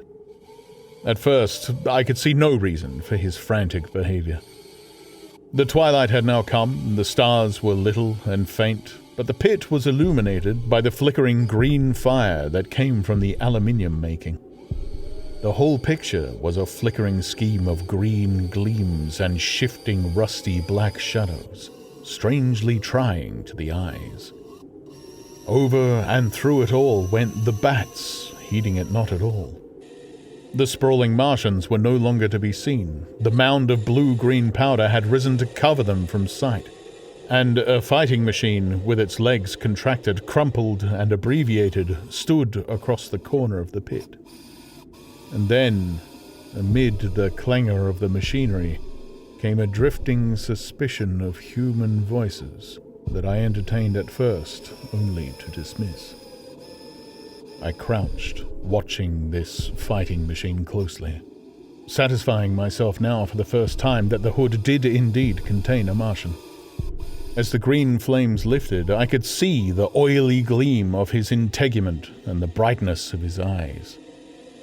And suddenly I heard a yell and saw a long tentacle reaching over the shoulder of the machine to the little cage that was hunched upon its back.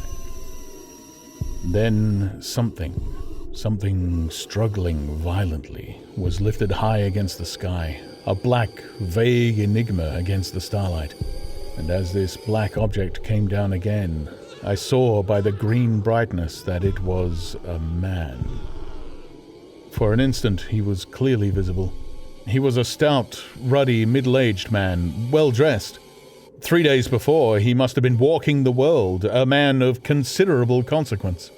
I could see his staring eyes and gleams of light on his studs and watch chain. He vanished behind the mound, and for a moment there was silence, and then began a shrieking and a sustained and cheerful hooting from the Martians. I slid down the rubbish, struggled to my feet, clapped my hands over my ears, and bolted into the scullery. The curate, who had been crouching silently with his arms over his head, looked up as I passed, cried out quite loudly at my desertion of him, and came running after me. That night, as we lurked in the scullery, balanced between our horror and the terrible fascination this peeping had, although I felt an urgent need of action, I tried in vain to conceive some plan of escape. But afterwards, during the second day, I was able to consider our position with great clearness. The curate, I found, was quite incapable of discussion. This new and culminating atrocity had robbed him of all vestiges of reason or forethought. Practically, he had already sunk to the level of an animal. But, as the saying goes, I gripped myself with both hands. It grew upon my mind, once I could face the facts, that terrible as our position was, there was as yet no justification for absolute despair. Our chief chance lay in the possibility of the Martians making the pit nothing more than a temporary encampment. Or, even if they kept it permanently, they might not consider it necessary to guard it, and a chance of escape might be afforded us. I also weighed very carefully the possibility of our digging a way out in the direction away from the pit, but the chances of our emerging within sight of some sentinel fighting machine seemed at first too great. And I should have had to do all the digging myself. The curate would certainly have failed me. It was on the third day, if my memory serves me right, that I saw the lad killed. It was the only occasion on which I actually saw the Martians feed. After that experience, I avoided the hole in the wall for the better part of a day. I went into the scullery, removed the door, and spent some hours digging with my hatchet as silently as possible. But when I had made a hole about a couple of feet deep, the loose earth collapsed noisily, and I did not dare continue. I lost heart and lay down on the scullery floor for a long time, having no spirit even to move. After that, I abandoned altogether the idea of escaping by excavation. It says much for the impression the Martians had made upon me that at first I entertained little or no hope of our escape being brought about by their overthrow through any human effort. But on the 4th or 5th night, I heard a sound like heavy guns. It was very late in the night, and the moon was shining brightly. The Martians had taken away the excavating machine, and save for a fighting machine that stood in the remoter bank of the pit, and a handling machine that was buried out of my sight in a corner of the pit immediately beneath my peephole, the place was deserted by them. Except for the pale glow from the handling machine and the bars and patches of white moonlight, the pit was in darkness, and except for the clinking of the handling machine, quite still. That night was a beautiful serenity. Save for one planet, the moon seemed to have the sky to herself. I heard a dog howling, and that familiar sound it was that made me listen.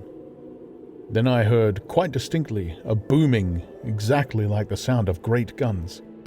6 distinct reports I counted, and after a long interval, 6 again, and that was all.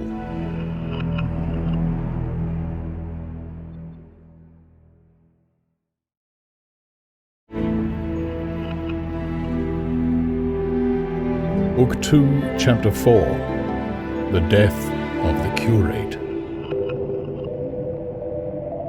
It was on the 6th day of our imprisonment that I peeped for the last time, and presently found myself alone.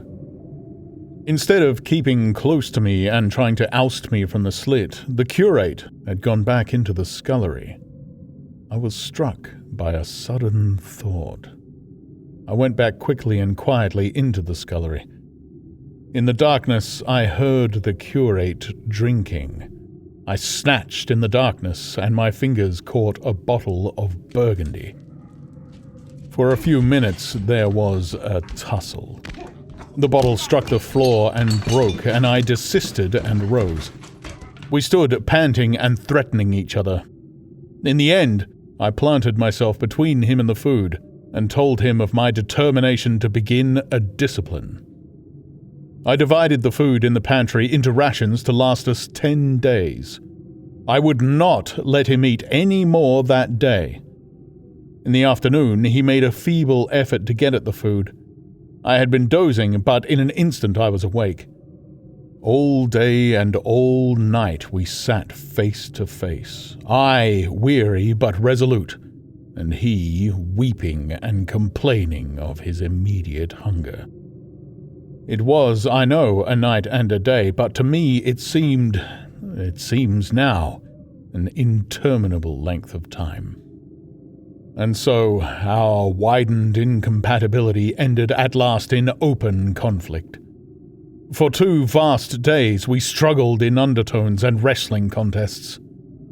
There were times when I beat and kicked him madly, times when I cajoled and persuaded him. And once I tried to bribe him with the last bottle of Burgundy, for there was a rain-water pump from which I could get water, but neither force nor kindness availed. He was indeed beyond reason. He would neither desist from his attacks on the food nor from his noisy babbling to himself. The rudimentary precautions to keep our imprisonment endurable he would not observe. Slowly, I began to realize the complete overthrow of his intelligence, to perceive that my sole companion in this close and sickly darkness was a man insane. From certain vague memories, I am inclined to think my own mind wandered at times. I had strange and hideous dreams whenever I slept. It sounds paradoxical, but I am inclined to think that the weakness and insanity of the curate warned me, braced me, and kept me a sane man. On the 8th day he began to talk aloud instead of whispering, and nothing I could do would moderate his speech. "It is just, O God," he would say over and over again. "It is just. On me and mine be the punishment laid. We have sinned, we have fallen short. There was poverty, sorrow, the poor were trodden in the dust, and I held my peace. I preached acceptable folly, my God, what folly! When I should have stood up, though I died for it, and called upon them to repent. Repent! Oppressors of the poor and needy, the winepress of God!" Then he would suddenly revert to the matter of the food I withheld from him, praying, begging, weeping, at last threatening. He began to raise his voice. I prayed him not to. He perceived a hold on me. He threatened he would shout and bring the Martians upon us. For a time, that scared me, but any concession would have shortened our chance of escape beyond estimating. I defied him, although I felt no assurance that he might not do this thing. But that day, at any rate, he did not. He talked with his voice rising slowly through the greater part of the 8th and 9th days.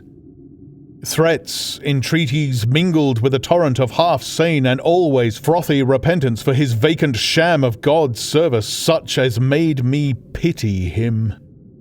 Then he slept a while, and began again with renewed strength, so loudly that I must needs make him desist. "Be still," I implored. He rose to his knees, for he had been sitting in the darkness near the copper. "I have been still too long," he said, in a tone that must have reached the pit. "And now I must bear my witness. Woe unto this unfaithful city, woe, woe, woe, woe, woe, to the inhabitants of the earth by reason of the other voices of the trumpet." "Shut up," I said, rising to my feet, and in a terror lest the Martians should hear us. "For God's sake!"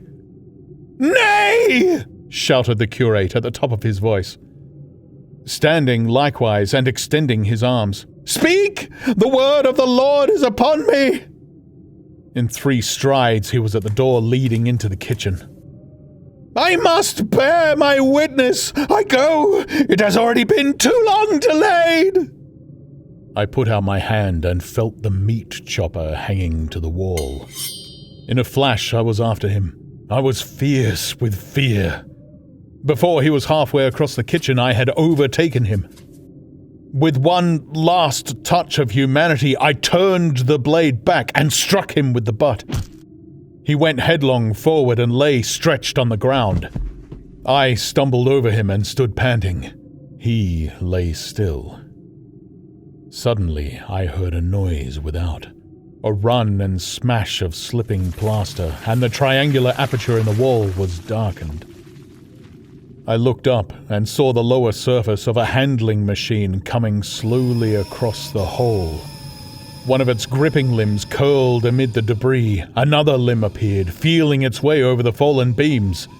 I stood petrified, staring.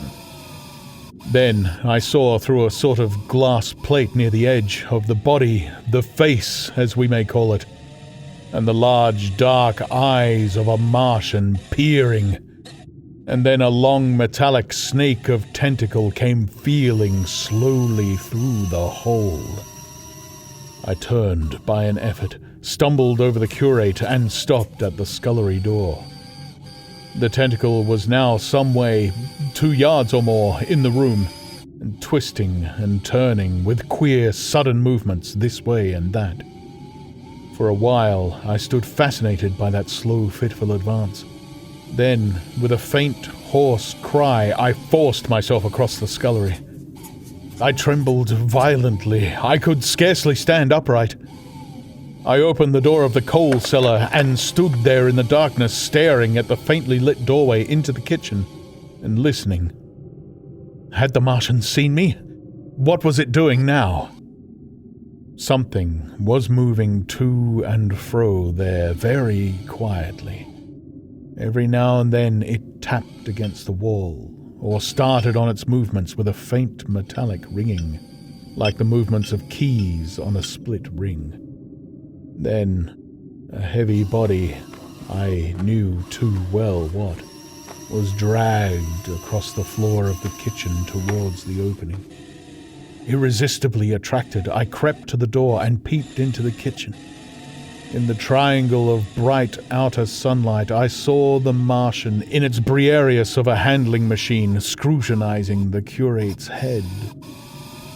I thought at once that it would infer my presence from the mark of the blow I had given him. I crept back to the coal cellar, shut the door, and began to cover myself up as much as I could.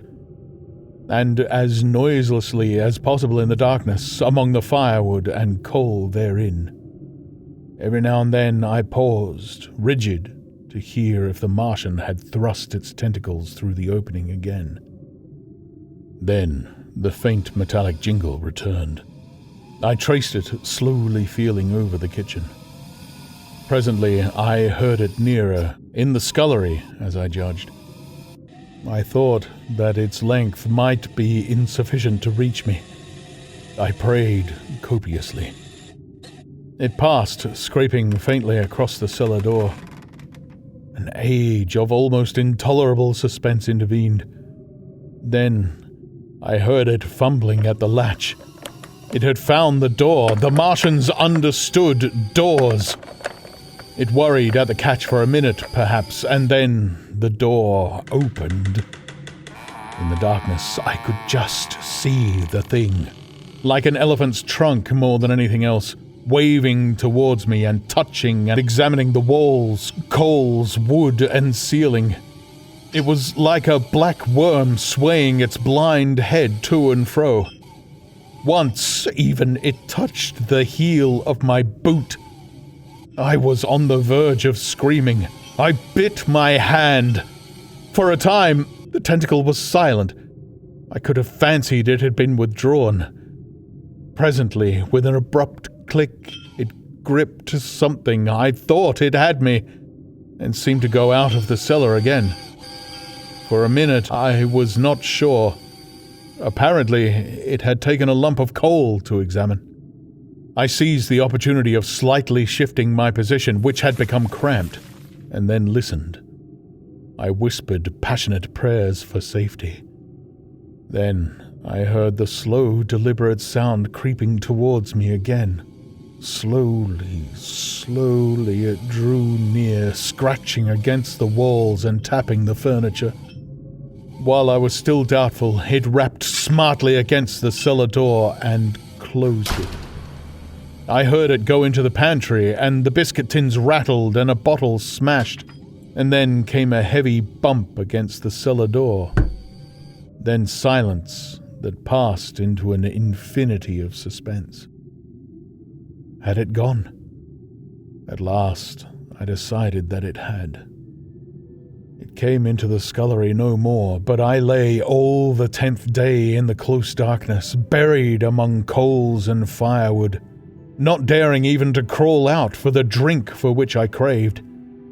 It was the 11th day before I ventured so far from my security.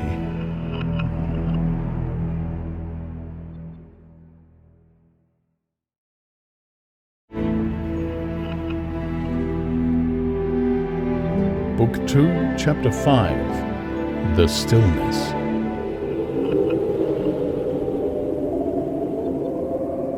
My first act before I went into the pantry was to fasten the door between the kitchen and the scullery. But the pantry was empty. Every scrap of food had gone. Apparently, the Martian had taken it all on the previous day. At that discovery, I despaired for the first time. I took no food or no drink either on the 11th or the 12th day. At first, my mouth and throat were parched, and my strength ebbed sensibly. I sat about in the darkness of the scullery in a state of despondent wretchedness. My mind ran on eating. I thought I had become deaf, for the noises of movement I had been accustomed to hear from the pit had ceased absolutely. I did not feel strong enough to crawl noiselessly to the peephole, or I would have gone there. On the 12th day, my throat was so painful that, taking the chance of alarming the Martians, I attacked the creaking rainwater pump that stood by the sink. and got a couple of glassfuls of blackened and tainted rainwater. I was greatly refreshed by this, and emboldened by the fact that no inquiring tentacle followed the noise of my pumping. During these days, in a rambling, inconclusive way, I thought much of the curate and of the manner of his death.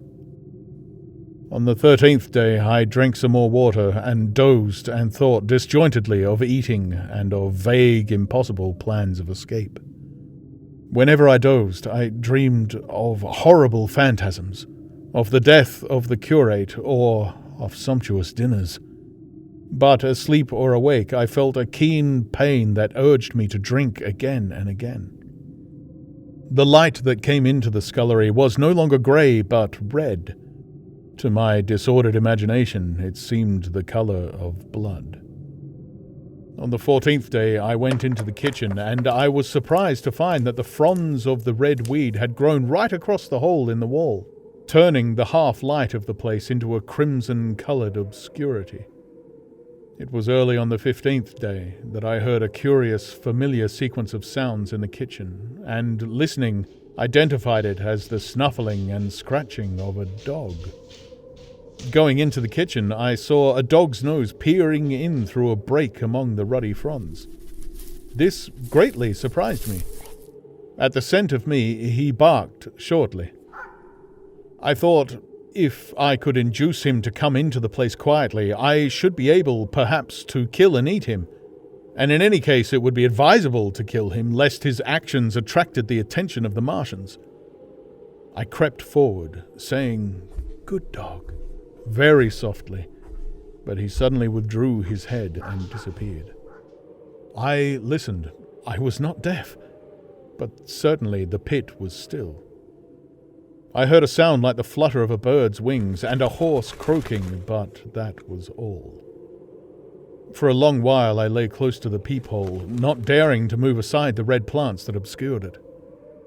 Once or twice I heard a faint pitter-patter like the feet of the dog going hither and thither on the sand far below me, and there were more bird-like sounds, but that was all. At length, encouraged by the silence, I looked out. Except in the corner, where a multitude of crows hopped and fought over the skeletons of the dead the Martians had consumed, there was not a living thing in the pit. I stared about me, scarcely believing my eyes. All the machinery had gone. Save for the big mound of greyish-blue powder in one corner, certain bars of aluminium in another, the blackbirds and the skeletons of the killed, the place was merely an empty circular pit in the sand. Slowly, I thrust myself out through the red weed and stood upon the mound of rubble. I could see in any direction save behind me to the north, and neither Martians nor sign of Martians were to be seen. The pit dropped sheerly from my feet, but a little way along the rubbish afforded a practicable slope to the summit of the ruins. My chance of escape had come. I began to tremble. I hesitated for some time, and then, in a gust of desperate resolution, and with a heart that throbbed violently, I scrambled to the top of the mound in which I had been buried so long. I looked about again. To the northward, too, no Martian was visible. When I had last seen this part of Sheen in the daylight, it had been a straggling street of comfortable white and red houses, interspersed with abundant shady trees. Now I stood on a mound of smashed brickwork, clay and gravel, over which spread a multitude of red cactus-shaped plants, knee-high, without a solitary terrestrial growth to dispute their footing. The trees near me were dead and brown, but further a network of red thread scaled the still-living stems. The neighbouring houses had all been wrecked, but none had been burned. Their walls stood, sometimes to the second story, with smashed windows and shattered doors. The red weed grew tumultuously in their roofless rooms. Below me was the great pit, with the crows struggling for its refuse. A number of other birds hopped about among the ruins. Far away, I saw a gaunt cat slink crouchingly along a wall, but traces of men there were none. The day seemed, by contrast with my recent confinement, dazzlingly bright. The sky a glowing blue. A gentle breeze kept the red weed that covered every scrap of unoccupied ground gently swaying. And oh, the sweetness of the air.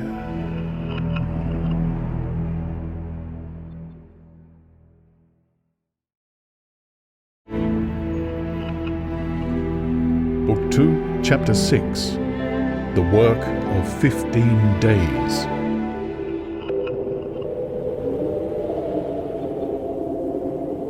For some time I stood tottering on the mound regardless of my safety. Within that noisome den from which I had emerged, I had thought with a narrow intensity only of our immediate security. I had not realized what had been happening to the world, had not anticipated this startling vision of unfamiliar things. I had expected to see Sheen in ruins. I found about me the landscape, weird and lurid, of another planet. For that moment I touched an emotion beyond the common range of men, yet one that the poor brutes we dominate know only too well. I felt as a rabbit might feel returning to his burrow and suddenly confronted by the work of a dozen busy navvies digging the foundations of a house. I felt the first inkling of a thing that presently grew quite clear in my mind, that oppressed me for many days, a sense of dethronement, a persuasion that I was no longer a master, but an animal among the animals, under the Martian heel. With us it would be as with them, to lurk and watch, to run and hide. The fear and empire of man had passed away. But so soon as this strangeness had been realized, it passed, and my dominant motive became the hunger of my long and dismal fast. In the direction away from the pit, I saw, beyond a red-covered wall, a patch of garden ground unburied. This gave me a hint, and I went knee-deep and sometimes neck-deep in the red weed. The density of the weed gave me a reassuring sense of hiding. The wall was some 6 feet high, and when I attempted to clamber it, I found I could not lift my feet to the crest. So I went along by the side of it, and came to a corner and a rockwork that enabled me to get to the top and tumble into the garden I coveted. Here I found some young onions, a couple of gladiolus bulbs, and a quantity of immature carrots, all of which I secured, and, scrambling over a ruined wall, went on my way through scarlet and crimson trees towards Q.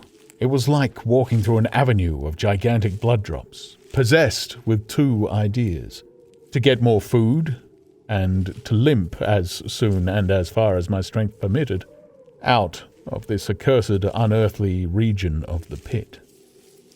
Some way farther, in a grassy place, was a group of mushrooms which I also devoured, and then I came upon a brown sheet of flowing shallow water where meadows used to be. These fragments of nourishment served only to whet my hunger. At first I was surprised at this flood in a hot, dry summer, but afterwards I discovered that it was caused by the tropical exuberance of the red weed. Directly this extraordinary growth encountered water, it straightway became gigantic and of unparalleled fecundity. Its seeds were simply poured down into the water of the Wey and Thames, and its swiftly growing and titanic waterfronts speedily choked both those rivers. At Putney, as I afterwards saw, the bridge was almost lost in a tangle of this weed, and at Richmond too the Thames water poured in a broad and shallow stream across the meadows of Hampton and Twickenham. As the water spread, the weed followed them, until the ruined villas of the Thames Valley were for a time lost in this red swamp, whose margin I explored, and much of the desolation the Martians had caused was concealed. In the end, the red weed succumbed almost as quickly as it had spread. A cankering disease, due, it is believed, to the action of certain bacteria presently seized upon it. Now, by the action of natural selection, all terrestrial plants have acquired a resisting power against bacterial diseases. They never succumb without a severe struggle. But the red weed rotted like a thing already dead. The fronds became bleached and then shriveled and brittle. They broke off at the least touch, and the waters that had stimulated their early growth carried their last vestiges out to sea. My first act on coming to this water was, of course, to slake my thirst. I drank a great deal of it, and, moved by an impulse, gnawed some fronds of red weed, but they were watery and had a sickly metallic taste. I found the water was sufficiently shallow for me to wade securely, although the red weed impeded my feet a little. But the flood evidently got deeper towards the river, and I turned back to Mortlake. I managed to make out the road by means of occasional ruins of its villas and fences and lamps, and so presently I got out of this spate, and made my way to the hill going up towards Roehampton, and came out on Putney Common. Here the scenery changed from the strange and unfamiliar to the wreckage of the familiar. Patches of ground exhibited the devastation of a cyclone, and in a few score yards I would come upon perfectly undisturbed spaces. Houses with their blinds trimly drawn and doors closed, as if they had been left for a day by the owners, or as if their inhabitants slept within. The red weed was less abundant. The tall trees along the lane were free from the red creeper. I hunted for food among the trees, finding nothing, and I also raided a couple of silent houses, but they had already been broken into and ransacked. I rested for the remainder of the daylight in a shrubbery, being, in my enfeebled condition, too fatigued to push on. All this time I saw no human beings, and no signs of the Martians. I encountered a couple of hungry-looking dogs, but both hurried circuitously away from the advances I made them. Near Roehampton I had seen 2 human skeletons, not bodies, but skeletons, picked clean, and in the wood by me I found the crushed and scattered bones of several cats and rabbits and the skull of a sheep. But though I gnawed parts of these in my mouth, there was nothing to be got from them. After sunset I struggled on along the road towards Putney, where I think the heat ray must have been used for some reason. And in the garden beyond Roehampton I got a quantity of immature potatoes, sufficient to stay my hunger. From this garden one looked down upon Putney and the river. The aspect of the place in the dusk was singularly desolate. Blackened trees, blackened desolate ruins, and down the hill the sheets of the flooded river, red-tinged with the weed, and over all, silence. It filled me with indescribable terror to think how swiftly that desolating change had come. For a time, I believed that mankind had been swept out of existence, and that I stood there alone, the last man left alive. Hard by the top of Putney Hill, I came upon another skeleton, with the arms dislocated and removed several yards from the rest of the body.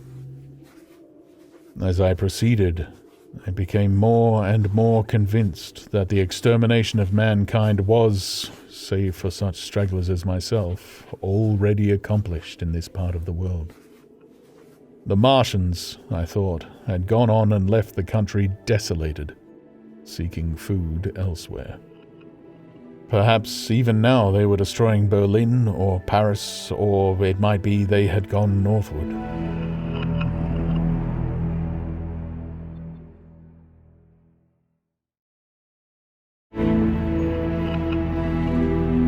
Book 2, Chapter 7. The Man on Putney Hill.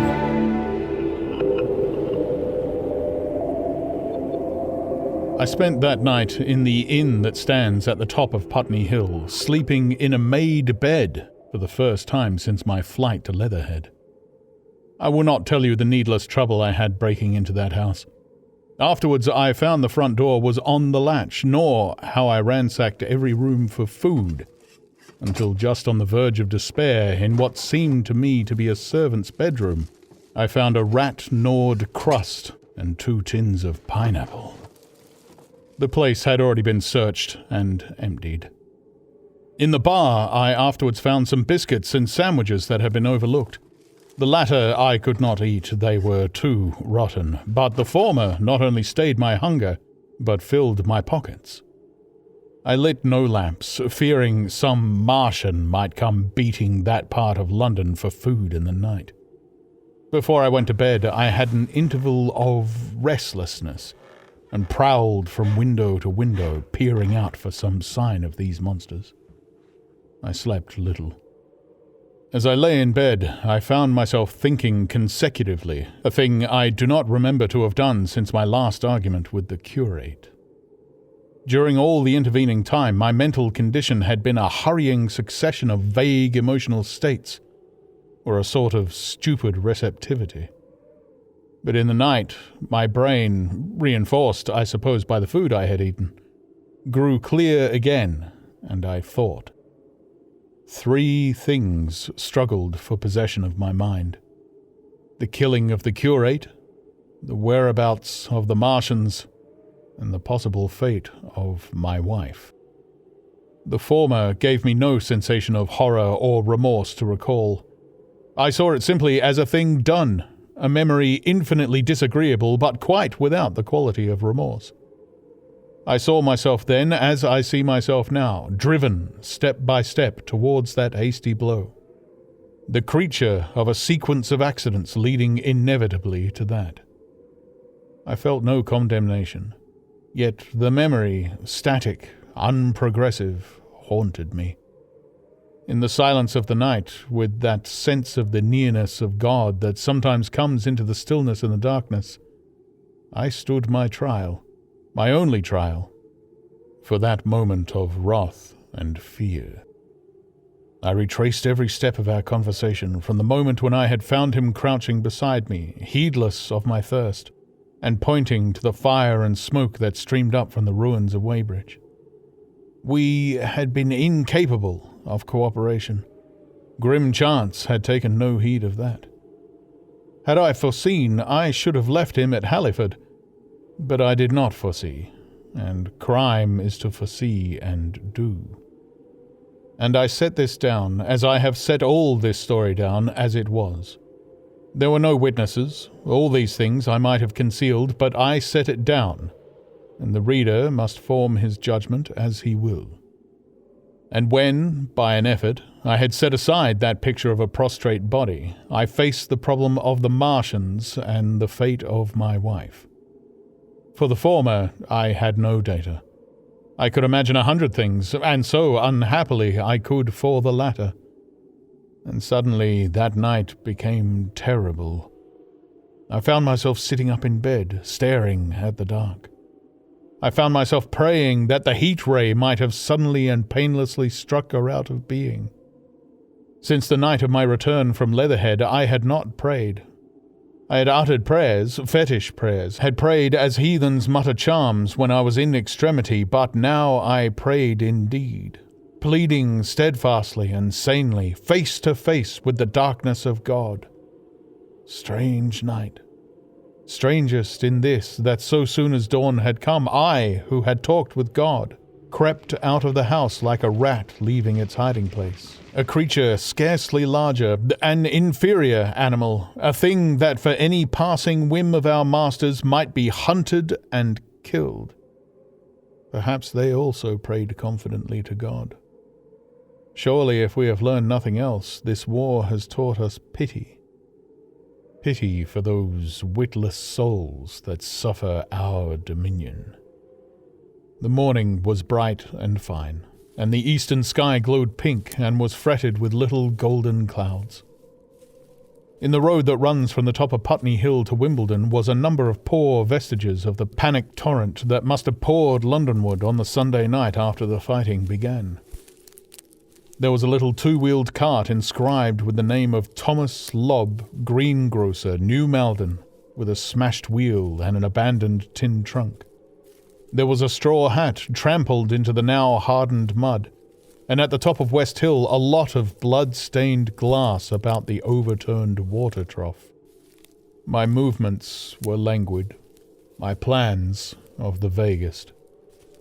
I had an idea of going to Leatherhead, though I knew that there I had the poorest chance of finding my wife. Certainly, unless death had overtaken them suddenly, my cousins and she would have fled thence. But it seemed to me I might find or learn there whither the Surrey people had fled. I knew I wanted to find my wife, that my heart ached for her and the world of men, but I had no clear idea how the finding might be done. I was also sharply aware now of my intense loneliness. From the corner I went, under cover of a thicket of trees and bushes, to the edge of Wimbledon Common, stretching wide and far. That dark expanse was lit in patches by yellow gorse and broom. There was no red weed to be seen, and as I prowled, hesitating on the verge of the open, the sun rose, flooding it all with light and vitality. I came upon a busy swarm of little frogs in a swampy place among the trees. I stopped to look at them, drawing a lesson from their stout resolve to live. And presently, turning suddenly with an odd feeling of being watched, I beheld something crouching amid a clump of bushes. I stood regarding this. I made a step towards it, and it rose up and became a man armed with a cutlass. I approached him slowly. He stood silent and motionless, regarding me. As I drew nearer, I perceived he was dressed in clothes as dusty and filthy as my own. He looked, indeed, as though he had been dragged through a culvert. Nearer, I distinguished the green slime of ditches mixing with the pale drab of dried clay and shiny coaly patches. His black hair fell over his eyes, and his face was dark and dirty and sunken, so that at first I did not recognize him. There was a red cut across the lower part of his face. "Stop!" he cried when I was within 10 yards of him, and I stopped. His voice was hoarse. "Where do you come from?" he said. I thought, surveying him. "I come from Mortlake," I said. "I was buried near the pit the Martians made about their cylinder. I've worked my way out and escaped." "There is no food about here," he said. "This is my country. All this hill down to the river and back to Clapham and up to the edge of the common. There is only food for one. Which way are you going?" I answered slowly.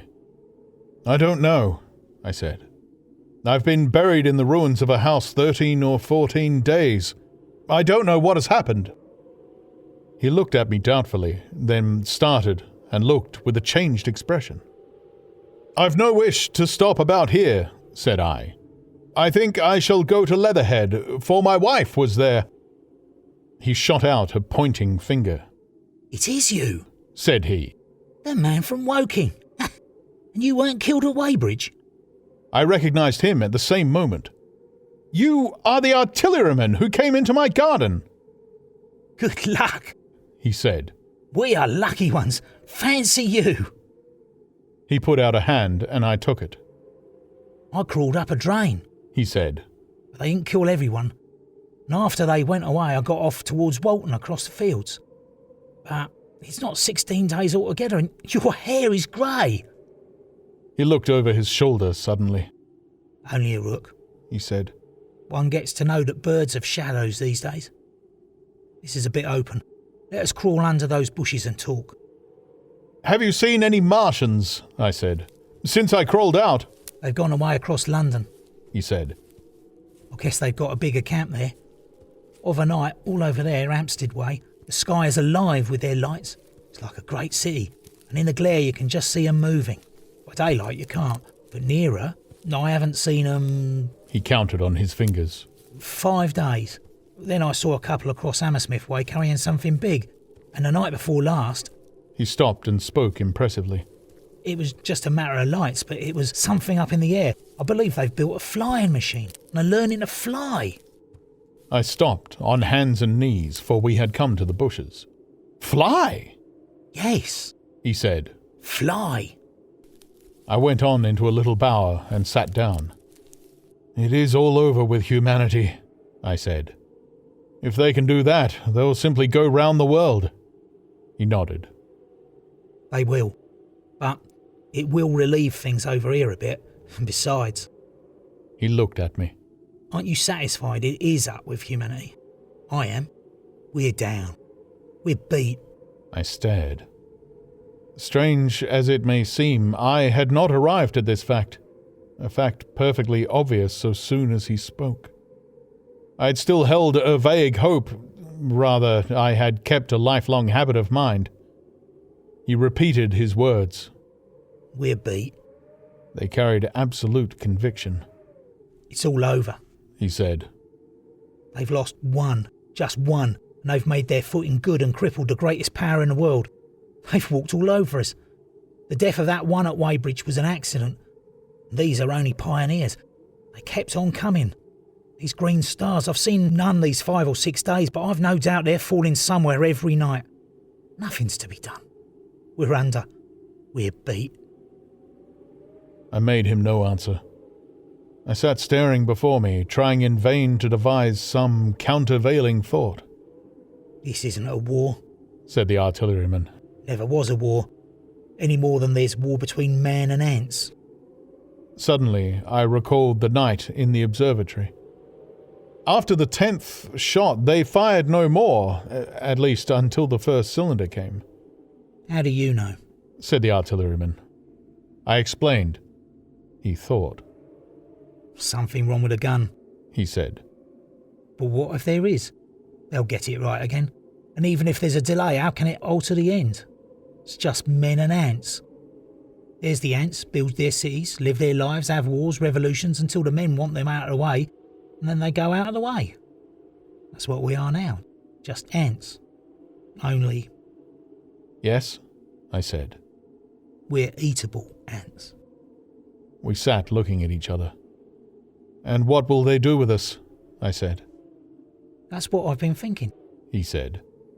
After Weybridge, I went south, thinking. I saw what was up. Most of the people were hard at it, squealing and exciting themselves. But I'm not so fond of squealing. I've been in sight of death once or twice. I'm not an ornamental soldier. And at best and worst, death is just death. And it's the man that keeps on thinking comes through. I saw everyone tracking away south. Says I, food won't last this way. And I turned right back. I went for the Martians like a sparrow goes for man. All round. He waved a hand to the horizon. They're starving in heaps, bolting, treading on each other. He saw my face and halted awkwardly. No doubt lots who had money have gone away to France, he said. He seemed to hesitate whether to apologize, met my eyes, and went on. There's food all about here. Canned things in shops, wines, spirits, mineral waters, and the water mains and drains are empty. Well, I was telling you what I was thinking. Here's intelligent things, I said, and it seems they want us for food. First they'll smash us up. Ships, machines, guns, cities, all the order and organisation. All that will go. If we were the size of ants, we might pull through. But we're not. It's all too bulky to stop. That's the first certainty, eh? I assented. It is. I thought it out. Very well then. Next, at present, we're caught as we're wanted. A Martian only has to go a few miles to get a crowd on a run. And I saw one day, out by Wandsworth, picking houses to pieces and routing among the wreckage. But they won't keep on doing that. So soon as they've settled all our guns and ships and smashed our railways and done all the things that they are doing over there, they'll begin catching us systematic, picking the best and storing us in cages and things. That's what they will start doing in a bit. Lord, they haven't begun on us yet. Don't you see that? Not begun, I exclaimed. Not begun. All that's happened so far is through our not having the sense to keep quiet, worrying them with guns and such foolery, and losing our heads and rushing off in crowds to where there wasn't any more safety than when we were. They don't want to bother us yet. They're making their things, making all the things they couldn't bring with them and getting things ready for the rest of their people. Very likely that's why the cylinders have stopped for a bit, for fear of hitting those who are here. And instead of our rushing about blind on the how or getting dynamite on the chance of busting them up, we've got to fix ourselves up according to the new state of affairs. That's how I figure it out. It isn't quite according to what a man wants for his species, but it's about what the facts point to. And that's the principle I acted upon. Cities, nations, civilization, progress, it's all over. That game's up. We're beat. But if that is so, what is there to live for? The artilleryman looked at me for a moment. There won't be any more blessed concerts for 1,000,000 years or so. There won't be any Royal Academy of Arts and no nice little feeds at restaurants. If it's amusement you're after, I reckon the game is up. If you've got any drawing room manners or a dislike to eating peas with a knife or dropping H's, you better chuck 'em away. They ain't no further use. You mean? I mean that men like me are going on living for the sake of the breed. I tell you, I'm grim set on living, and if I'm not mistaken, you'll show what insides you've got too before long. We aren't going to be exterminated, and I don't mean to be caught either, and tamed and fattened and bred like a thundering ox. Yeah, fancy those brown creepers. You don't mean to say... I do. I'm going on, under their feet. I've got it planned. I've thought it out. We men are beat. We don't know enough. We've got to learn before we got a chance. We got to live and keep independent while we learn. See? That's what has to be done. I stared, astonished, and stirred profoundly by the man's resolution. Great God, cried I, and you are a man indeed. And suddenly I gripped his hand. Eh? He said, with his eyes shining. I thought it out, eh? Go on, I said. Well, those who mean to escape their catching must get ready. I'm getting ready. Mind you, it isn't all of us that are made for wild beasts, and that's what it's got to be. That's why I watched you. I had my doubts. You're slender. I didn't know that it was you see, or just how you'd been buried. All these, the sort of people that lived in these houses, and all those damn little clerks that used to live down that way. They'd be no good. They haven't any spirit in them. No proud dream and no proud lusts. And a man who hasn't one or the other, Lord, what is he but funk and precautions? They used to skedaddle off to work. I've seen hundreds of them, bit of breakfast in hand, running wild and shining to catch their little season ticket train for fear they'd get dismissed if they didn't. Working at businesses they were afraid to take the trouble to understand. Skedaddling back for fear they wouldn't be in time for dinner. Keeping indoors after dinner for fear of the back streets and sleeping with the wives they married. Not because they wanted them, but because they had a bit of money that would make for safety in their one little miserable skedaddle through the world. Lives insured and a bit invested for fear of accidents. And on Sundays, fear of the hereafter. As if hell was built for rabbits. Well, the Martians will just be a godsend to these. Nice, roomy cages, fattening food, careful breeding, no worry. After a week or so chasing about the fields and lands on empty stomachs, they'll come and be caught cheerful. They'll be quite glad after a bit. They'll wonder what people did before there were Martians to take care of them. And the bar loafers and mashers and singers, I can imagine them. I can imagine them, he said with a sort of sombre gratification. There'll be any amount of sentiment and religion loose among them. There's hundreds of things I saw with my eyes that I've only begun to see clearly these last few days. There's lots will take things as they are, fat and stupid, and lots will be worried by a sort of feeling that it's all wrong and that they ought to be doing something. Now, whenever things are so that a lot of people feel they ought to be doing something, the weak, those who go weak with a lot of complicated thinking, always make for a sort of do-nothing religion, very pious and superior, and submit to persecution and the will of the Lord. Very likely, you've seen the same thing. It's energy in a gale of funk and turned clean inside out. These cages will be full of psalms and hymns and piety, and those of a less simple sort will work in a bit of, eroticism. He paused. Very likely these Martians will make pets of some of them, train them to do tricks, who knows, get sentimental over the pet boy who grew up and had to be killed.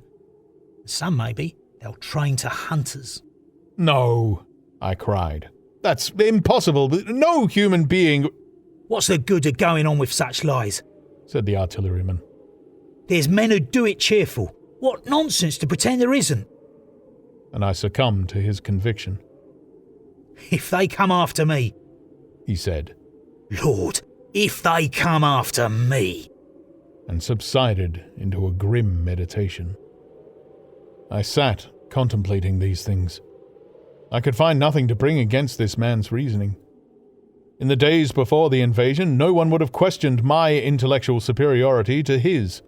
I, a professed and recognized writer on philosophical themes, and he, a common soldier, and yet he had already formulated a situation that I had scarcely realized.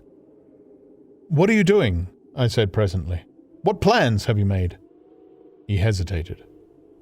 Well, it's like this, he said. What have we to do? We have to invent a sort of life where men can live and breed and be sufficiently secure to bring the children up. Yes. Wait a bit, and I'll make it clearer what I think ought to be done. The tame ones will go like all tame beasts. In a few generations they'll be big, beautiful, rich-blooded, stupid, rubbish. The risk is that we who keep wild will go savage, degenerate into a sort of big, savage rat. You see, how I mean to live is underground. I've been thinking about the drains. Of course, those who don't know drains think horrible things, but under this London are miles and miles, hundreds of miles. And a few days' rain and London empty will leave them sweet and clean. The main drains are big enough and airy enough for anyone. Then there's cellars, vaults, stores, from which bolting passages may be made to the drains. And the railway tunnels and subways, You begin to see? And we form a band, able-bodied, clean-minded men. We're not going to pick up any rubbish that drifts in. Weaklings go out again. As you meant me to go. Well, I parlayed, didn't I? We won't quarrel about that. Go on. Those who stop obey orders. Able-bodied, clean-minded women we want also. Mothers and teachers. No lackadaisical ladies, not blasted rolling eyes. We can't have any weak or silly.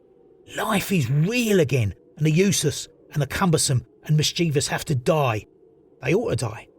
They ought to be willing to die. It's a sort of disloyalty after all to live and taint the race. And they can't be happy. Moreover, dying's none so dreadful. It's the funking makes it bad, and in all those places we shall gather. Our district will be London, and we may even be able to keep a watch and run about in the open when the Martians keep away. Play cricket, perhaps. That's how we shall save the race, eh? It's a possible thing. But saving the race is nothing in itself. As I say, that's only being rats. It's saving our knowledge, and adding to it is the thing. There, men like you come in. There's books, there's models. We must make great safe places down deep and get all the books we can. Not novels and poetry swipes, but ideas, science books. That's where men like you come in. We must go to the British Museum and pick all those books through. Especially we must keep up our science, learn more. We must watch these Martians. Some of us must go as spies. When it's all working, perhaps I will. Get caught, I mean. And the great thing is, we must leave the Martians alone. We mustn't even steal. If we get in their way, we clear out. We must show them we mean no harm. Yes, I know. But they're intelligent things.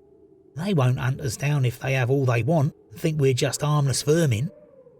The artilleryman paused and laid a brown hand upon my arm. After all, it may not be so much we may have to learn before. Just imagine this. 4 or 5 of their fighting machines suddenly starting off. Heat rays right and left and not a Martian in them. Not a Martian in them, but men. Men who have learned the way how. It may be in my time even, those men. Fancy having one of them lovely things with its heat ray wide and free. Fancy having it in control. What would it matter if you smashed it to smithereens at the end of a run? After a bust like that, I reckon the Martians will open their beautiful eyes. Can't you see them, man? Can't you see them hurrying, puffing and blowing and hooting to their other mechanical affairs? Something out of gear in every case. And swish, bang, rattle, swish, just as they are fumbling over it, and swish comes the heat ray, and behold, man has come back to his own. For a while, the imaginative daring of the artilleryman and the tone of assurance and courage he assumed completely dominated my mind. I believed unhesitatingly both in his forecast of human destiny and in the practicability of his astonishing scheme, and the listener who thinks me susceptible and foolish must contrast his position, reading steadily with all his thoughts about his subject, and mine, crouching fearfully in the bushes and listening, distracted by apprehension. We talked in this manner through the early morning time, and later crept out of the bushes, and, after scanning the sky for Martians, hurried precipitately to the house on Putney Hill, where he had made his lair. It was the coal cellar of the place, and when I saw the work he had spent a week upon, it was a burrow scarcely 10 yards long, which he designed to reach to the main drain on Putney Hill, I had my first inkling of the gulf between his dreams and his powers. Such a hole I could have dug in a day. But I believed in him sufficiently to work with him all that morning until past midday at his digging. We had a garden barrow and shot the earth we removed against the kitchen range. We refreshed ourselves with a tin of mock turtle soup and wine from the neighbouring pantry. I found a curious relief from the aching strangeness of the world in this steady labour. As we worked, I turned his project over in my mind, and presently objections and doubts began to arise, but I worked there all the morning. So glad was I to find myself with a purpose again. After working an hour, I began to speculate on the distance one had to go before the cloaca was reached, the chances we had of missing it altogether. My immediate trouble was why we should dig this long tunnel when it was possible to get into the drain at once down one of the manholes and work back to the house. It seemed to me, too, that the house was inconveniently chosen and required a needless length of tunnel. Just as I was beginning to face these things, the artilleryman stopped digging and looked at me. "We're working well," he said. He put down his spade. "Let us knock off a bit," he said. "I think it's time we reconnoitred from the roof of the house." I was for going on, and after a little hesitation he resumed his spade. And then suddenly I was struck by a thought. I stopped, and so did he at once. "Why were you walking about the common," I said, "instead of being here?" "Taking the air," he said. "I was coming back. It's safer by night." "But the work?" "Oh, one can't always work," he said, and in a flash I saw the man plain. He hesitated, holding his spade. "We ought to reconnoitre now," he said, "because if any come near, they may hear the spades and drop upon us unawares." I was no longer disposed to object. We went together to the roof and stood on a ladder peeping out of the roof door. No Martians were to be seen, and we ventured out on the tiles and slipped down under shelter of the parapet. From this position, a shrubbery hid the greater portion of Putney, but we could see the river below, a bubbly mass of red weed, and the lower parts of Lambeth flooded and red. The red creeper swarmed up the trees about the old palace, and their branches stretched gaunt and dead and set with shriveled leaves from amid its clusters. It was strange how entirely dependent both these things were upon flowing water for their propagation. About us neither had gained a footing. Laudanums, pink maize, snowballs, and the trees of arbor vitae rose out of laurels and hydrangeas, green and brilliant into the sunlight. Beyond Kensington, dense smoke was rising, and that and a blue haze hid the northward hills. The artilleryman began to tell me of the sorts of people who still remained in London. "One night last week," he said, "some fools got the electric light in order, and there was all Regent Street and the circus ablaze, crowded with painted and ragged drunkards. Men and women dancing and shouting till dawn. A man who was there told me, and as the day came they became aware of a fighting machine standing near by the Langham and looking down at them. Heaven knows how long he'd been there. It must have given some of them a nasty turn. He came down the road towards them and picked up nearly 100 too drunk or frightened to run away. Grotesque gleam of a time no history will ever fully describe. From that, in answer to my questions, he came round to his grandiose plans again. He grew enthusiastic. He talked so eloquently of the possibility of capturing a fighting machine that I more than half believed in him again. But now that I was beginning to understand something of his quality, I could divine the stress he laid on doing nothing precipitately.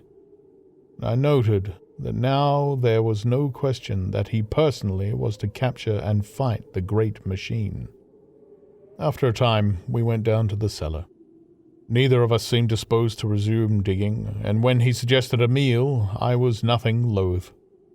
He became suddenly very generous, and when we had eaten, he went away and returned with some excellent cigars. We lit these, and his optimism glowed. He was inclined to regard my coming as a great occasion. "There's some champagne in the cellar," he said. "We can dig better on this Thames-side Burgundy," said I. "No," said he. "I am host today. Champagne! Great God, we've a heavy enough tasker before us. Let us take a rest and gather strength while we may. Look at these blistered hands." And pursuant to this idea of a holiday, he insisted upon playing cards after we had eaten. He taught me euchre, and after dividing London between us, I taking the north side and he the southern, we played for parish points. Grotesque and foolish as this will seem to the sober listener, it is absolutely true. And what is more remarkable, I found the card game and several others we played extremely interesting. Strange mind of man. That, with our species on the edge of extermination or appalling degradation, with no clear prospect before us but the chance of a horrible death, we could sit, following the chance of this painted pasteboard, and playing the Joker with vivid delight. Afterwards he taught me poker, and I beat him at 3 tough chess games. When dark came, we decided to take the risk and lit a lamp. After an interminable string of games, we supped, and the artilleryman finished the champagne. We went on smoking the cigars. It was no longer the energetic regenerator of his species I had encountered in the morning. He was still optimistic, but it was a less kinetic, a more thoughtful optimism. I remember he wound up with my health, proposed in a speech of small variety and considerable intermittence. I took a cigar and went upstairs to look at the lights of which he had spoken that blazed so greenly along the Highgate hills. At first, I stared unintelligently across the London Valley. The northern hills were shrouded in darkness. The fires near Kensington glowed redly, and now and then an orange-red tongue of flame flashed up and vanished in the deep blue night. All the rest of London was black. Then, nearer, I perceived a strange light, a pale, violet-purple fluorescent glow quivering under the night breeze. For a space I could not understand it, and then I knew that it must be the red weed from which this faint irradiation proceeded. With that realization, my dormant sense of wonder, my sense of the proportion of things, awoke again. I glanced from that to Mars, red and clear, glowing high in the west, and then gazed long and earnestly at the darkness of Hampstead and Highgate. I remained a very long time upon the roof, wondering at the grotesque changes of the day. I recalled my mental states from the midnight prayer to the foolish card playing. I had a violent revulsion of feeling. I remember I flung away the cigar with a certain wasteful symbolism. My folly came to me with glaring exaggeration. I seemed a traitor to my wife and to my kind. I was filled with remorse. I resolved to leave this strange, undisciplined dreamer of great things to his drink and gluttony, and to go on into London. There, it seemed to me, I had the best chance of learning what the Martians and my fellow men were doing. I was still upon the roof when the late moon rose.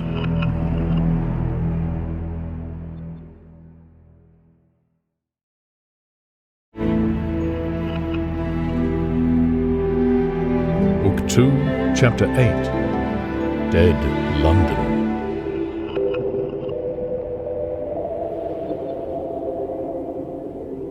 After I had parted from the artillerymen, I went down the hill and by the high street across the bridge to Fulham.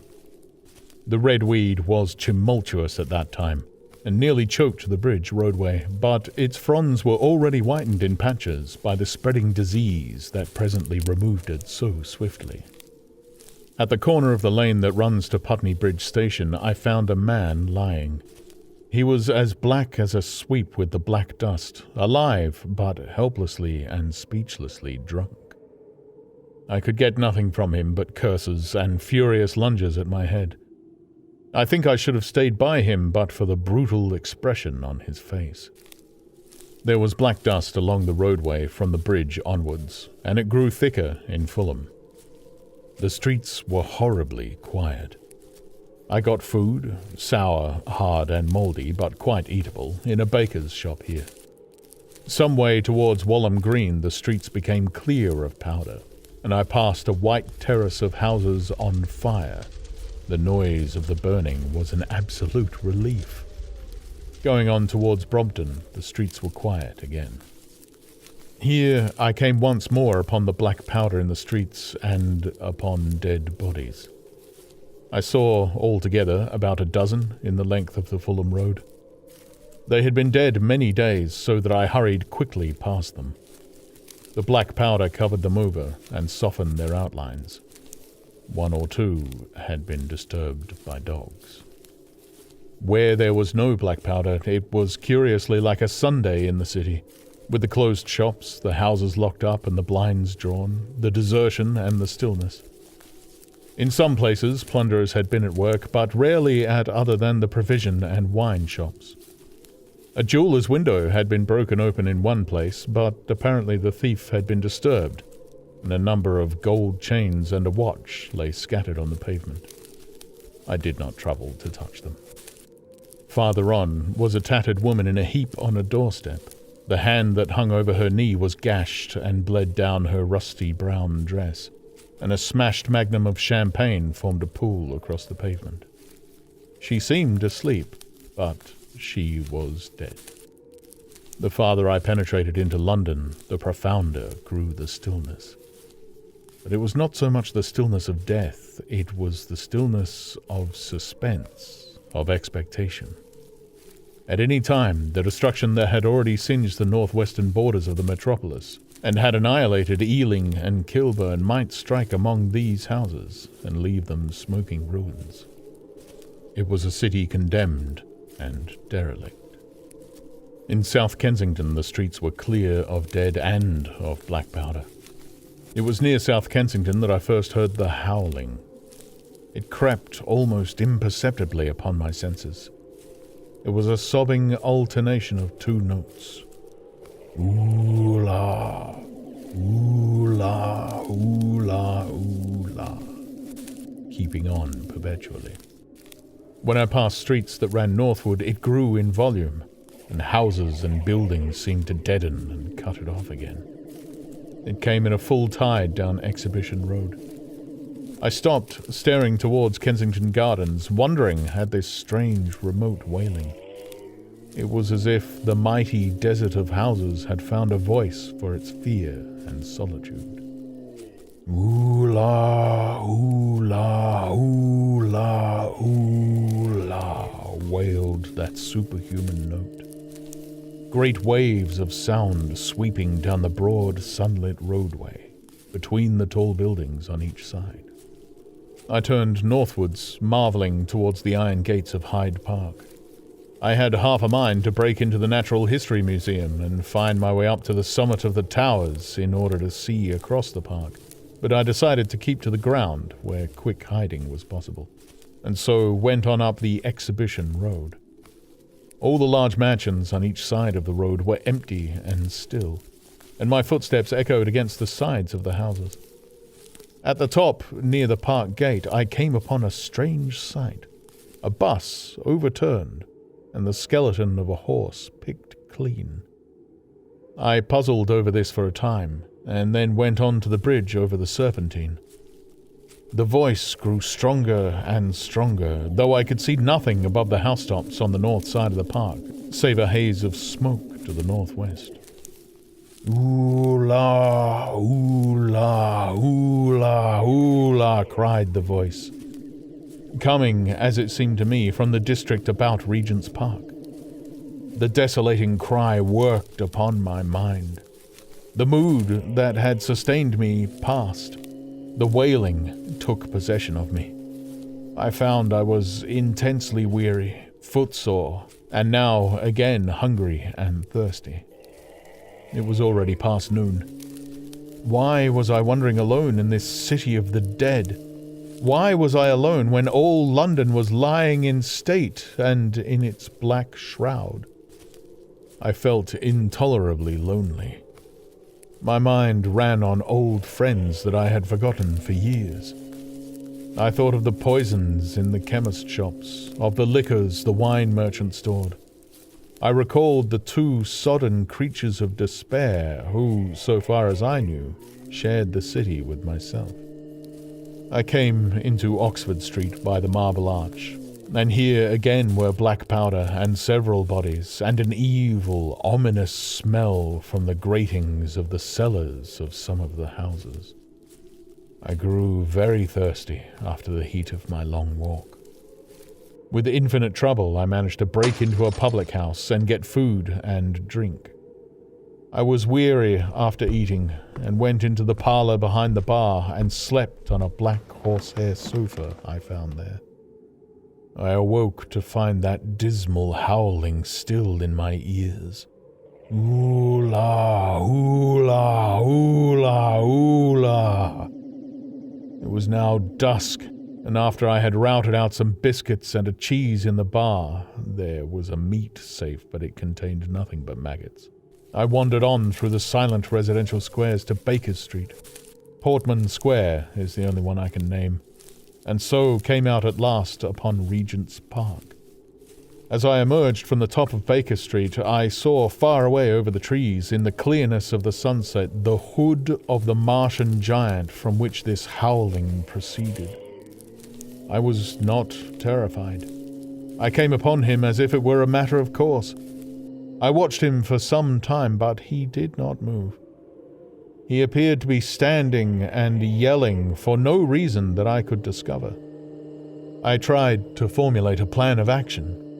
That perpetual sound of ooh-la, ooh-la, ooh-la, ooh-la confused my mind. Perhaps I was too tired to be very fearful. Certainly I was more curious to know the reason of this monotonous crying than afraid. I turned back away from the park and struck into Park Road, intending to skirt the park. Went along under the shelter of the terraces and got a view of this stationary, howling Martian from the direction of St. John's Wood. A couple of 100 yards out of Baker Street, I heard a yelping chorus and saw first a dog with a piece of putrescent red meat in his jaws coming headlong towards me, and then a pack of starving mongrels in pursuit of him. He made a wide curve to avoid me, as though he feared I might prove a fresh competitor. As the yelping died away down the silent road, the wailing sound of ooh-la, ooh-la, ooh-la, ooh-la reasserted itself. I came upon the wrecked handling machine halfway to St. John's Wood Station. At first I thought a house had fallen across the road. It was only as I clambered among the ruins that I saw, with a start, this mechanical Samson lying, with its tentacles bent and smashed and twisted among the ruins it had made. The forepart was shattered. It seemed as if it had driven blindly straight at the house and had been overwhelmed in its overthrow. It seemed to me then that this might have happened by a handling machine escaping from the guidance of its Martian. I could not clamber among the ruins to see it, and the twilight was now so far advanced that the blood with which its seat was smeared and the gnawed gristle of the Martian that the dogs had left were invisible to me. Wondering still more at all that I had seen, I pushed on towards Primrose Hill.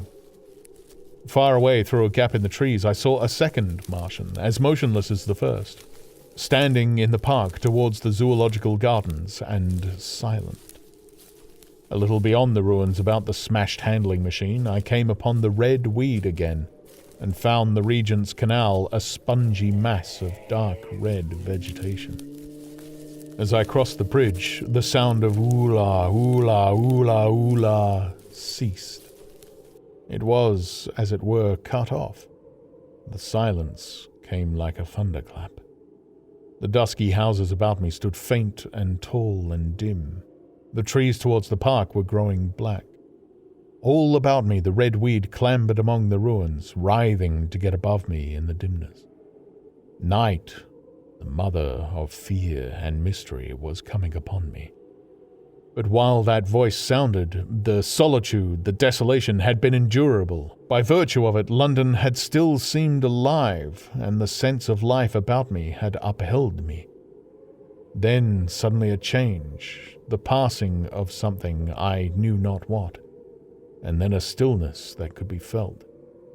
Nothing but this gaunt quiet. London about me gazed at me spectrally. The windows in the white houses were like the eye sockets of skulls. About me, my imagination found 1,000 noiseless enemies moving. Terror seized me, a horror of my temerity. In front of me the road became pitchy black as though it was tarred, and I saw a contorted shape lying across the pathway. I could not bring myself to go on. I turned down St. John's Wood Road and ran headlong from this unendurable stillness towards Kilburn.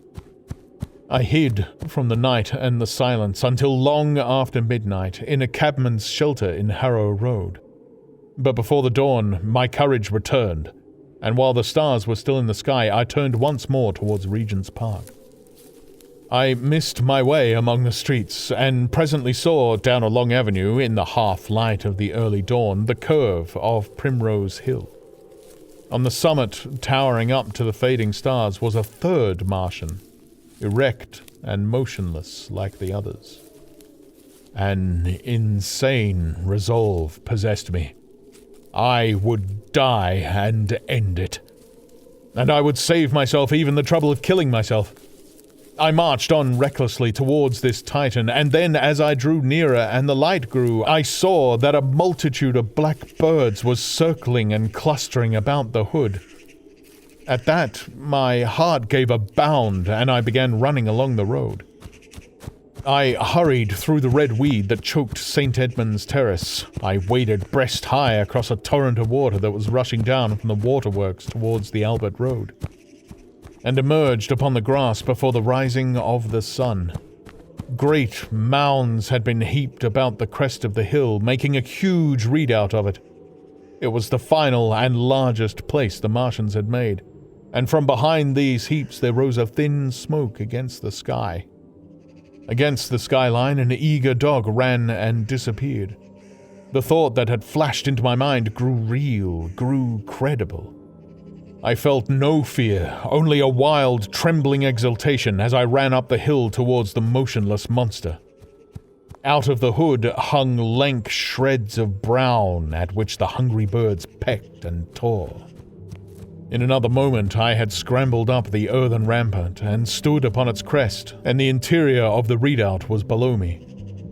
A mighty space it was, with gigantic machines here and there within it. Huge mounds of material and strange shelter places.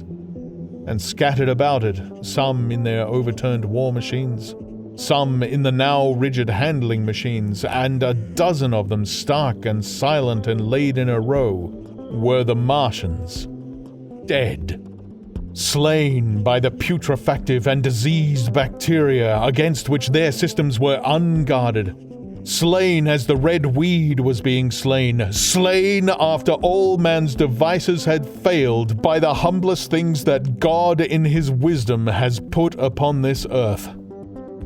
For so it had come about, as indeed I and many men might have foreseen had not terror and disaster blinded our minds.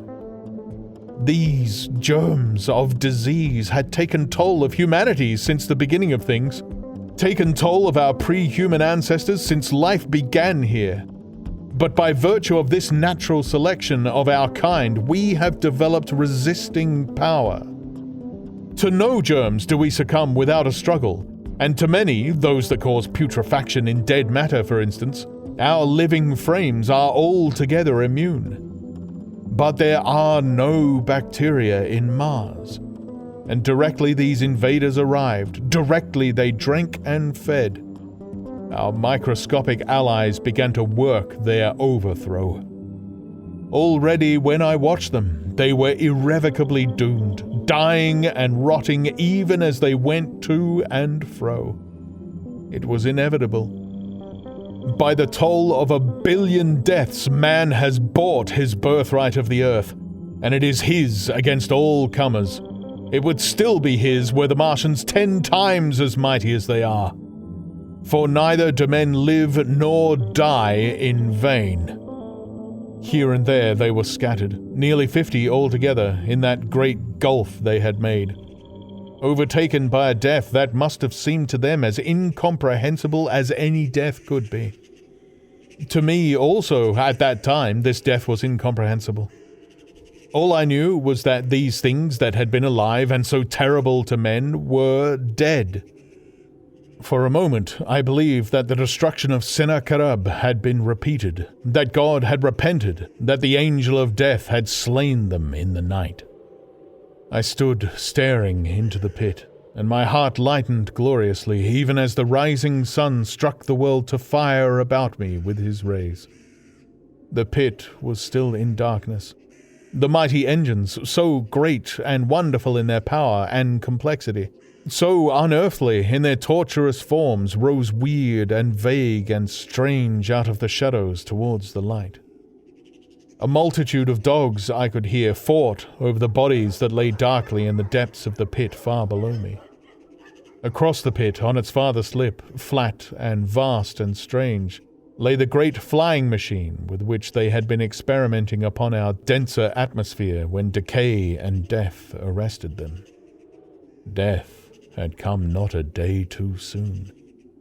At the sound of a cawing overhead, I looked up at a huge fighting machine that would fight no more forever, at the tattered red shreds of flesh that dripped down upon the overturned seats on the summit of Primrose Hill. I turned and looked down the slope of the hill to where, enhaloed now in birds, stood those other 2 Martians that I had seen overnight, just as death had overtaken them. The one had died, even as it had been crying to its companions. Perhaps it was the last to die, and its voice had gone on perpetually until the force of its machinery was exhausted. They glittered now, harmless tripod towers of shining metal, in the brightness of the rising sun. All about the pit, and saved as by a miracle from everlasting destruction, stretched the great mother of cities. Those who have only seen London veiled in her sombre robes of smoke can scarcely imagine the naked clearness and beauty of the silent wilderness of houses. Eastward, over the blackened ruins of the Albert Terrace and the splintered spire of the church, the sun blazed dazzling in a clear day, and here and there some facet in the great wilderness of roofs caught the light and glared with a white intensity. Northward were Kilburn and Hampstead, blue and crowded with houses. Westward the great city was dimmed, and southward, beyond the Martians, the great waves of Regent's Park, the Langham Hotel, the dome of the Albert Hall, the Imperial Institute, and the giant mansions of the Brompton Road came out clear and little in the sunrise, the jagged ruins of Westminster rising hazily beyond. Far away and blue were the Surrey hills, and the towers of the Crystal Palace glittering like two silver rods. The dome of St. Paul's was dark against the sunrise, and injured, I saw for the first time, by a huge gaping cavity on its western side. And as I looked at this wide expanse of houses and factories and churches, silent and abandoned, as I thought of the multitudinous hopes and efforts, the innumerable hosts of lives that had gone to build this human reef, and of the swift and ruthless destruction that had hung over it all, when I realized that the shadow had been rolled back, and that men might still live in the streets, and this dear, vast, dead city of mine be once more alive and powerful, I felt a wave of emotion that was near akin to tears. The torment was over. Even that day the healing would begin. The survivors of the people scattered over the country, leaderless, lawless, foodless, like sheep without a shepherd, the thousands who had fled by sea would begin to return. The pulse of life, growing stronger and stronger, would beat again in the empty streets and pour across the vacant squares. Whatever destruction was done, the hand of the destroyer was stayed. All the gaunt wrecks, the blackened skeletons of houses that stared so dismally at the sunlit grass of the hill, would pleasantly be echoing with the hammers of the restorers and ringing with the tapping of their trowels. At the thought, I extended my hands towards the sky and began thanking God. In a year, thought I, in a year. With overwhelming force came the thought of myself, of my wife, and the old life of hope and tender helpfulness that had ceased forever.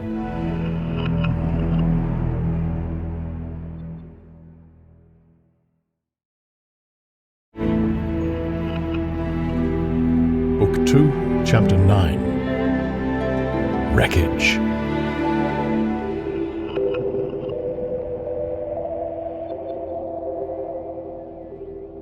And now comes the strangest thing in my story. Yet perhaps it is not altogether strange.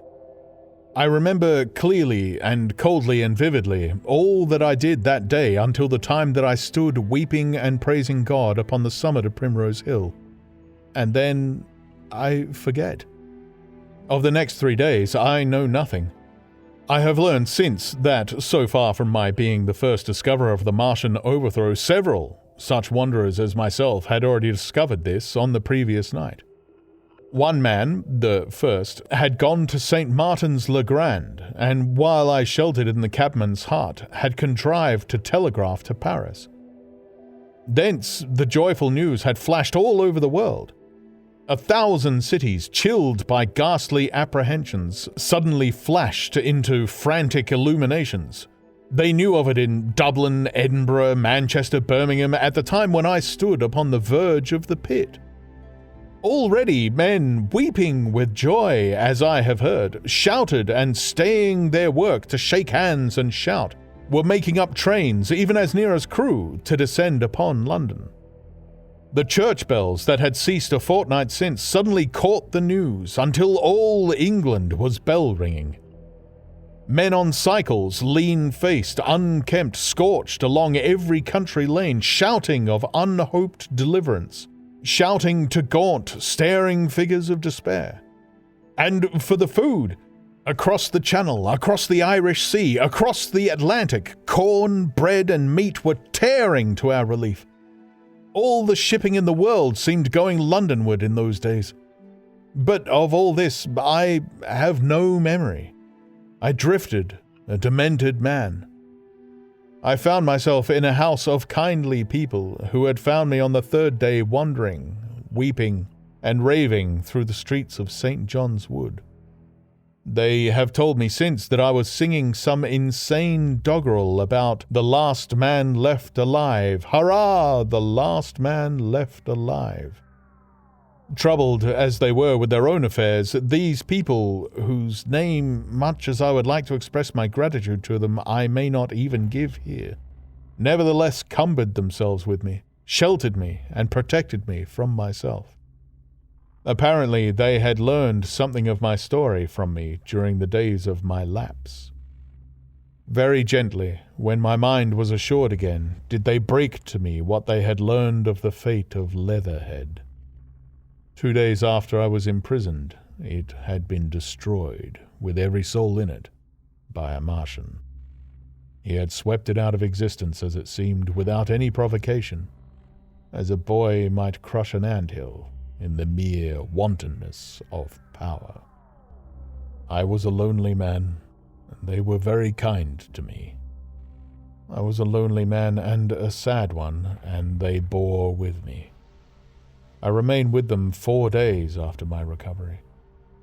All that time I felt a vague, growing craving to look once more on whatever remained of the little life that seemed so happy and bright in my past.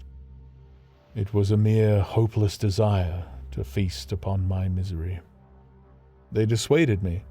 They did all they could to divert me from this morbidity, but at last I could resist the impulse no longer, and, promising faithfully to return to them, and parting, as I will confess, from these 4-day friends with tears, I went out again into the streets that had lately been so dark and strange and empty. Already they were busy with returning people. In places even there were shops open, and I saw a drinking fountain running water. I remember how mockingly bright the day seemed as I went back on my melancholy pilgrimage to the little house at Woking. How busy the streets and vivid the moving life about me. So many people were abroad everywhere, busied in 1,000 activities, that it seemed incredible that any great proportion of the population could have been slain. But then I noticed how yellow the skins of the people I met, how shaggy the hair of the men, how large and bright their eyes, and that every other man still wore his dirty rags. Their faces seemed all with one of 2 expressions: a leaping exultation and energy, or a grim resolution. Save for the expression of the faces, London seemed a city of tramps. The vestries were indiscriminately distributing bread sent us by the French government. The ribs of the few horses showed dismally. Haggard special constables with white badges stood at the corners of every street. I saw little of the mischief wrought by the Martians until I reached Wellington Street, and there I saw the red weed clambering over the buttresses of Waterloo Bridge. At the corner of the bridge, too, I saw one of the common contrasts of that grotesque time: a sheet of paper flaunting against the thickest of the red weed, transfixed by a stick that kept it in place. It was the placard of the first newspaper to resume publication, the Daily Mail. I bought a copy for a blackened shilling I found in my pocket. Most of it was in blank, but the solitary compositor who did the thing had amused himself by making a grotesque scheme of advertisement stereo on the back page. The matter he printed was emotional. The news organization had not as yet found its way back. I learned nothing fresh, except that already in 1 week the examination of the Martian mechanisms had yielded astonishing results. Among other things, the article assured me what I did not believe at the time, that the secret of flying was discovered. At Waterloo, I found the free trains that were taking people to their homes. The first rush was already over. There were few people in the train, and I was in no mood for casual conversation. I got a compartment to myself and sat with folded arms, looking greyly at the sunlit devastation that flowed past the windows. And just outside the terminus, the train jolted over temporary rails, and on either side of the railway the houses were blackened ruins. To Clapham Junction, the face of London was grimy with powder of the black smoke, in spite of 2 days of thunderstorms and rain.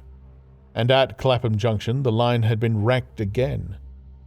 There were hundreds of out-of-work clerks and shopmen working side by side with the customary navvies, and we were jolted over a hasty relaying. All down the line from there, the aspect of the country was gaunt and unfamiliar. Wimbledon particularly had suffered.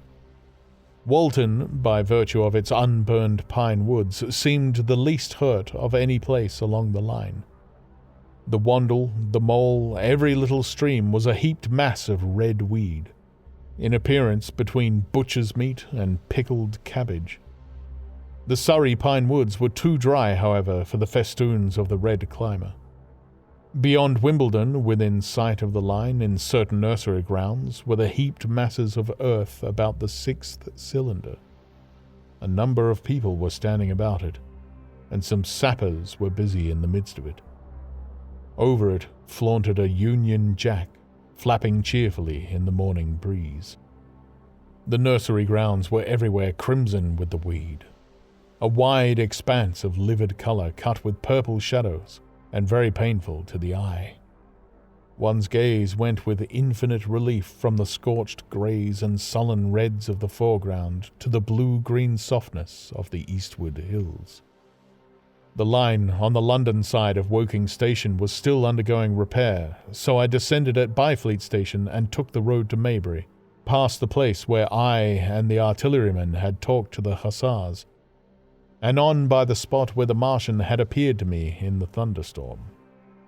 Here, moved by curiosity, I turned aside to find, among a tangle of red fronds, the warped and broken dog-cart with the whitened bones of the horse scattered and gnawed. For a time, I stood regarding these vestiges. Then I returned through the pine wood, neck-high with red weed here and there, to find the landlord of the Spotted Dog had already found burial, and so came home past the College Arms. A man standing at an open cottage door greeted me by name as I passed. I looked at my house with a quick flash of hope that faded immediately. The door had been forced. It was unfast and was opening slowly as I approached. It slammed again. The curtains of my study fluttered out of the open window from which I and the artillerymen had watched the dawn. No one had closed it since. The smashed bushes were just as I had left them nearly 4 weeks ago. I stumbled into the hall, and the house felt empty. The stair carpet was ruffled and discoloured where I had crouched, soaked to the skin from the thunderstorm the night of the catastrophe. Our muddy footsteps, I saw, still went up the stairs. I followed them to my study, and found lying on my writing table still, with the selenite paperweight upon it, the sheet of work I had left in the afternoon of the opening of the cylinder. For a space, I stood reading over my abandoned arguments. It was a paper on the probable development of moral ideas with the development of the civilizing process, and the last sentence was the opening of a prophecy. In about 200 years, I had written, we may expect... The sentence ended abruptly. I remembered my inability to fix my mind that morning, scarcely a month gone by, and how I had broken off to get my daily chronicle from the newsboy. I remembered how I went down to the garden gate as he came along, and how I listened to his odd story of men from Mars. I came down and went into the dining room. There was the mutton and the bread, both far gone now in decay, and a beer bottle overturned, just as I and the artillerymen had left them. My home was desolate. I perceived the folly of the faint hope I had cherished so long. And then a strange thing occurred. "It is no use," said a voice. "The house is deserted. No one has been here these 10 days. Do not stay here to torment yourself. No one escaped but you." I was startled. Had I spoken my thought aloud? I turned, and the French window was open behind me. I made a step to it and stood looking out. And there, amazed and afraid, even as I stood amazed and afraid, were my cousin and my wife. My wife, white and tearless. She gave a faint cry. I came, she said. I knew. She put her hand to her throat and swayed. I made a step forward, and caught her in my arms.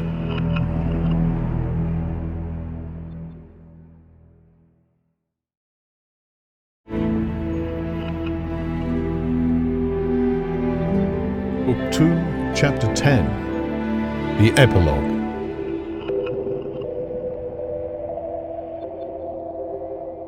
I cannot but regret, now that I am concluding my story, how little I am able to contribute to the discussion of the many debatable questions which are still unsettled. In one respect, I shall certainly provoke criticism. My particular province is speculative philosophy. My knowledge of comparative physiology is confined to a book or two, but it seems to me that Carver's suggestions as to the reason of the rapid death of the Martians is so probable as to be regarded almost as a proven conclusion. I have assumed that in the body of my narrative. At any rate, in all the bodies of the Martians that were examined after the war, no bacteria except those already known as terrestrial species were found. That they did not bury any of their dead, and the reckless slaughter they perpetrated point also to an entire ignorance of the putrefactive process. But, probable as this seems, it is by no means a proven conclusion.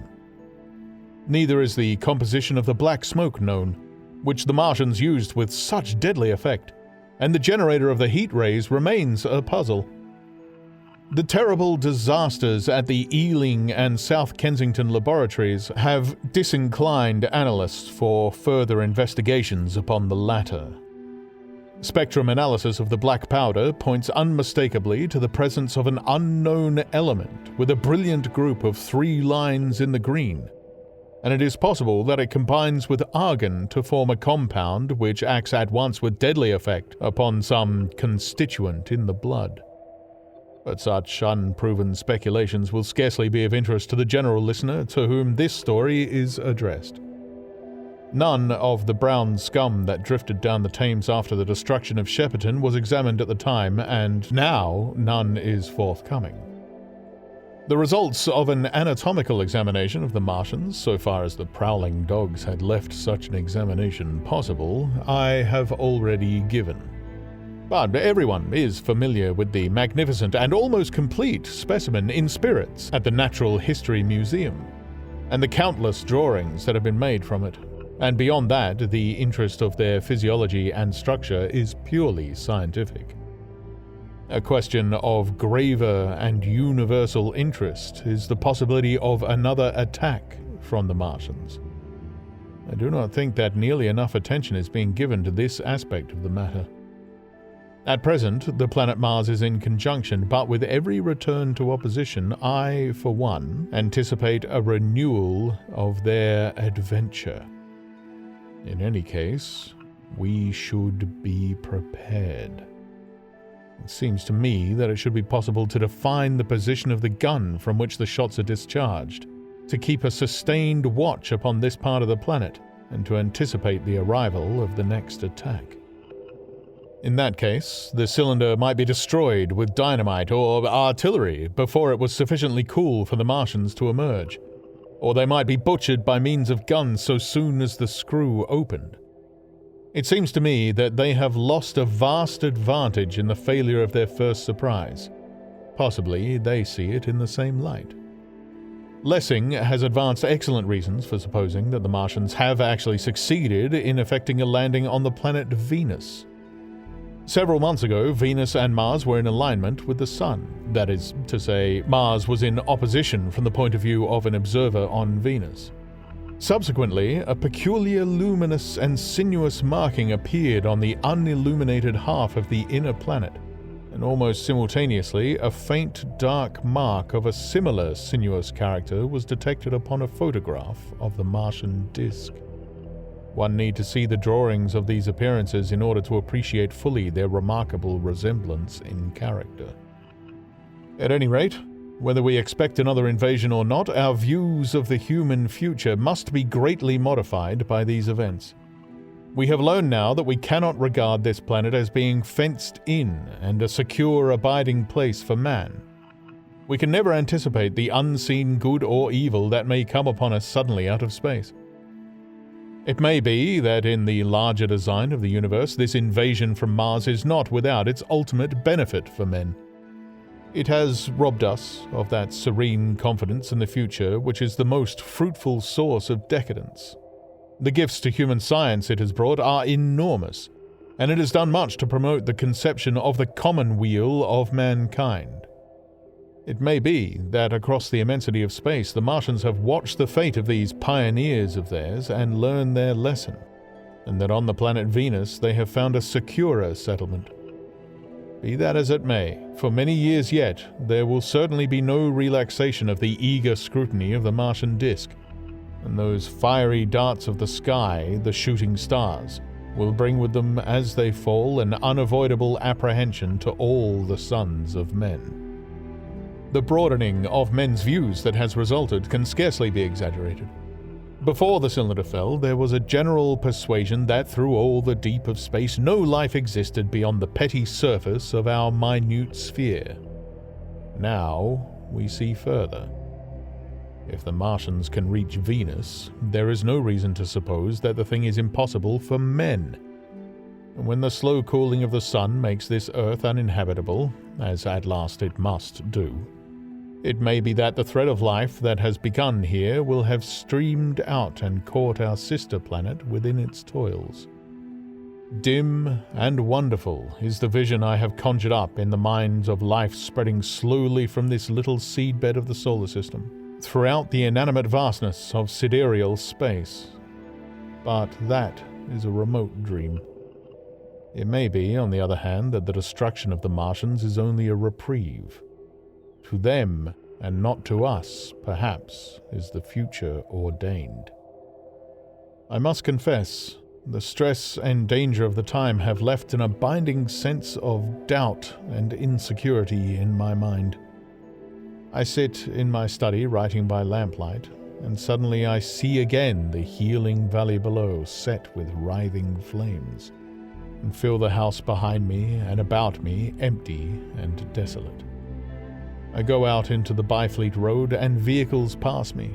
A butcher boy in a cart, a cab full of visitors, a workman on a bicycle, children going to school, and suddenly they become vague and unreal, and I hurry again with the artilleryman through the hot, brooding silence. Of a night, I see the black powder darkening the silent streets, and the contorted bodies shrouded in that layer. They rise upon me, tattered and dog-bitten.